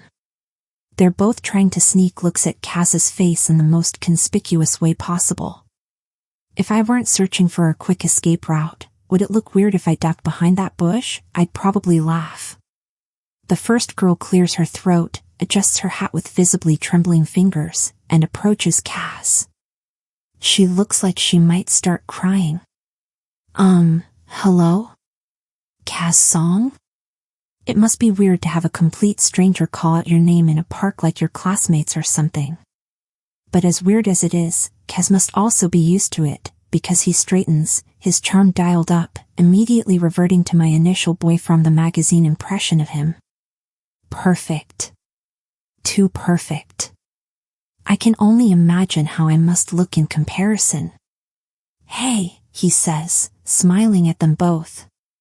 How are you? I'm a huge fan, 𝐒𝐘𝐍𝐎 says, her voice trembling too, her words tumbling out in a great rush. I've watched every drama you've starred in. My favorite has to be The Legend of 𝐒𝐘𝐍𝐻. It was, like, the perfect adaptation of Hiro's novel. You're exactly how I pictured the male lead when I first read it. The other girl has whipped out her phone and started filming the exchange, and panic flashes through me. I do not need every Chinese netizen to see a video of me looking like this. My dress is still too short, and I'm suddenly very conscious of the pimple on my forehead. But Caz has started chatting with them in earnest, about his next drama, his castmates, his diet and workout routine, each answer so smooth I wonder if he's reading off an invisible script. I linger behind him, feeling somehow both invisible and way too exposed, when 𝐒𝐘𝐍𝐻 turns her attention to me and her eyes widen. Oh, holy crap, are you Eliza Lin? I blink. Yeah. To my surprise, her face splits into a broad beam. I love your essay. Your writing's amazing. My pulse skips, and good heat, rushes to my face. Wow, I say, sounding as shy as I feel. This random girl actually likes my writing. I mean, I've gotten more than enough compliments from people online by now, but this is different. This is actually happening in real life, and it's happening to me. Thank you. That means a lot. No, for real, she says. I think it might be one of my favorite pieces ever. The heat spreads all the way through my body like sunshine, and I decide that maybe I don't mind the attention. Maybe I even crave it a little. You look a lot better in real life than your school photo, she adds with complete sincerity, and nudges her friend, who's still filming. Don't you think? Her friend lowers her phone at last and meets my eyes, and all the warmth seeps out of me. Her gaze is ice cold, and her tone no friendlier. You're Caz's girlfriend? The question sounds almost like a threat.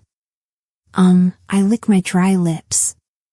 Yeah, she is, Caz answers for me, and to everyone's shock, slides a casual hand around my waist. Distantly, through the sensation of his skin against my dress, I remember the slide from my PowerPoint, no physical contact beyond casual shoulder bumping and occasional hugging. We're actually on a date right now. 𝐒𝐘𝐍𝐻 claps a hand to her mouth.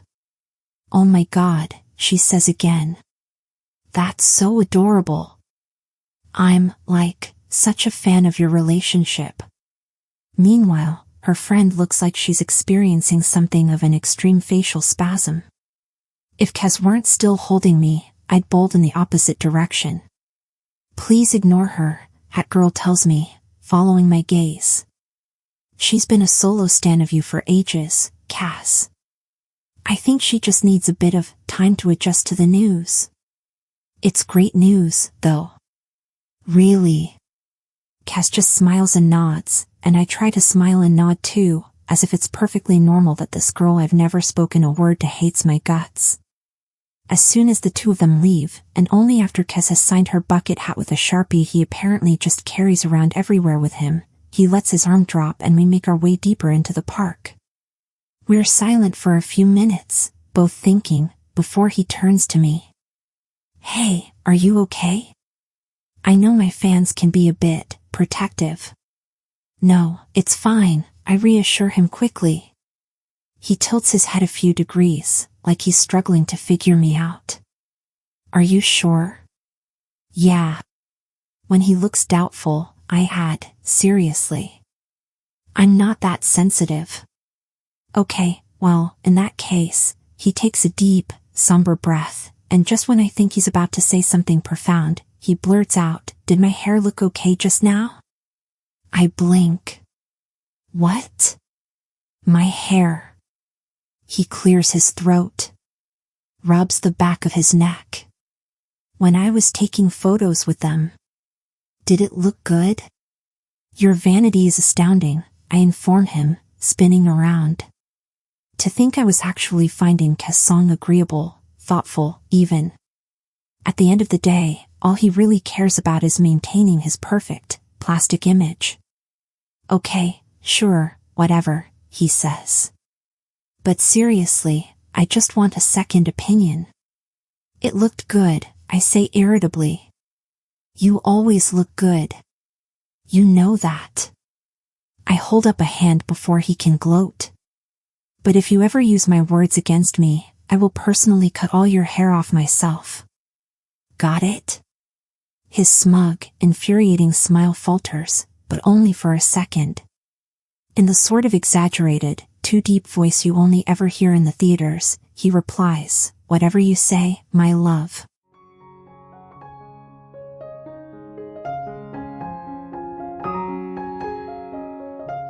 Chapter 8. It's close to noon before we find a space quiet enough to work, an empty picnic table surrounded by nothing but wild grass. Caz hops onto the wooden seat and leans back, his head tilted lazily toward the sun, eyes closed, his sharp, lovely features awash in hazy gold.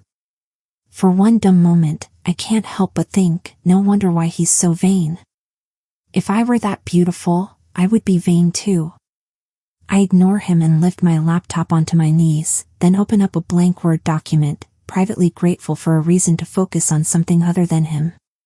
So I'm going to assume that you haven't written anything at all for your applications yet, I say, pulling up a new Google window beside the page. Would that be correct? Yeah, Caz says, without an ounce of shame. Absolutely. Well, at least he's honest.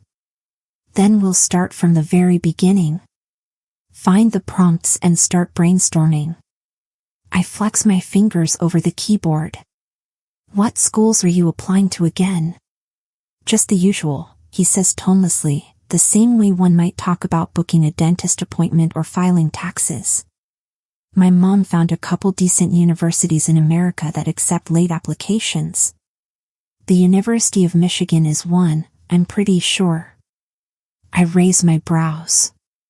Whoa there, no need to sound so enthusiastic. He laughs, but even that lacks his usual wry humor.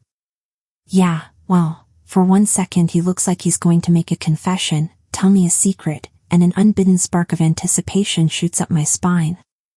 But then he kind of shrugs and shakes his head. It is what it is. Again. Your enthusiasm is overwhelming.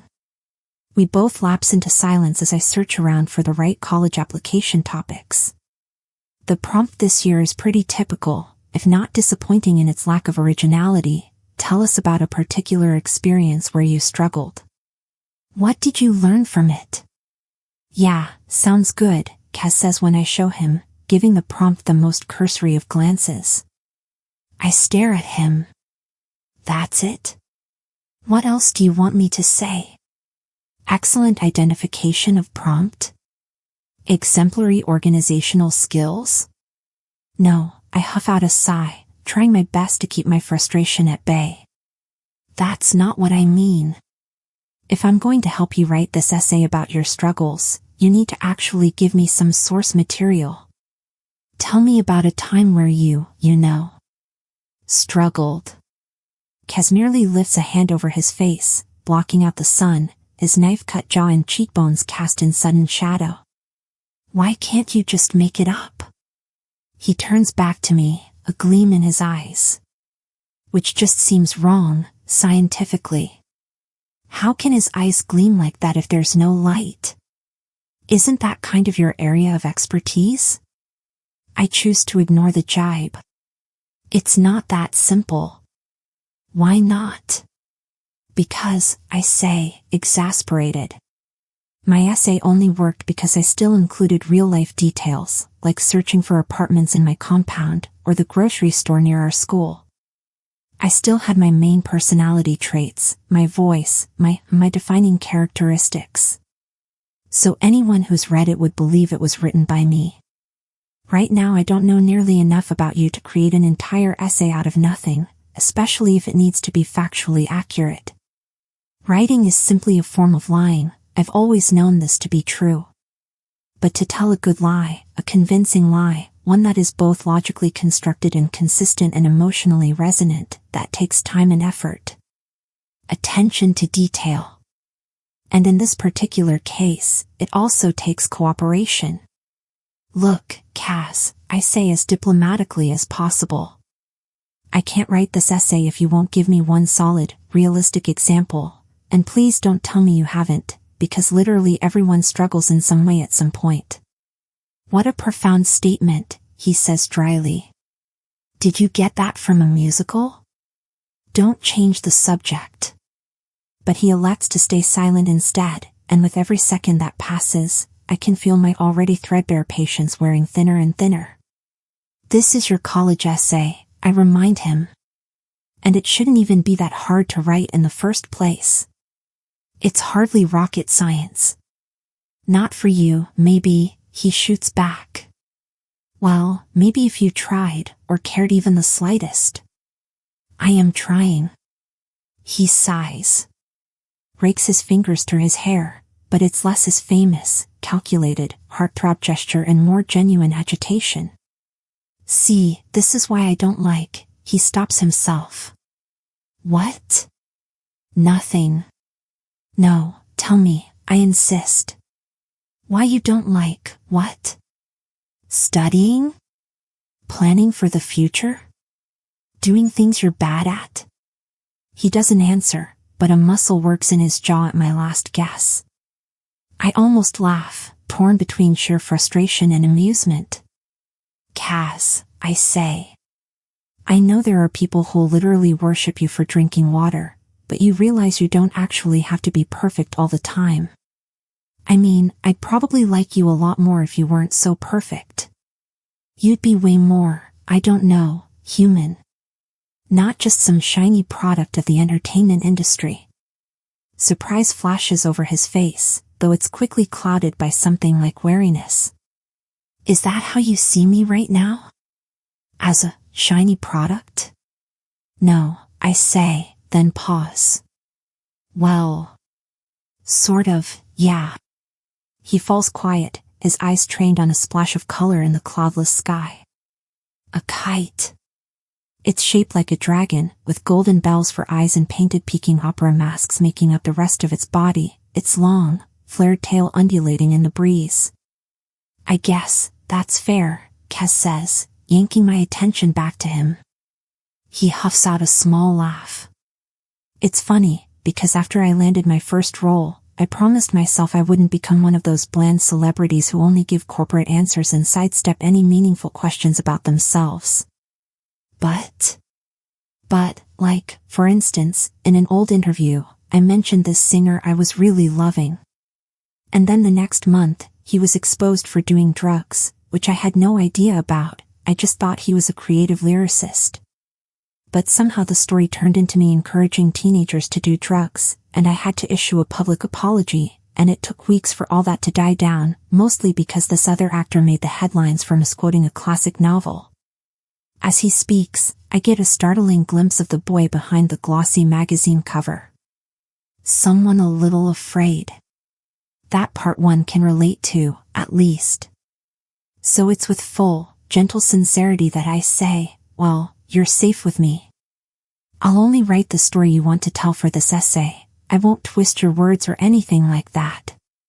Promise. A long pause. A soft breeze brushes through the grass, past my cheek.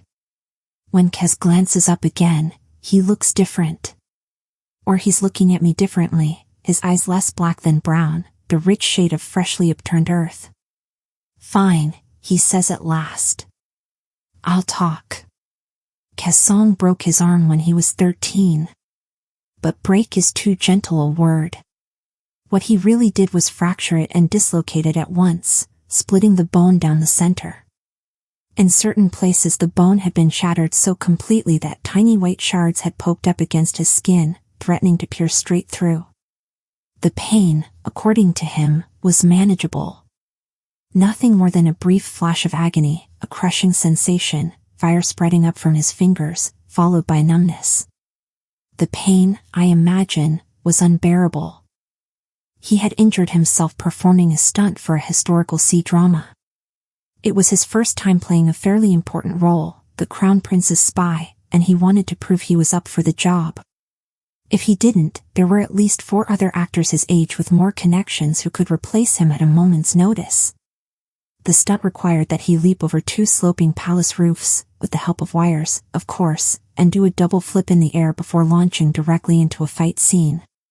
He managed to make the jump over one roof before one of the wires accidentally went slack.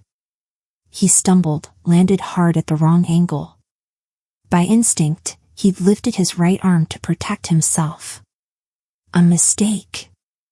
I knew pretty much straight away that I'd broken it, he says, rolling back his sleeve to show me. The ghost of a jagged white line trails from his elbow down to his wrist, cutting its way into lean cords of muscle. I have to fight this strange, abrupt urge to trace my fingers over the scar, just to see if it still hurts. To see if he would let me. I mean, I heard it. A jolt of imaginary pain lances through my own arm at the thought. But you kept going, I guess, tearing my eyes away from his scar before I can do something foolish. The cameras were still rolling. He shrugs. Everyone was waiting. I figured I could afford to finish the scene. And so he did. He finished that scene, and the next, and the one after that. For 2 whole hours he said nothing, just kept his head up and stayed in character and pulled off all the remaining stunts himself. It wasn't until his scenes were done for the day and the director was completely satisfied with everything that Caz asked, quite calmly, whether he could go see a doctor, as he couldn't feel his fingers. The staff member assigned to bring him there had taken one look at his arm, now no longer hidden by the thick, layered sleeves of his costume, and almost screamed. The doctor had been horrified as well. Shocked that Caz hadn't passed out from the pain at that point. Caz had simply smiled his famous, crooked white smile, the smile that made all his co-stars and viewers fall at least a little bit in love with him, and said, "Come on, it's barely a scratch." And what did the doctor say to that? I ask. He runs a hand through his perpetually messy hair. Honestly? The drugs kind of kicked in at that point, so I can't be sure. Nice. I snort. Though I imagine he shook his head in admiration and murmured to the nurse beside him, "What a brave young man." Maybe even a few tears were shed. And then everyone in the operating room burst into loud applause? I say sarcastically. He stares at me in fake shock. How did you know? A small, involuntary giggle rises up my throat, though I quickly squash it down again. Still, a giggle. It doesn't make any sense for me to feel that way now. No. I need to clear my head. Refocus. I'm not here to make friends, to get my hopes up about people only to be let down over and over again. Especially not when it comes to Caz Song, who makes a literal living off pretending to feel things he doesn't. Nothing else. Go on, I tell Caz, sitting back, a safer distance away from him. What happens next? He hesitates, as if sensing the change in my tone, however subtle. But after another beat, he nods and picks up where he left off. After the operation, the doctor advised Caz to rest for at least a month. The next week, he went back on set again. He worked with the director to devise a way to hide his cast under his costume and refused to restrict his movements in any of his scenes. Even when he went back to the hospital for further treatment or was forced by his parents to rest, he secretly studied his script under the covers of his bed, repeating lines to himself over and over again. By the time they wrapped up shooting, his arm still wasn't fully healed yet. But his performance, according to the director and his cast members, was phenomenal. Far beyond their highest expectations. Except the drama never actually ended up airing. The main lead got involved in a huge scandal concerning an underground strip club, and the higher-ups decided it was best to cancel the drama altogether. It was still worth it, though, Caz says, picking up a long blade of grass and wrapping it around one finger like a ring. Caz can never seem to keep still. I learned a lot. And while this does sound like typical corporate bullshit, I'm surprised to find myself actually believing him. Even after I have all my material for the essay, it takes me longer than usual to get into the writing zone. I'd blame the good weather or the squeals and cheers of children in the distance, but if I'm honest, it's mostly because of Caz. Even when he isn't talking or looking my way, I can sense his presence keenly, as if every molecule in the air is oriented toward him. I'm almost tempted to ask him to move to another table, though I know that isn't fair. But once I do manage to tune out all unwanted distractions, the words come in a flood. My mind sharpens. My fingers find a natural rhythm over the keys. Because I might be clueless about dating and hand-holding and dancing for fun in a crowded classroom, but this right here, stringing words together to mean something, is my element. This, I could do all day for the rest of my life. It feels like the closest thing I know to home. When I reach the final paragraph, Caz disappears for a few minutes and comes back with 2 𝐒𝐚𝐫𝐿, the jewel-like fruits glistening in the light. One of them is the traditional flavor, the type I used to have as a kid, a string of bright red hawthorns pierced through with a wooden skewer. The other is crowded by giant, ripe strawberries and green grapes and fat slices of kiwi, all sprinkled with a generous layer of white sesame. I saw you eyeing that little boy's food earlier, he says by way of explanation. He holds the skewers up before me like he's about to perform a magic trick. Take your pick. I blink at him and push my laptop slowly aside, surprised that he noticed. Or maybe he's only acting this way in case someone else is watching, just to make it look more like a date. And to make himself look more considerate. I understand it's an incredibly difficult decision to make, Caz teases when I continue umming for a solid minute. A lot at stake here. Would you like to talk it over with your lawyer first? Consult a third party? That probably won't be necessary, I say, playing along. Though it might be wise for me to evaluate the pros and cons of both options. Really think this one through. Yes, of course. I snort out a laugh and take the traditional hawthorn 𝐒𝐚𝐫𝐿 from him. Thanks. He waves his free hand. Anything for my fate, girlfriend. A brief, inexplicable pain fills my chest, like my heart has snagged on a stray piece of barbed wire. Unsure what else to do or say, I bring the 𝐒𝐚𝐫𝐿 to my lips, letting the thin paper cover dissolve on my tongue first. Then I bite down.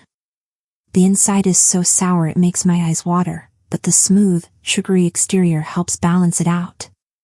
It tastes just like I remembered.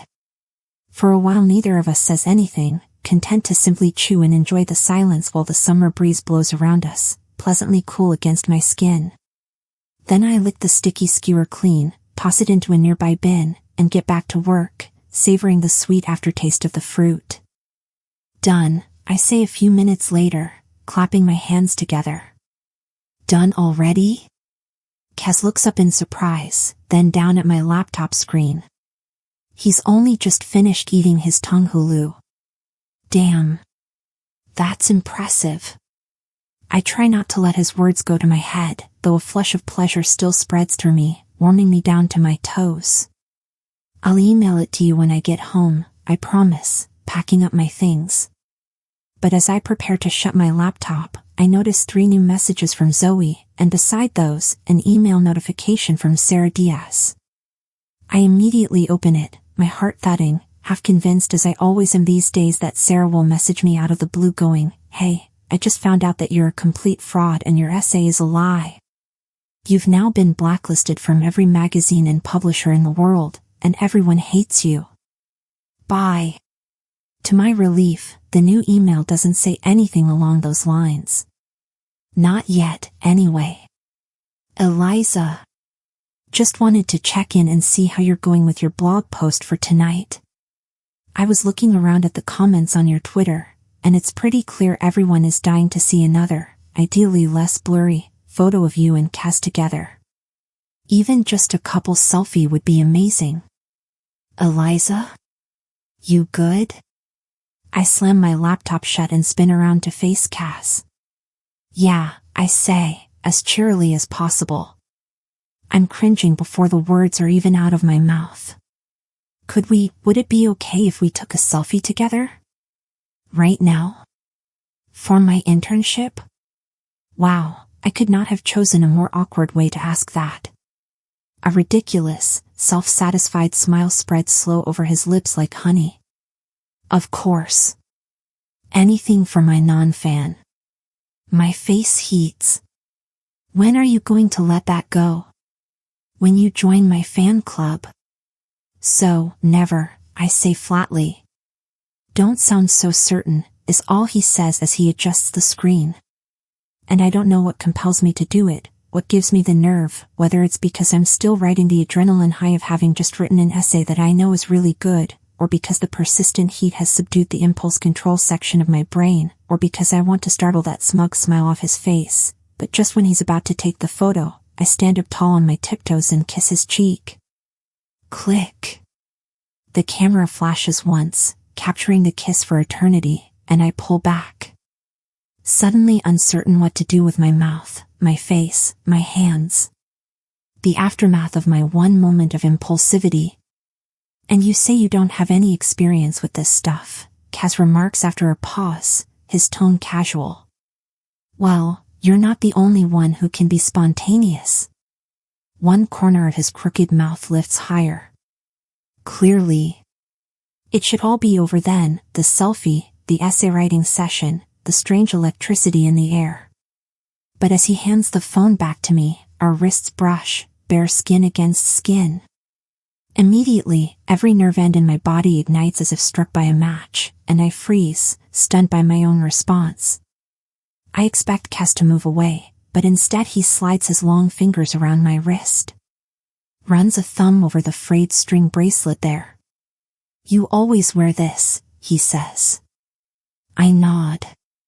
Swallow. Yeah. I know. He waits for me to say more, but I'm too busy trying to act normal, like I'm not hyper-aware of how close we are, how his hand is still moving slowly over my skin, his touch warmer and lighter than the summer air.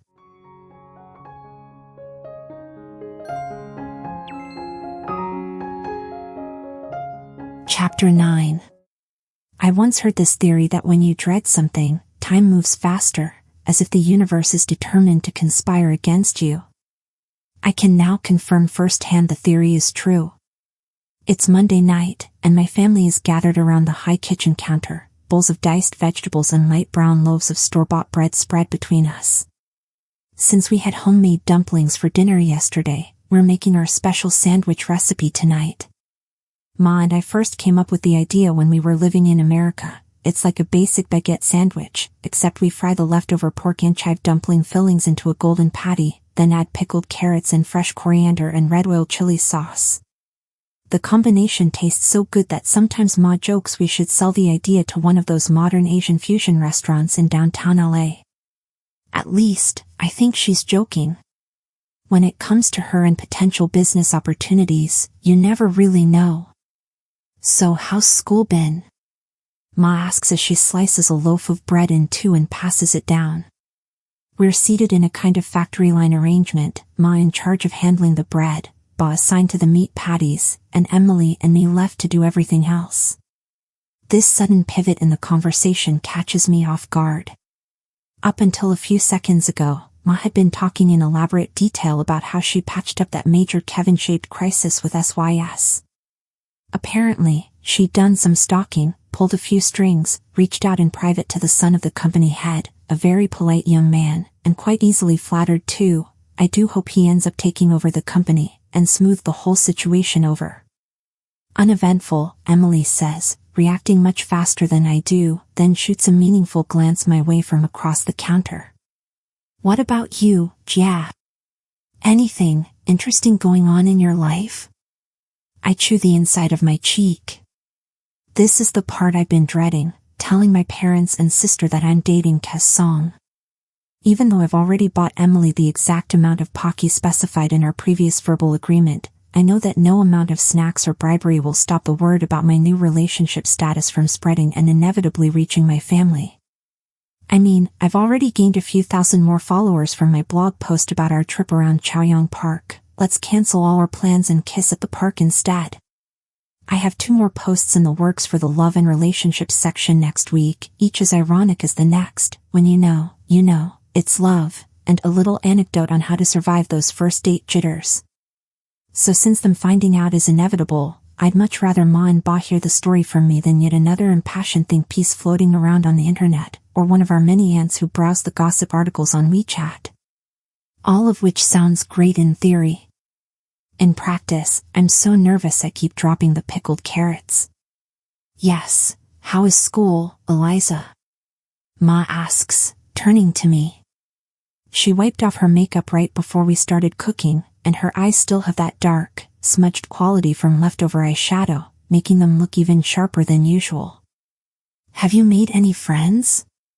My mom's evident concern for my social life aside, this seems as effective a conversation opening as any. I might even be able to put a positive spin on my news. After all, a boyfriend is technically a kind of friend, right? Just with more potential physical contact. I clear my throat.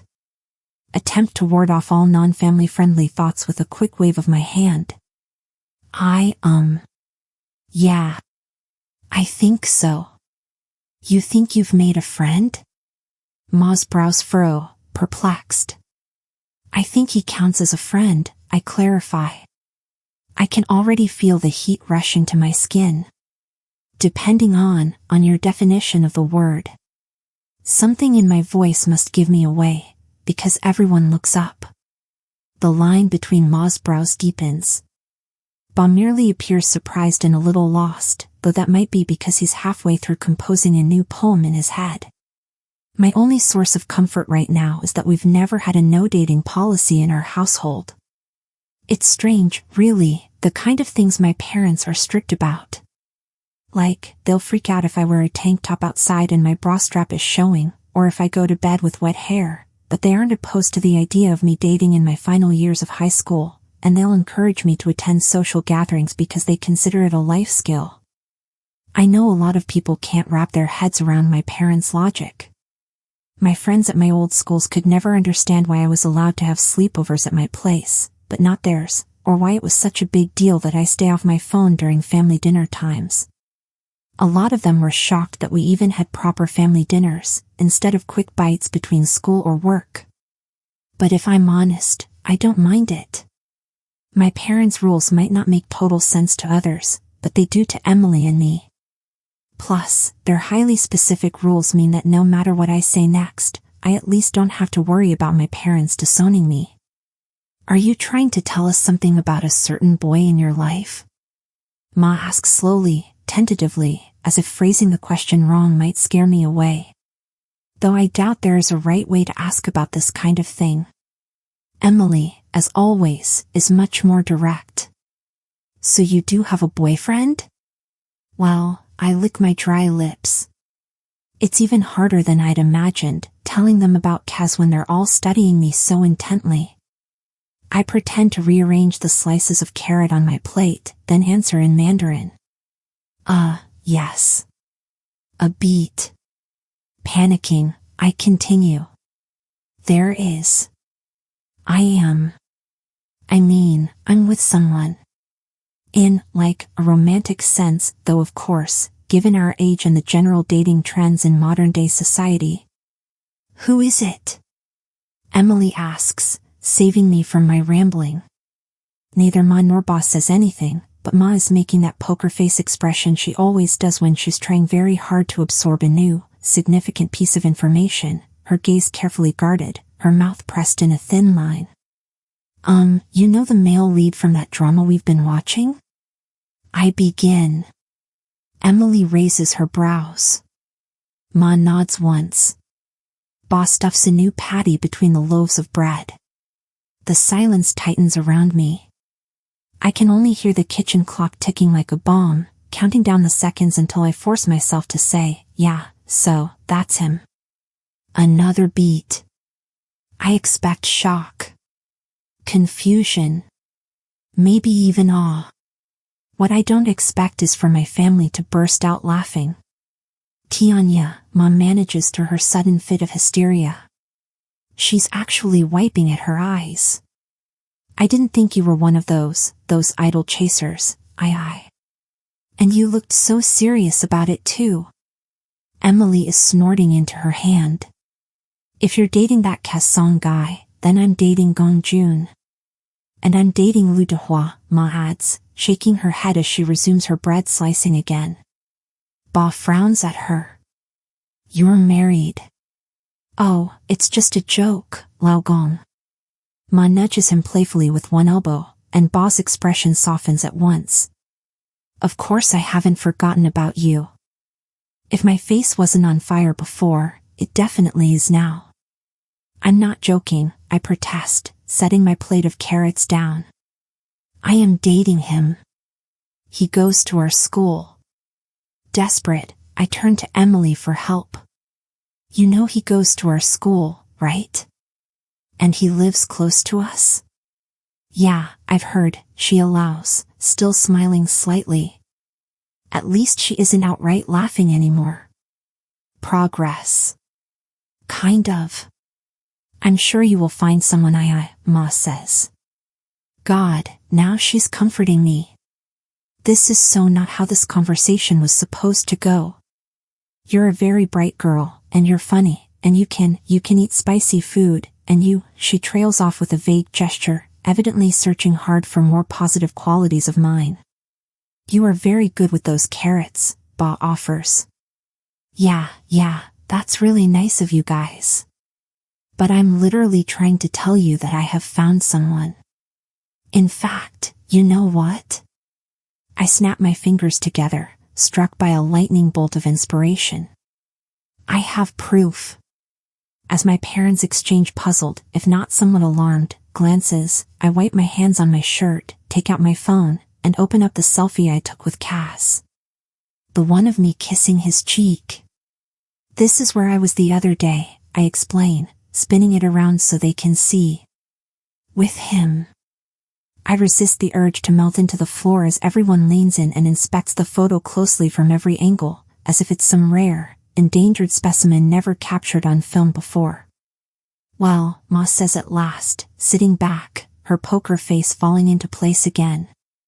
For a moment, I can't decide what's worse, my parents refusing to believe that I could be dating Caz Song, even with photographic evidence, or my parents believing in my life fully.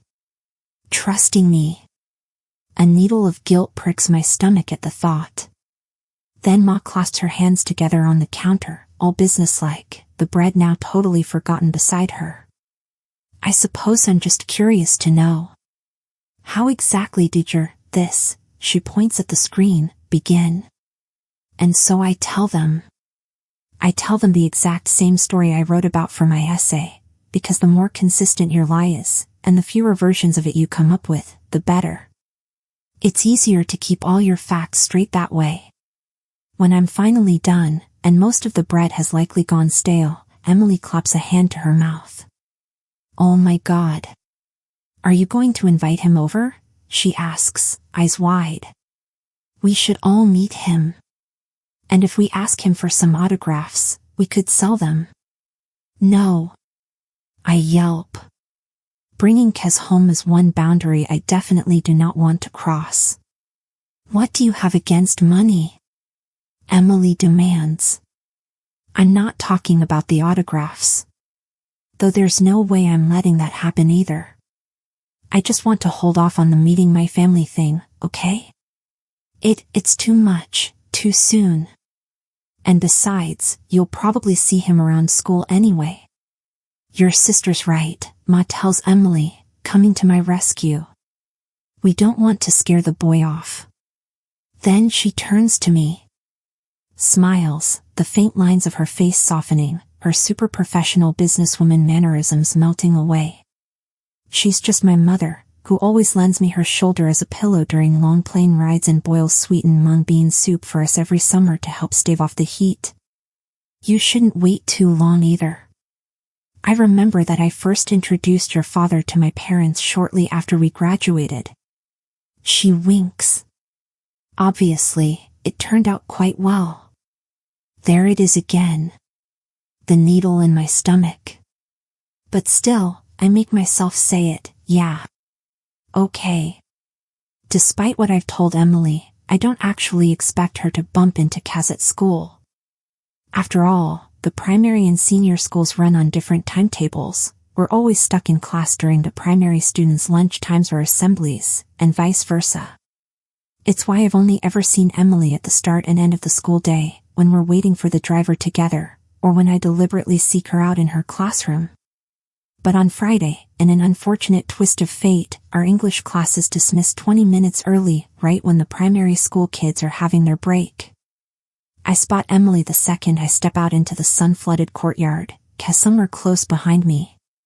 She's playing that traditional Chinese 𝐒𝐘𝐍𝐎𝐏𝐿 game with at least 8 or 9 other girls her age. It's a simple game, more speed than strategy, requiring that the players pass a shuttlecock between them using mainly their feet. I stop to watch them play, my books hugged to my chest. They're all giggling madly, yelling at one another whenever the shuttlecock looks close to falling, dashing forward and back again every time they see the flash of colored feathers. It doesn't take long to dissect the group dynamic. Years of quietly observing my classmates at new schools have honed my skills. Even though Emily and her friends are technically all standing in a circle, the prettiest one, the one with the polka dot hairband and loudest, tinkling laugh, is clearly the leader. She keeps barking out names and instructions at the others, and it's her who takes the shuttlecock from whoever's retrieved it without so much as a thanks. And Emily, I realize with a small, anxious jolt, is hovering somewhere toward the bottom of the social ladder. None of them seem to bother passing the shuttlecock to her, and when she does manage to kick it, none of them cheer very loud. I feel myself frown. This isn't supposed to happen. Emily has always been the social butterfly of the family, likable and adaptable in all the ways I'm not. But then again, maybe all the moving around hasn't been quite as easy for Emily as I believed. Or maybe there's something about this school in particular that has made it harder than usual. Is that your sister? Caz asks, breaking through my thoughts. He's pointing straight at Emily. I turn to him, surprised. Yeah. How did you know? He shrugs. You two look alike. This is so inaccurate I almost burst out laughing. Unlike Emily, I've inherited none of Ma's delicate, sculpted ice features, her glossy hair and dewy skin. Instead, I take after both my father and no one, my face drawn from a random arrangement of broad, cutting strokes and round lines, like some kind of afterthought. You're probably the first person in the history of the world to say that. It's the smile, he says, eyes flickering to me. You two have the same smile. Before I can even think of an adequate response to this, Emily catches sight of me. Jia! Jia, she yells, breaking off from the circle and sprinting across the short length of the courtyard. Her pigtails whip forward as she skids to a stop before me, seconds away from crashing into my stomach, and looks up, breathless and beaming. Then she sees Caz. And she goes perfectly still. Hey, Caz offers. Emily's eyes are so wide she looks like a cartoon character. You're Caz Song, she says, voice hushed. My sister's boyfriend. Yeah. Caz bends down slightly until they're the same height. Smiles. It's a different smile from the one he wears on TV, or around people in our year level. It's gentle, kind. I am. Holy shit, my 9-year-old sister whispers. I elbow her, hard. Language. Sorry, she says, sounding not even remotely sorry. I meant holy crap. Happy? Not really, I mutter. Caz's smile widens until his dimples are visible, and Emily positively melts. Which, under ordinary circumstances, should be a good thing. Everyone wants their family to like their boyfriend. But all I feel is a faint pang of unease. The more attached Emily gets to Caz, the more it'll hurt when our 6-month relationship reaches its end. Thankfully, this conversation from hell is interrupted by none other than Emily's entire friend group. Emily. Come on. Dude, what's taking so long? Are you playing or not? Because we can play without you, you know. This, from their leader. She's crossed her arms over her chest, tapping her foot impatiently on the asphalt. I feel an immediate surge of dislike toward her. I'll be there in a minute. Emily calls back, then turns back to us with large puppy dog eyes. Can you guys join in? I expect Caz to make some polite excuse about schoolwork and leave, but instead, he nods and grins widely.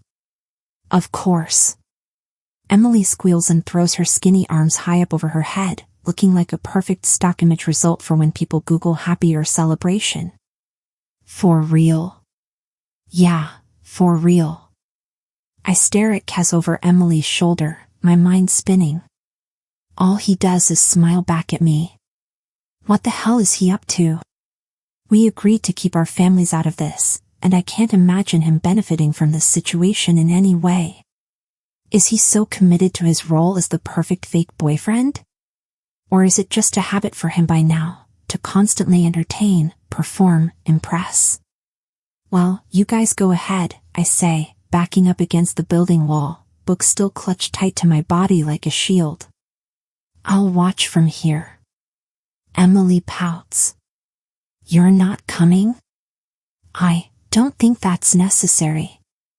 Of course it's necessary. Caz's smile is evil now, wicked. He extends a hand in invitation, and a third possibility pops into my head. Maybe he just wants to see me make a fool of myself. Come on. Who doesn't enjoy kicking pieces of glued feathers around? I take another step backward, my heel hits cold brick. No, I'm basically allergic to it. What, fun. Caz says, and Emily giggles. Intensive exercise, I correct. As well as embarrassing myself in front of a group of strangers. No matter how tiny they are. You call 𝐒𝐘𝐍𝐎𝐿 intensive exercise? Caz shakes his head like I've just told a bad joke. Eliza, I've seen 80-year-olds kick shuttlecocks with minimal difficulty. I think you'll be fine. Emily nods vigorously and turns her dark, pleading eyes on me. I've always hated those puppy dog eyes.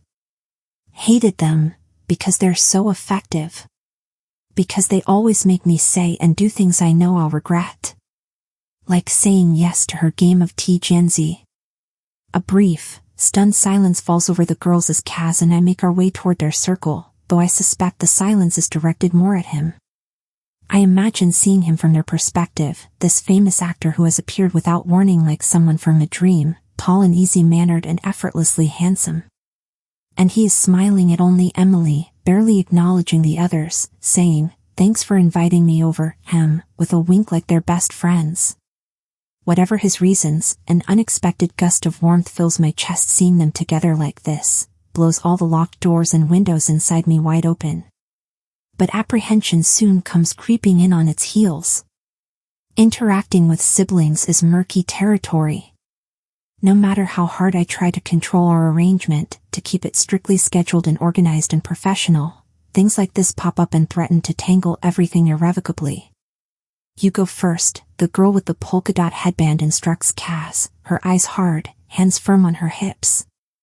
She has the high, ringing voice of someone who is used to having her way, but when Caz raises a cool eyebrow at her, she wilts. Mumbles, or whatever works best. I can go, Meredith, Emily says cheerily. The leader, Meredith, frowns, but she doesn't protest. Not with Caz and me standing here, disrupting the power dynamics. Emily picks up the shuttlecock and kicks it high into the air, with a sound like rattling coins. The girl beside her catches the object on its way down using the toe of her sneaker, then bounces it over to Meredith, who passes it quickly, roughly, to Caz, who retrieves it with ease. He bounces the shuttlecock back and forth between 2 feet, even hits it with the top of his head, which draws in bursts of loud, enthusiastic applause. And he looks... well, he looks ridiculous. This isn't exactly a graceful, dignified game, and even Caz can't quite manage to make 𝐒𝐘𝐍𝐎𝐿 look the way horse riding or archery or boxing does. But he's good at it, insanely coordinated, confident despite the inherent ridiculousness of this game, and that's more than enough to impress.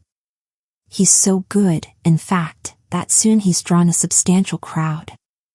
I try to keep my attention on the shuttlecock, but my skin tingles with the new, uncomfortable awareness. There are far too many pairs of eyes trained on us. On me. Sweat beads above my brow. Go, Caz, someone cheers from the sidelines, joined by some unnecessarily loud whoops and whistles, as if this is the final round of the Olympics. Caz just smiles his superstar smile and continues passing the shuttlecock around without any hint of self-consciousness, at ease in all the attention. But when the shuttlecock comes flying toward me, I fumble and drop it. And then I hear it, a low but audible snort from one of the watchers. There are too many people around to tell where it came from, but it doesn't matter. My whole face burns as if struck by a match.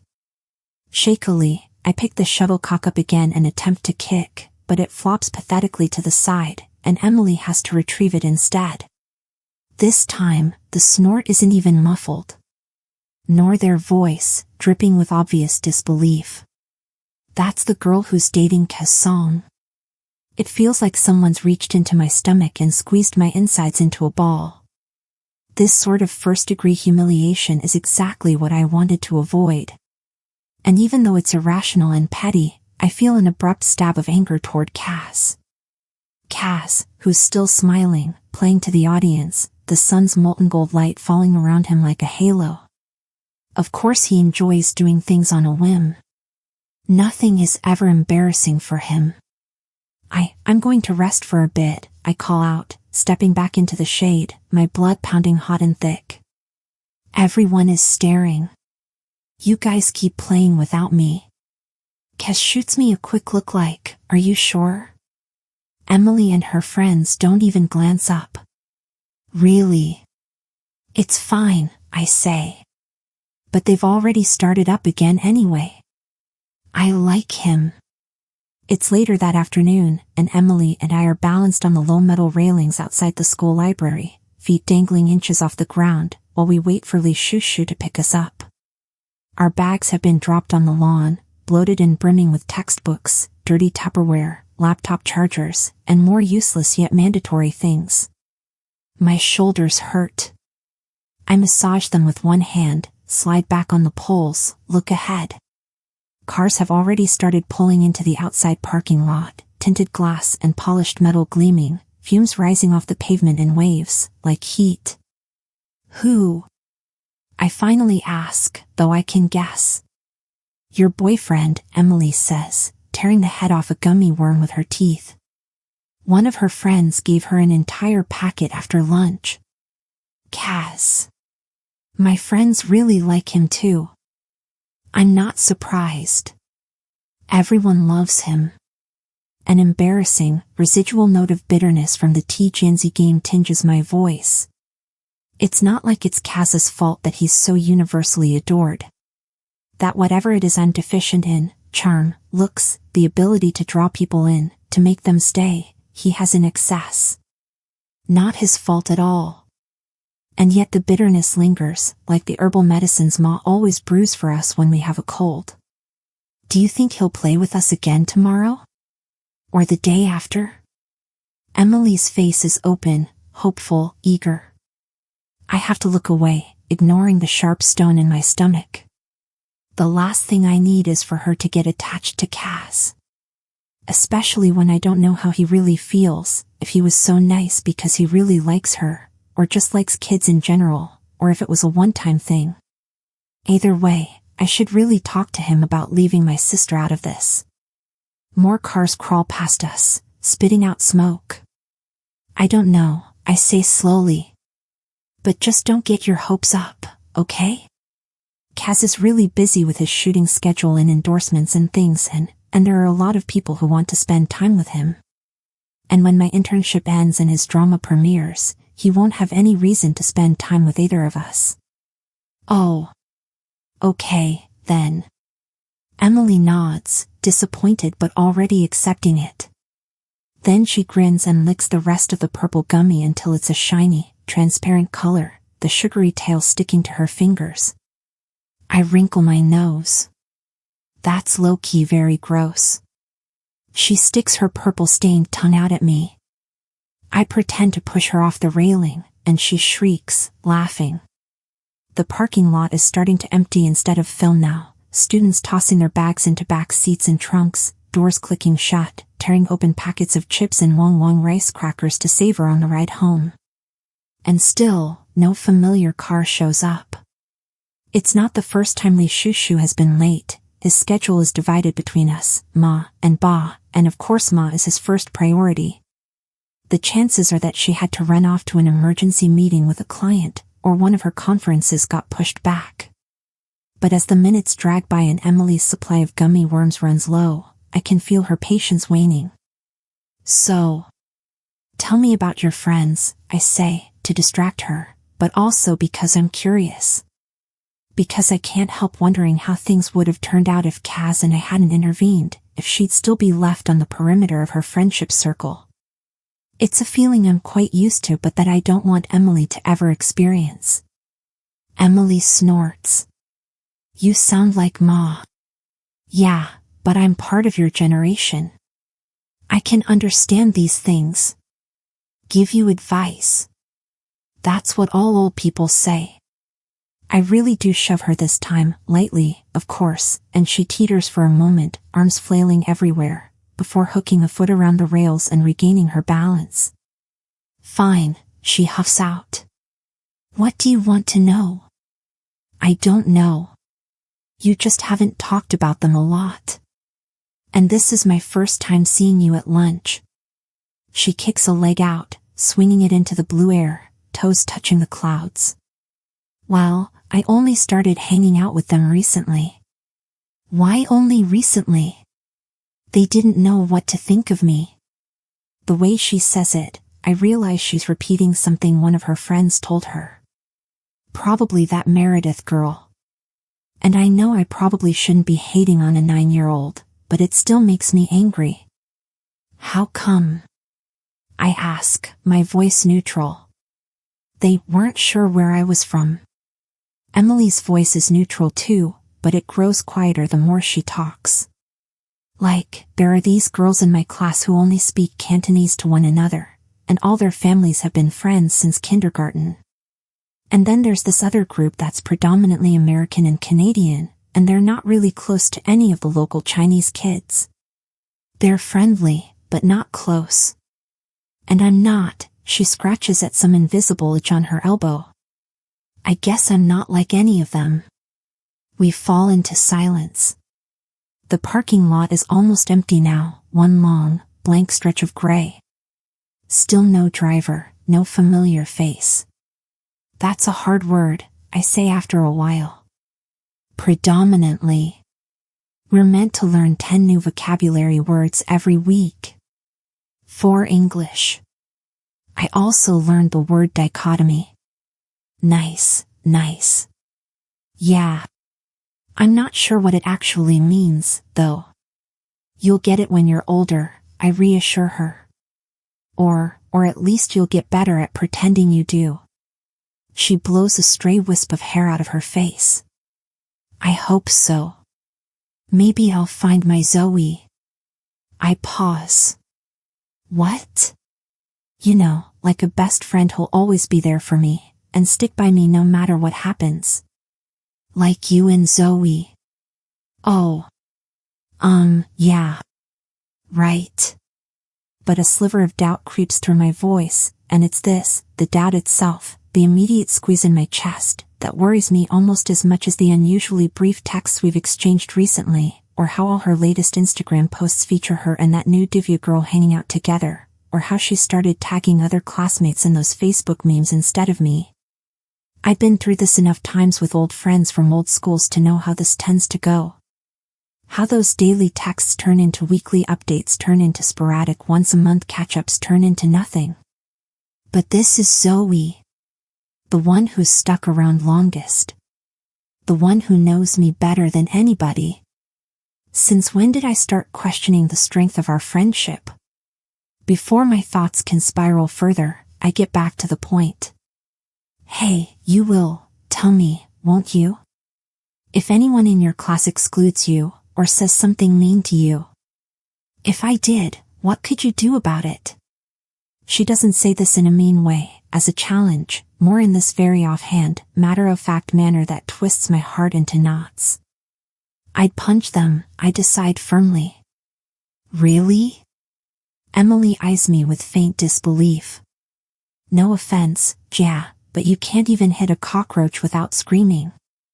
Well, I mean, first of all, cockroaches are disgusting, and they have no right to make those crunching sounds when they die. And second, yes, really. I could do it. And I would. For her. She considers this, then hops onto the ground, dusting sugar off her palms. Okay, then. I guess. Our conversation is cut short by the rumble of an engine drawing closer, the school gates creaking open to let our driver's car in. He slows the vehicle when he reaches us, the only 2 students left on campus, his front windows rolled down, the blast of cold air and a snippet from some Chinese radio talk show escaping through the gaps. Sorry, 𝐒𝐘𝐍𝐎𝐏𝐿 calls, sticking his bald head out. I had to pick up your mother from a convention. Got stuck in traffic. It's fine, I call back. As Emily runs over to heave our school bags off the grass, the canvas bottoms now stained with damp green patches and mud spots, I hold the car door open. Hold out my other hand. Come on. I nod at her. Let's go home.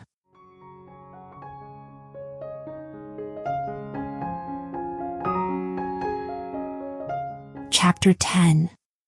Even though it's the last thing I want to do after the 𝐒𝐘𝐍𝐎𝐏𝐿 game, I show up on time for our first official chemistry training session the next day.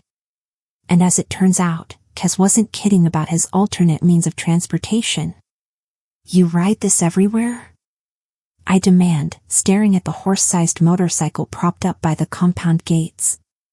It looks like something someone in the mafia would ride, or something a 47-year-old billionaire might buy to keep up with the times. Most of the vehicle is coated a pure, glossy black, from the wheels to the leather seats, but with fire-red streaks running down the sides. Hardly the kind of transportation I expected to see first thing on a Saturday morning, or that I had in mind when Caz texted me about visiting his favorite jianbing stall. Beautiful, don't you think? Caz asks, a rhetorical question, clearly. I mean, he's stroking the seats with more affection than I've seen him show anybody, including his co-stars in super intimate scenes. I stare at him, his winning smile, his casual stance. Unlike me, he doesn't seem to remember the humiliating game at all. Which is just typical of him, really, of us. Him going about his day without a care in the world, while I get to sit around and overthink my every exchange with him and wonder why things don't ever come so easily to me. Wow, I say flatly as I take a tentative step closer to the leathery, monstrous thing.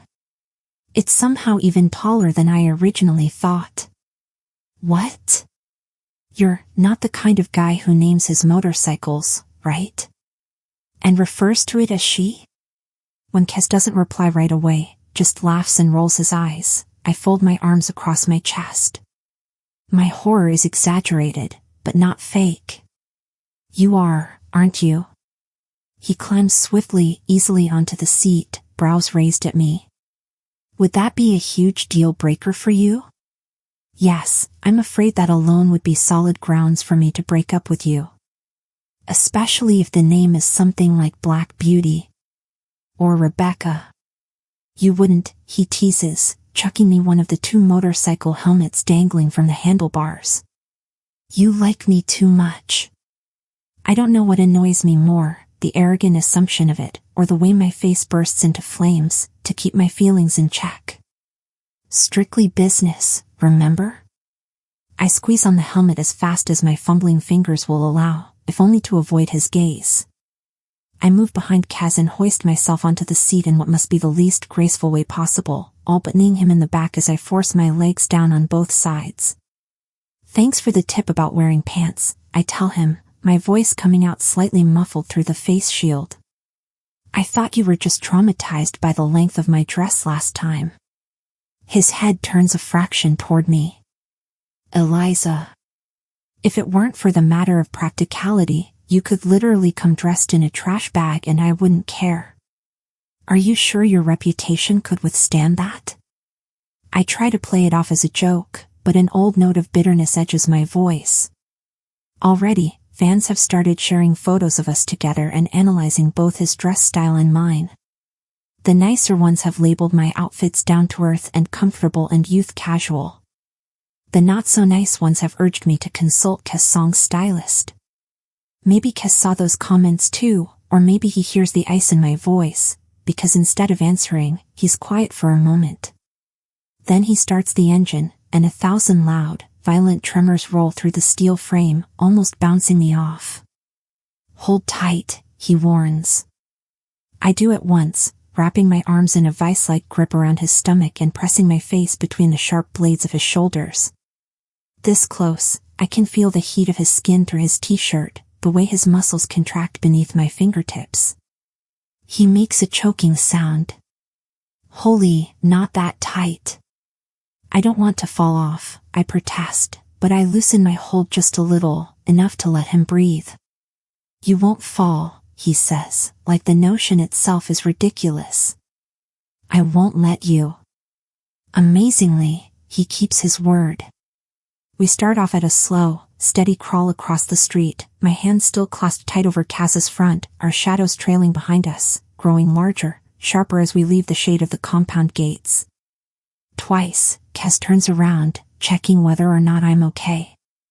When I nod, he shifts gears, and we start speeding up, the landscape rising to greet us. And it's beautiful. All of it. Since Caz has to shoot this afternoon, the hour is still fairly early, the sky the pale blue of a rough watercolor painting. Beijing looks different at this time. More peaceful, somehow. The clean paved streets and lanes are empty save for a couple of rusted old rickshaws and a few elderly men swinging birds in bamboo cages, humming into the hazy air. We fly past them down the road, the green of trees and gleam of cars bleeding all around us, shapes and backlit silhouettes melting together. So this is what it feels like, I marvel as I tilt my face toward the sun, letting the gold honey light wash soft over me, and catch sight of my own reflection in the side view mirror. My face is bright with open-mouthed laughter, my eyes creased, shirt rippling in the wind. I look young. Deliriously happy. I almost don't recognize myself. This is how it feels to be an ordinary teenager. To be unafraid. Suddenly, my anger from before feels like a small and distant thing. We're somewhere deep in the city when Caz slows the vehicle to a stop and lets it rest on the side of a narrow street. He jumps down first, freeing his windswept, movie star hair from his helmet, then helps me to the ground. I wobble for a moment, still shaky from leftover adrenaline, knees weak from gripping onto the seat too tightly, before steadying myself against a nearby streetlight. It's a relief to take the crushing weight of the helmet off, to feel the fresh air fanning my cheeks. Caz takes one look at me and bursts out laughing. I freeze, self-conscious and a little stunned, because I can't recall seeing Caz laugh like this before, head thrown back and dimples so deep they look carved in. Then he says, Eliza. Your hair. What? My hands reach instinctively for the top of my head, and I'm horrified to find my hair sticking up. All the way up, as if I've been shocked with electricity. Perfect. Just perfect. I scowl to hide my embarrassment and quickly smooth my hair back down in a few vigorous pats, then glare at him. Don't say another word. Come on, it didn't look that bad. It's actually quite stylish. Don't. He bites down on another laugh and mimes sipping his lips, throwing away the key, the full charade, and starts leading me down the street. So, I say after a moment, all the awe and adrenaline from the motorcycle ride gone, and the words that have been brewing inside me the past 24 hours finally bubbling up to my tongue. We should probably talk about yesterday. What about yesterday? He sounds genuinely confused, which only proves my worst suspicions correct. He doesn't care about these things the way I do. He doesn't have to worry about getting hurt, about the consequences of his actions, how one careless smile and a few fake nice words from him could bring someone else to total emotional ruin. My sister, I grit out. You playing with her and her friends. What was that? He skids to a halt. Whoa, hold up. Is that why you've been grumpy all morning? Because I was being nice to your little sister? The way he phrases it, the judgment in his tone, as if I'm being difficult on purpose, makes my blood boil. I'm not grumpy, I snap, walking right past him. He catches up to me in a heartbeat. Yeah, no, of course. Because right now your tone and expression are so gentle. Very peaceful. Not at all like you're fantasizing about strangling me. Not strangling, I'm tempted to correct him. Just throwing my fist into your face. I release a loud puff of air through my teeth. We shouldn't get our families involved, okay? It's too messy. I don't want my own sister to become collateral damage when we break up. I wait for some snarky remark, but when he looks at me, his expression is uncharacteristically serious. Even a little sheepish. Sorry, he says, surprising me. I guess I wasn't thinking about it like that. Of course you weren't, I mutter. Hey, listen. If it matters that much to you, I won't do it again, okay? My anger weakens slightly, though my distrust toward him holds. You better not, I warn, jabbing a finger at him. He stares down at my outstretched finger, then back up at me, and a much more familiar and kickable look of amusement sprawls itself across his features.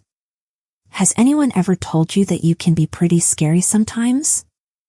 I make a point of walking straight ahead without replying. The Jianbing place is nestled between a local kindergarten, a half-empty parking lot, and what looks like an out-of-business textbook store. Two scrawny, sunburnt men in their late 20s are manning the stall, their foreheads shiny with sweat from some combination of the summer heat, the burning grill, and their uniforms. Both have on aprons and plastic sleeves over their loose white tank tops. They're just finishing up with a young mother's order when we approach from the sidewalk. 2 Jianbings, please, Caz orders in perfect, local Chinese, then glances over at me and switches to English. Do you want a drink? Soybean milk? Water? Iced tea? I'm still busy trying to get my hair to stay flat. I pause at the question, a little flustered, and reply, soybean milk would be good. Thanks. Sure. Caz turns around and eases smoothly into Chinese again. Then we'll just have 1 medium cup of soybean milk, sweetened. The 2 men shoot us curious looks, but they don't say anything. They just nod and get to work. Most of the ingredients have already been laid out over the stand, ready for use at any moment, a carton half filled with eggs, giant jars of black bean sauce and red bean curd and chili oil, a plastic bowl of dough and containers brimming with fresh vegetables. I watch as one of the chefs spreads the sticky dough over the circular grill in one smooth, rolling motion, until it's been stretched out paper-thin all the way to the edges. He repeats the process with 2 cracked eggs, the whites sizzling instantly upon contact with the hot metal, the 2 yolks sliding to the center like twin suns. Within seconds, the dough turns a baked, crisp gold. Scallions and cut coriander are scattered onto the surface next, followed by pork floss and a thick bean curd paste and fat, fried dough sticks. The savory scent wafts into the air, mingles with the smoke from the grill. The other man takes over with the packaging, cutting the cooked 𝐏𝐚𝐫𝐭 into two and sliding them into a small disposable bag, the steam quickly fogging up the clear plastic. Then, without a word, he extends the bag toward us. Caz nods at me. You first. If Ma or Ba were here, they'd probably insist that I do the back and forth you first know you first thing until one of us runs out of breath or dies from overpoliteness. But since the chef's still holding out the bag, and the 𝐏𝐚𝐫𝐭 really does smell insanely good, I just say, you sure? Caz somehow manages to smile and roll his eyes at the same time. Eliza. Just take it. So I do. The bag is so hot it hurts my fingers, and I end up doing that laughable little dance where I pass it between both hands really fast to avoid getting burned. Shush yeah, I tell the chef, who's still looking at me funny. He exchanges a glance with the other chef, and both of them shake their heads and laugh. Then he says something back, but his regional accent is so strong, or, more accurately speaking, my Chinese skills are so limited that I can't make out a single word beyond can. Which sounds the exact same as meeting, bribery, clever, and about 50 other words in Chinese. So basically he could be saying anything. I turn to Caz for help. His expression is unreadable, but he translates right away.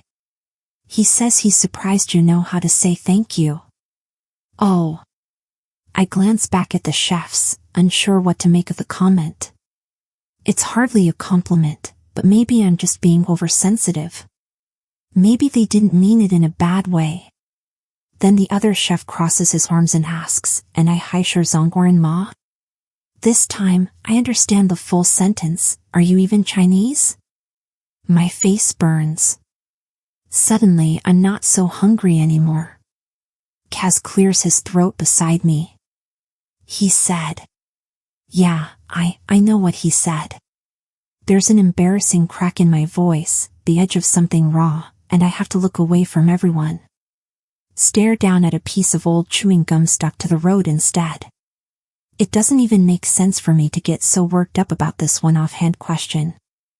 Except I've heard it before, so many times. Every possible version of it. Are you American? British? Are you from around here? Are you actually Chinese? I don't know. Sometimes it just gets really exhausting having to explain your identity to everyone.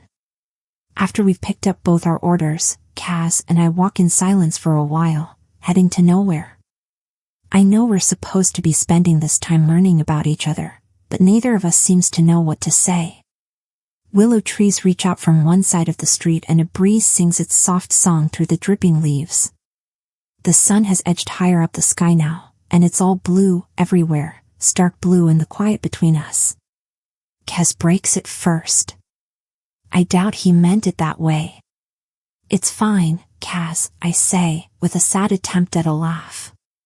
We really don't have to talk about this. I mean, there's not even anything to talk about. Well, you're clearly upset. I'm not. You are. You're making that face again. And he actually stops halfway down the street, juts his chin out and bites his lower lip in an impression of me that's as aggravating as it is freakishly accurate. I hold up a hand to block him from view. I don't look like that at all, I lie. Then, when it becomes apparent he isn't buying it, whatever. You wouldn't understand anyway. Why not? He challenges. I stop in my tracks too. Why not? Are you serious? Of course, he says evenly, his dark eyes steady on me. Caz. This isn't, you don't have these types of problems, okay? The words come out too quick, too honest, a bitter, breathless rush. You belong everywhere. You're welcome anywhere. Whether it's on the red carpet or in a silly children's game or in the school cafeteria. You always fit in perfectly, without trying, and it's just not like that with me. I sense his surprise, and I immediately wish I hadn't said anything at all. What is it about Caz Song that makes me both want to open up and draw a 10-foot thick barrier around me? Maybe that's true at school, he says finally, jaw tight. But sometimes, in my own home, and he stops. It's like that moment in the park again. He seems to be battling himself on something, like a boy teetering on the edge of a vast pool, unsure if it's safe enough to dive in. All this time, and he still reveals so little of himself willingly. Sometimes I feel that way too is what he settles on in the end. A half answer, a compromise, one foot suspended in midair, the other set firm on the ground. A suggestion that there might be more to him than I've given him credit for. The precarious truce stretches between us. I take a bite of my jianbing and I don't taste anything at first, just scalding, tongue-numbing heat, but then the savory bean curd flavor fills my mouth and the scent of fried oil brings back some of my appetite. Something in me softens. It's good, I tell him reluctantly. Good, he says. We both sit down on the curb and eat our breakfast and watch the city come to life. It is good, I guess, despite everything. Living here. Being here with Caz. Even if Beijing doesn't fully feel like mine yet, moments like this still give me hope that one day, it could be. I'm pulled from my thoughts as Caz dissolves into a loud coughing fit. And the melodramatic part of my brain programmed to assume the worst of everything instantly thinks, oh God. This is it. He's going to tell me he's suffering from some kind of chronic condition and he's been keeping it a secret this whole time because he doesn't want anyone to worry, but he only has 2 months left to live. We're going to end up in a depressing movie montage of his last days with me, and there's going to be a bunch of blood-colored sunsets and slow walks by the beach, and one day he'll just collapse before my eyes in. Sorry, Caz says, wincing slightly. He holds up his jianbing. They don't usually put chili in this. My heart slows down, and my panic fades. Wait. You can't eat anything spicy? Of course I can, he grumbles, but his cheeks are a few shades too red, and he doesn't make any move to touch his food again. Oh my God. It's so unexpected that the last of my anger from earlier dissipates, and I laugh. Once I start, I can't stop. My whole body shakes with ill-suppressed giggles until I'm nearly doubled over on the curb. Oh my God. This is amazing. How, he says flatly. What could possibly be amazing about this? Just, out of all things, I choke out through my hysteria. I mean, you were able to complete a bunch of stunts with a broken arm and bear the pain, but you can't handle a bit of spice. He scowls at me, though I can tell he doesn't really mean it. There was a lot in there, okay? At least 2 whole chilies. Oh my God, stop, I clutch at my stomach, laughing harder. Stop, sorry. I can't. I seriously can't. I'm glad you find my sensitive taste buds so hilarious. Okay, let me just get a grip. I take a deep breath like I'm about to meditate while Caz watches me, unimpressed, but that only sets me off again. I don't even know what's so funny about this. Or maybe it's not that funny, maybe I'm just happy, even though that makes no sense. When I've finally calmed down enough to form full sentences, I hold out my own jianbing in offering. We can swap, if you want. I promise there's 0 chili in mine. The weeping willow above our heads sways as I talk, its leaves scratching my cheek. Caz bats the branches away from me and tilts his head, assessing. You sure this isn't some kind of setup? You haven't poisoned it or anything? I swear. Though, I mean, I've already taken a few bites out of it, if you don't mind, and suddenly it's awkward, I can feel it in the air. I've made things awkward. Like I always do. But Caz recovers quickly. He grabs my jianbing from me like it's no big deal and smiles a little and tells me, we'll go somewhere that serves milder food next time. Next time, I repeat, surprised to find that the idea of these chemistry training sessions doesn't fill me with quite as much dread as it did before.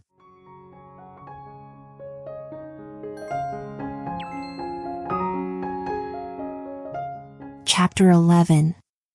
School is different now. Better, in a way. I don't find myself dreading the car rides to school so much I feel physically sick anymore. Don't have to hover awkwardly at the doorway of classrooms as much as before.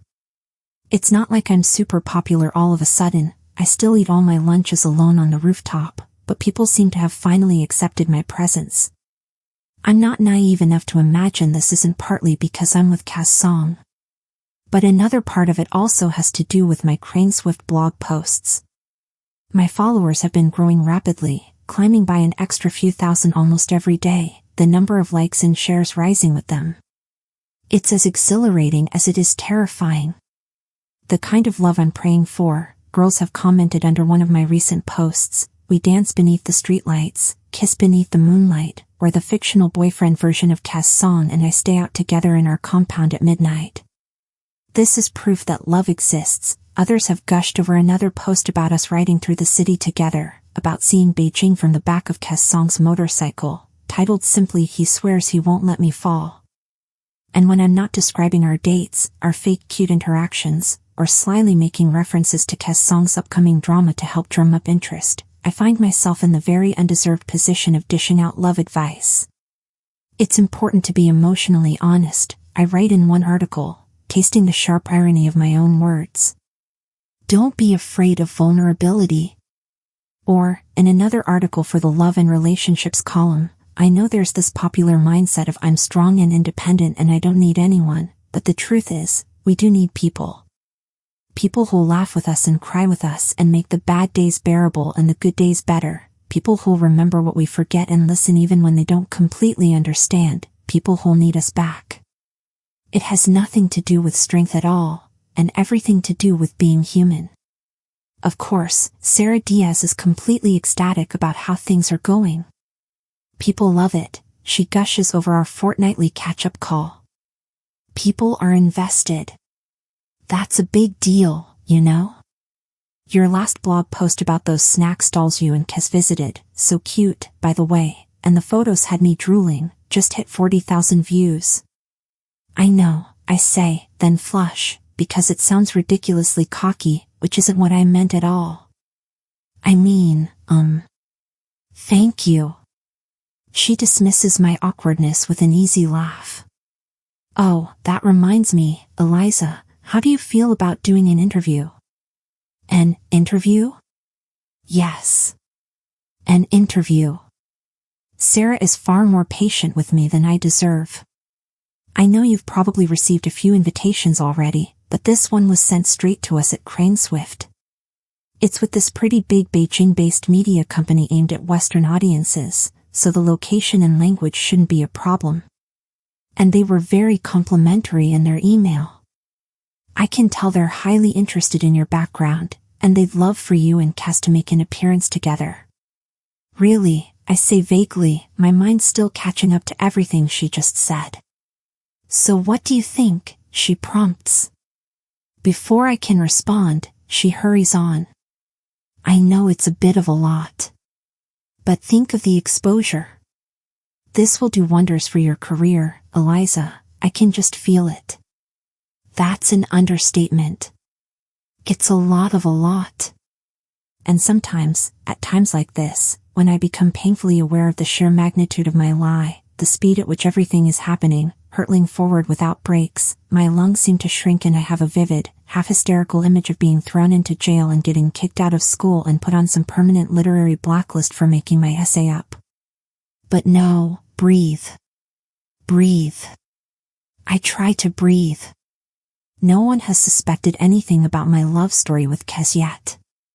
I mean, we've had a handful of chemistry training sessions so far and they seem to be working pretty well, and I haven't accidentally slapped him again or anything. Still. That sounds interesting, I say, fumbling around for a safe route out of this conversation. I can probably do that. Something crashes in the background on Sarah's end. Sorry. Sarah's voice sounds smaller, muffled, like she's holding the phone between her ear and shoulder. I think I hear the clatter of wood and a very quietly uttered expletive. A painting of Jesus just fell to the ground for some reason. Weird. If I were even kind of religious, I'd definitely see this as a bad omen. Anyway, what were you saying about the interview? Her voice grows louder again, reverting to its normal cheery tone. No, it's just that. I'll have to ask Caz, I tell her, knowing that I won't. And really, think about it more. Would it be okay to give you an answer sometime later? Sure, Eliza. But I can hear her disappointment, however well disguised. I don't want you to commit to anything you're not comfortable with. A little too late for that is all I can think as I hang up, my stomach heavy as stone. Pretty soon it becomes clear that the interview is the least pressing of my concerns. Because 3 days before Caz Song's 18th birthday, I realize I still have no idea what to get him. I mean, I'm sure there's plenty of advice out there on appropriate gifts to buy at different stages in a relationship, but no online magazines come with a guide for what to give your boyfriend when you're only fake dating. It doesn't help that this is the Caz Song we're talking about. What are you supposed to give a boy who already has the whole world? I'm so desperate for answers that I end up consulting Emily later that night, then regret it almost instantly. You have come to the right place, Emily reassures me, but it sounds more like these will be the most painful minutes of your life. We're both sitting around the dining table, a giant bowl of bright yellow diced mangoes and sliced strawberries set between us, 2 fruit forks laid to the side. Ma's off in the other room calling Kevin for marketing again. Every now and then, you can hear her sigh and say something like, no, a pool party would most definitely not be appropriate. Yes, even if we were to print the company logo on all the beach balls. Kevin, and Bo's busy preparing his notes for a poetry reading at some prestigious university tomorrow. I will make sure you create the greatest gift of all time, Emily continues dramatically, slamming one tiny fist down on the table. Anyone who has ever had a boyfriend before will weep in shame. They will have no choice but to bow before you and... Yeah, that won't be necessary. I clear my throat.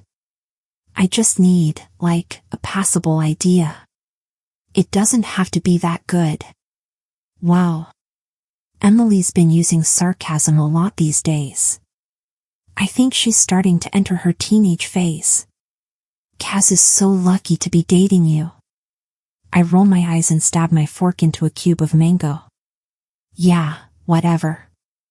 Just give me some ideas. In response, she steals the mango from me with the other fork. Hey. I'm thinking, she tells me between loud chews. It's not often that I ask for her advice on anything, and she's obviously enjoying this a little too much. Can you think faster? I only have 3 days to sort this out. Well, that's on you, she says, which is annoying but unfortunately true. I've never been the type to procrastinate on schoolwork or whatever, but I do have a bad tendency to avoid anything I find uncomfortable. When we had to leave my old school in London, I meant to personally tell my English teacher that we were moving. But I knew that she really liked me, and that she'd cry at the news right in front of me and deliver a dramatic farewell speech, and the whole imaginary scenario made me feel so awkward I ended up putting it off until we'd boarded the plane, by which point it was of course too late to say anything. She probably thinks I'm dead now, having just stopped going to school one day. Or maybe in a coma. If awkwardness could be a fatal flaw, it would most definitely be mine. Hey, what about a love letter? Emily suggests, her eyes lighting up. It'd be so sweet, just like in the olden days, you know, like the early 2000s. And you could write about. No. I shake my head before she can even finish the sentence. Nope. No way. The mere memory of Caz reading my essay out loud in the janitor's closet still makes me cringe so hard my back muscles spasm. A letter addressed to him would be even more intimate, and 1,000 times more embarrassing. Besides, what would I even write? Dearest Caz, roses are red, violets are blue, we're not actually dating, but happy birthday to you. Well, how about a scrapbook, then? Of all your cutest moments together? Emily says, undeterred, popping 2 more pieces of mango into her mouth. Or a photo collage with romantic quotes? I grimace. Do you have any gift ideas that aren't so, personal? But that's the whole point of birthday gifts, she protests. It's hard to argue with that, so I go for a half lie instead. I just feel like we're not at that stage in the relationship yet. No, you're right, she agrees seriously. You should save those ideas for your 1-year anniversary. Or your wedding. I almost choke. Even though I know, at least I hope, she's half kidding, it's still a little worrying that she'd even entertain the possibility of us staying together that long. Caz should hold no place in my future, and most certainly not my family's. Yet another reason why this whole fake love story thing is a mess. Wait, I've got it. Emily jabs her fork high into the air, then at me, which feels vaguely threatening. You should give him paper cranes. Like origami? She nods fast, her pigtails bouncing all over the place. I saw a YouTube video about a girl who made them for her boyfriend. She folded a crane for every day they'd been together, and she included a compliment inside each one for him to read. I see, it doesn't actually sound like a bad idea. Except for one thing. I'm not writing down compliments for Caz, though. His confidence doesn't need any more boosting. But maybe I can write him something else. Emily shrugs. Well, just remember you'd need to fold a lot of cranes. Yeah. I do a rough calculation in my head of all the days we've been together. Around 80. She pauses.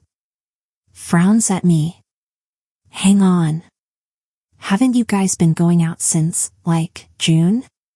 Crap. Oh, I mean, think fast. I force my features to remain neutral, free of the panic buzzing in my veins. It's been 80 days since we, officially got together. In public. I search out of the corner of my eye for any sign that she doesn't buy this explanation, but she nods, trusting me. Of course she trusts me, and somehow that makes me feel worse. Still. No point dwelling on that now. I spend the rest of the evening watching paper crane tutorials on YouTube and trying to follow them step by step. It takes a few dozen tries, and I have to steal some colored paper from Emily's desk, but by midnight, I get the hang of it. There's something almost therapeutic about the simple, repetitive motions, working alone in the peace of my room at night, smoothing out the thin squares of paper again and again under my palms, my Spotify playlist on loop in the background, the playlist Zoe and I made together before I left, with all our favorite artists, Taylor Swift and 𝐒𝐘𝐍𝐎 and BTS. As I do, I think about Caz. Smug, vain, infuriating Caz, who somehow keeps managing to surprise me. Who agreed to my bizarre proposal, and is the only reason I've made it this far without getting caught in my lie. Who's funnier than most people realize, and sweeter than I could have ever given him credit for. And despite my best intentions to hold him at arm's length, despite knowing all this will end in a matter of months, I can't help feeling lucky. After all, how many people in this world can say they've seen what Caz Song is really like behind the scenes? So when I've finished folding, I write a small, quiet wish on each delicate paper crane. I hope you always catch your train in time. I hope your birthday always falls on a weekend or holiday. I hope you land every role you audition for. I hope you have an umbrella with you whenever it rains. I hope you always snatch up the last bag of your favorite snack. I hope you always get the window seat. By the time I get to the last crane, my alarm clock is flashing. 6 a.m. I'm exhausted and nearly out of ideas, and maybe it's because of this that I let the truth slip out onto the page. I hope you remember to miss me when all this is over. On the morning of Caz's birthday, I get up a few hours early to bake him a cake. This turns out to be much harder than I expected. Somehow, even though I've followed every single instruction written on this random mother's baking blog, which I find only after a 3-paragraph-long introduction about her son being a picky eater, the cake comes out all weird and mushy and distinctly orange. I wait a while in the dim, quiet kitchen, hoping it might look better once it's cooled, but it only starts shrinking and wrinkling at the edges like a sad piece of dried fruit. Zoe isn't much help either. Is it meant to be that color? She asks, squinting through the screen. I've propped my phone up on the counter beside the dirty whisks and leftover bowls of batter to give her a clear view of the finished product. She was originally going to call before she had lunch and offer advice while I baked, but she got held up by a last-minute assignment due at midday. Maybe it's because of the lighting, I say hopefully. Maybe, she plays along. We both study the withering cake for a beat. Then I sigh, wipe my flour-covered hands against my apron, and yank open the fridge door again. Never mind. I'll try again. Wouldn't want to give him food poisoning for his birthday. Right. Chinese ingredients and all that. My fingers freeze over the egg carton. My head jerks up. Wait. What? What? She says back, equally confused. But I understand faster than she does. I was talking about my baking skills, not the local ingredients, I say, and the sharp, defensive edge in my own voice catches me off guard. Oh. Zoe clears her throat, looking uncomfortable. Well, I only meant... I was reading this article the other day about how they use gutter oil to cook food in Beijing, which low-key seems horrifying and kind of unhygienic, and you immediately assumed there's gutter oil in everything we eat here? I ask.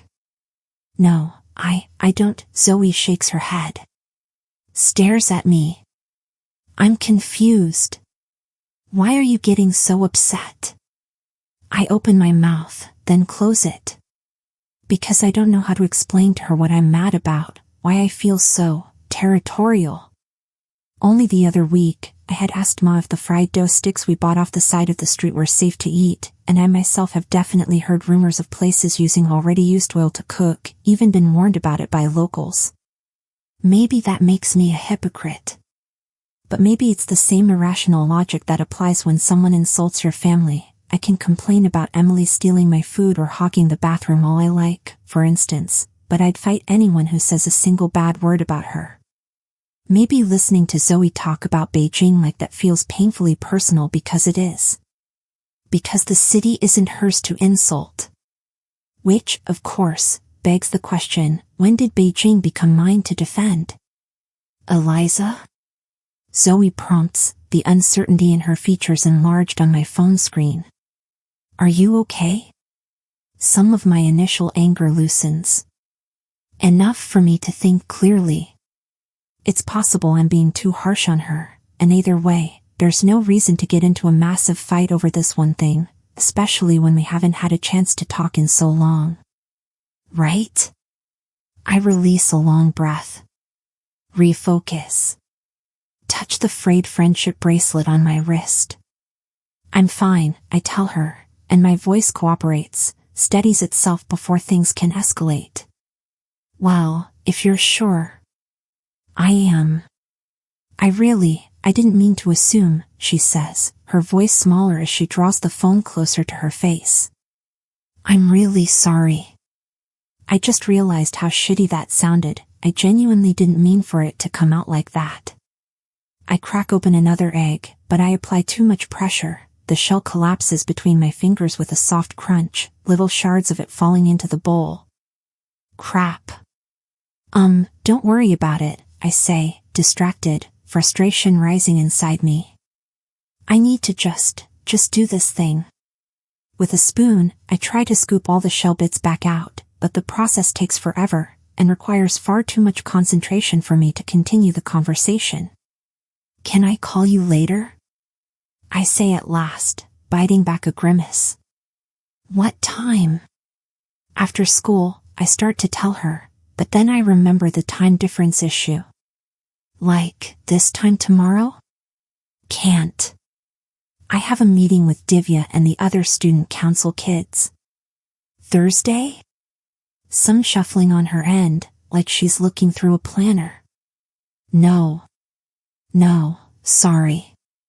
There's this really important chem test. What about Friday morning my time? I have a call set up with Sarah, from Crane Swift. Right. Okay, then, I pause and set the spoon down. Suddenly, I can't remember what we used to do, how we'd go about planning these calls. Yet I'm almost certain that it never used to be this hard. Then, bye for now. Bye. And then she's gone, leaving me with a blank phone screen and my eggshell batter in the faint, nagging feeling that something's gone wrong, and not just my baking. But I don't have time to psychoanalyze it. As the sun creeps slowly over the kitchen window, I mix and stir and pour as if my life depends on it until I've made a hideous but distinctly less orange cake. I pack it into one of those plastic restaurant takeout containers Ma always insists on saving. I guess it's the thought that counts. I decide to give Caz his presents before lunch. He's recently started shooting some big-budget Xinxia drama based on a super popular web novel, so he doesn't show up at school in the mornings anymore, making this the earliest possible time I can get it all over with. I'll hand him the gifts and forget about it for the rest of the day. But as I draw closer to Caz's locker, the jar of paper cranes in my hands, the candles and birthday cake tucked deep in my school bag, I feel two things snake past the sharp of my ribs. Hope. Dumb, dangerous hope. And dread. It should be physically impossible for them to coexist inside me, this silly lightness in my chest, buoying me up, and this heavy sinking sensation in my gut. But now, in broad daylight, with Caz standing right there, as unfortunately beautiful as ever, I'm forced to admit that what I wrote on those paper cranes wasn't just my exhaustion talking. I might actually be crushing on Caz Song. Like a total sucker. Even though our arrangement is already messy enough. Even though this makes yet another starry-eyed, rosy-cheeked fangirl with her heart on her sleeve. As if to prove my point, in that very moment, Caz's usual gang of friends come spilling through the locker area and swarm around him. Happy birthday, my man, 𝐒𝐘𝐍𝐎 calls, slapping Caz's shoulder while the others echo the sentiment with loud whoops, and Savannah, grinning widely, pulls out one of the most beautiful cakes I've ever seen. My heart sinks. It's the kind of creamy white, multi-tiered, elaborately decorated cake that wouldn't look out of place at a fancy wedding, with delicate blue flowers frosted over the sides and glistening bubble tea pearls placed at the very top. A few random onlookers gasp, some inching closer in hopes of getting a slice. Suddenly, my own cake feels ridiculous. It was an absurd idea to make it in the first place.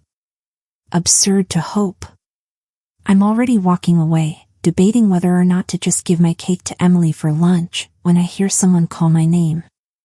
Eliza. Eliza, wait up. I turn around, surprised. Caz is pushing his way through the crowd, past his adoring fans. Moving straight toward me. And I realize abruptly that the only thing worse than having a crush on a star is being made aware of it.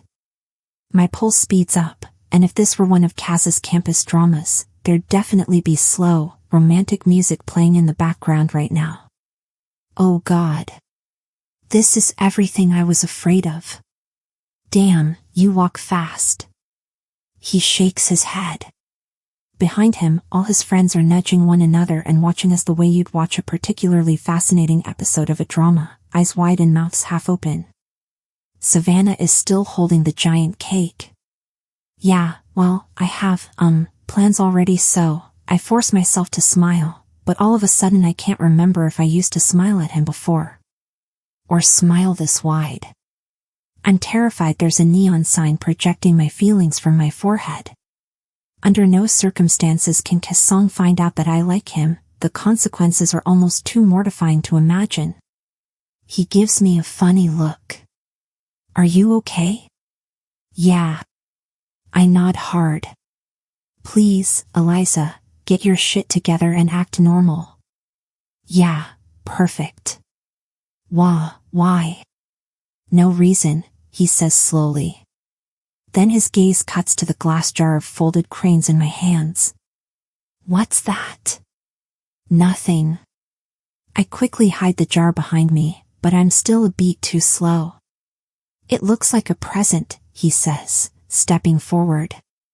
Well, it's not. He arches a brow.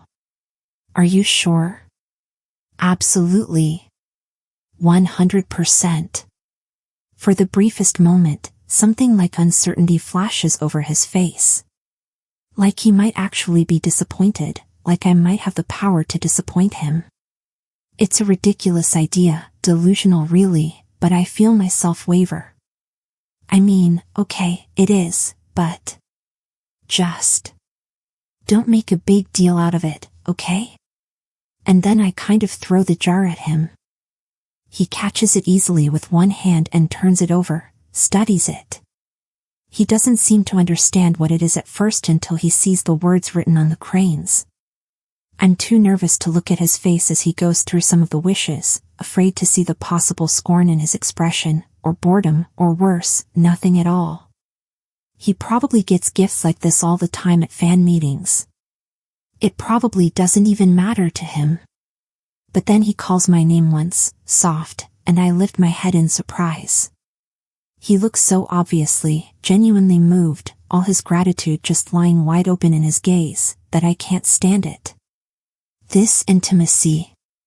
The way it makes my chest heat. Act normal, remember? There's a cake too, I grumble, reaching back into my bag.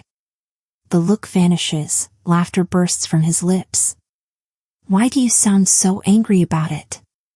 Because it's really ugly. I'm sure you're exaggerating, he starts to say, then I hold up the half-burnt, half-crumbling yellow mess of a cake. We both stare at it for a few seconds. Somewhere in the distance, I swear I can hear 100 pastry chefs collectively weeping. Okay, Caz admits. It is a little ugly.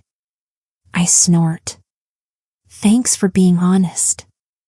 Anytime. Then he pauses. So, did you want to share the cake? I can tell he doesn't really expect me to say yes. I've turned down all his invitations before, preferring to eat alone instead of forcing awkward small talk with his many, much more popular friends.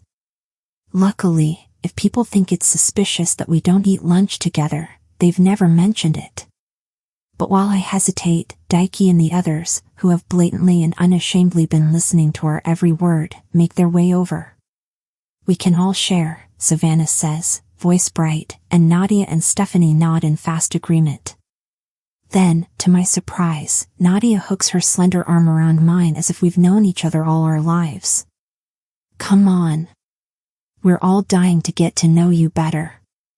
I mean, Caz has been so secretive about you. Oh.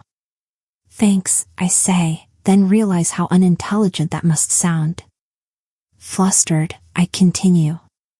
But, you already have a cake and I'd hate to intrude. One can never have too much cake, Stephanie says, adopting the deep, dramatic voice of some ancient sage. Wise words, Nadia agrees. Plus, they're different flavors. Like, ours is a brown sugar bubble tea cake, and yours is. There's a humiliating moment of silence as Caz's friends all lean in and attempt to classify the lumpy pastry in my hands. Yours is, of the homemade variety, Savannah puts in politely. Caz releases an audible puff of laughter. I turn to glare at him, but when our gazes meet, he only laughs harder. Then 𝐒𝐚𝐫𝐭 steps between us. Okay, lovebirds, stop flirting for a second. We weren't flirting, I protest, wondering if one of us has a fundamental misconception of the term. We didn't even say anything. Yeah, but we can see it in your eyes, he says. And that shit's even more obvious than direct pickup lines. As if my face isn't already on fire, the others all nod along. On second thought, are we sure we want to spend a whole lunchtime around these two? Savannah jokes. Well, it's Caz's birthday, Nadia reasons, drawing my arm closer to hers, our elbows bumping. He's going to want his girlfriend there. They all turn to me, expectant, Caz included, and though the idea of having to act like we're dating before his group of intimidatingly gorgeous, charismatic friends, and leaving a good impression, no less, makes me want to break out into stress hives and flee the country under a new identity. Nadi is right, it is his birthday. And maybe some small, foolish part of me does want to spend more time with him. Before I can chicken out, I force myself to nod. Yeah, okay. Let's go. But as we approach Caz's regular corner table in the cafeteria, I realize there's a small problem. We're a chair short. Just when I'm scanning the area for a seat, Caz nudges his normal chair over in my direction and makes an elaborate gesture for me to sit. I shake my head quickly, aware that some students have already started staring. You don't have to do that. I can find something. No, I've got it, he reassures me. No sooner than the words have left his lips, a blushing girl from year 8 or 9 hurries forward and shyly pushes a spare chair toward him.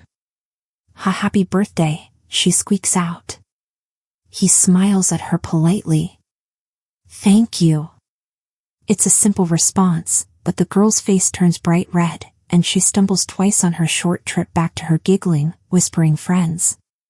You know, 𝐒𝐚𝐫𝐭 remarks from the other end of the table, where Savannah is already snuggled up against his broad chest. One day someone's going to crash their car just because you glanced in their direction, and you're going to have to take full legal responsibility. Caz just rolls his eyes and sits down, tipping his chair back a few degrees. I feel like I should say something cool and confident and witty, but my mind's blank. And Savannah's current proximity to 𝐒𝐚𝐫𝐭 isn't helping. Is this how all couples are meant to behave when eating together? Am I expected to curl up like that against Caz too? Or would it look too deliberate, like I'm copying them?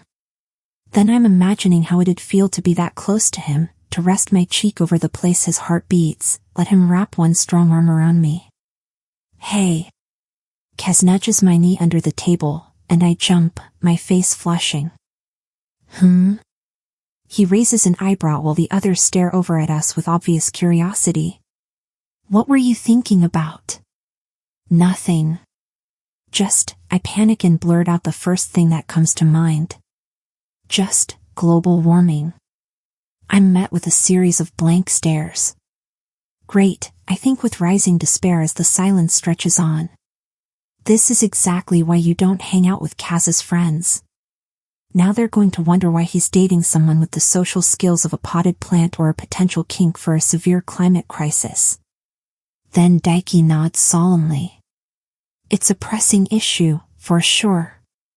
And somehow, the conversation turns to the latest environmental documentary Savannah watched and the new eco-friendly garbage sorting system they've introduced in China and the fundraiser Caz took part in last spring, which then sends them on a tangent about Caz's best partnerships. I'm so glad you're working with that big cosmetics brand again, they give out the best free lipstick. They're all so charming, so nice and fun, that it's hard not to get a little swept up, like a peasant at a ball. To wonder if maybe things could be different at this school, with these people. If Caz's friends might someday become my friends too. Don't be naive. I kill that thought before it can take root. I've hoped for similar things in the past, and it's never worked out. My problem isn't making friends, it's keeping them. There's no reason for that to change this time around. Eliza. Savannah whips around toward me, her sharp eyeliner creasing as she smiles. Should we get a photo of you and Caz together? I blink. For what? But this must be one of those things all real couples just know to do, because she says, like the answer is obvious in the statement itself, well, for his birthday. Oh. We should get that cake you made him in there too, Nadia chimes in, dragging my very sad-looking birthday cake to the table's center. You really don't have to. But my awkward protests are lost in their loud, persistent enthusiasm, and next thing I know Savannah's standing up on her chair in her tall platform boots, anything for the angle, with her phone out and waving frantically for me and Caz to sit closer together. I scoot my chair clumsily over, and after a moment's deliberation, prop my elbow up on Caz's shoulder. Savannah lowers the phone a fraction and stares. Nadia cackles into her palm. Haven't you two been going out for months already? Why are you acting like it's your first date? They're only teasing now, but with a creeping sense of foreboding, I realize that it could very well turn into suspicion if I don't do something soon. Desperate, I climb out of my seat and perch myself on Caz's knee instead, pulling his arms around my waist. Even though I make an active effort not to feel or think anything during this whole mortifying, far too intimate process, the taut muscles of his stomach seem to tense for a second before he cooperates, draws me in closer, his chin resting gently against my shoulder. That's better, Savannah approves, holding up her phone again. But I barely register the moment when our photo is taken. All I can focus on is my own thudding heartbeat and pray Caz Song can't tell it has nothing to do with the performance itself, and everything to do with him. This was never part of the plan. No. I haven't spent half my life carefully building up 10-foot-tall barricades around myself only for this vain, untrustworthy pretty boy actor to come in and tear them all down. I need to get rid of this dumb crush, and fast. And that's a wrap for part 1 of This Time It's Real, by Liang. I hope you're already falling in love with Eliza and Caz's fake dating chaos as much as I am. Don't worry, this is only the beginning. Part 2 is coming later this week, so stay tuned to see how this adorable, messy, heart-fluttering story ends. If you're enjoying the ride, don't forget to grab a copy of the book to support Liang. It's such a perfect read if you love YA romance with all the feels. Let me know in the comments what you think so far, and what book I should read next. Thanks for listening, and I'll be back very soon with part 2.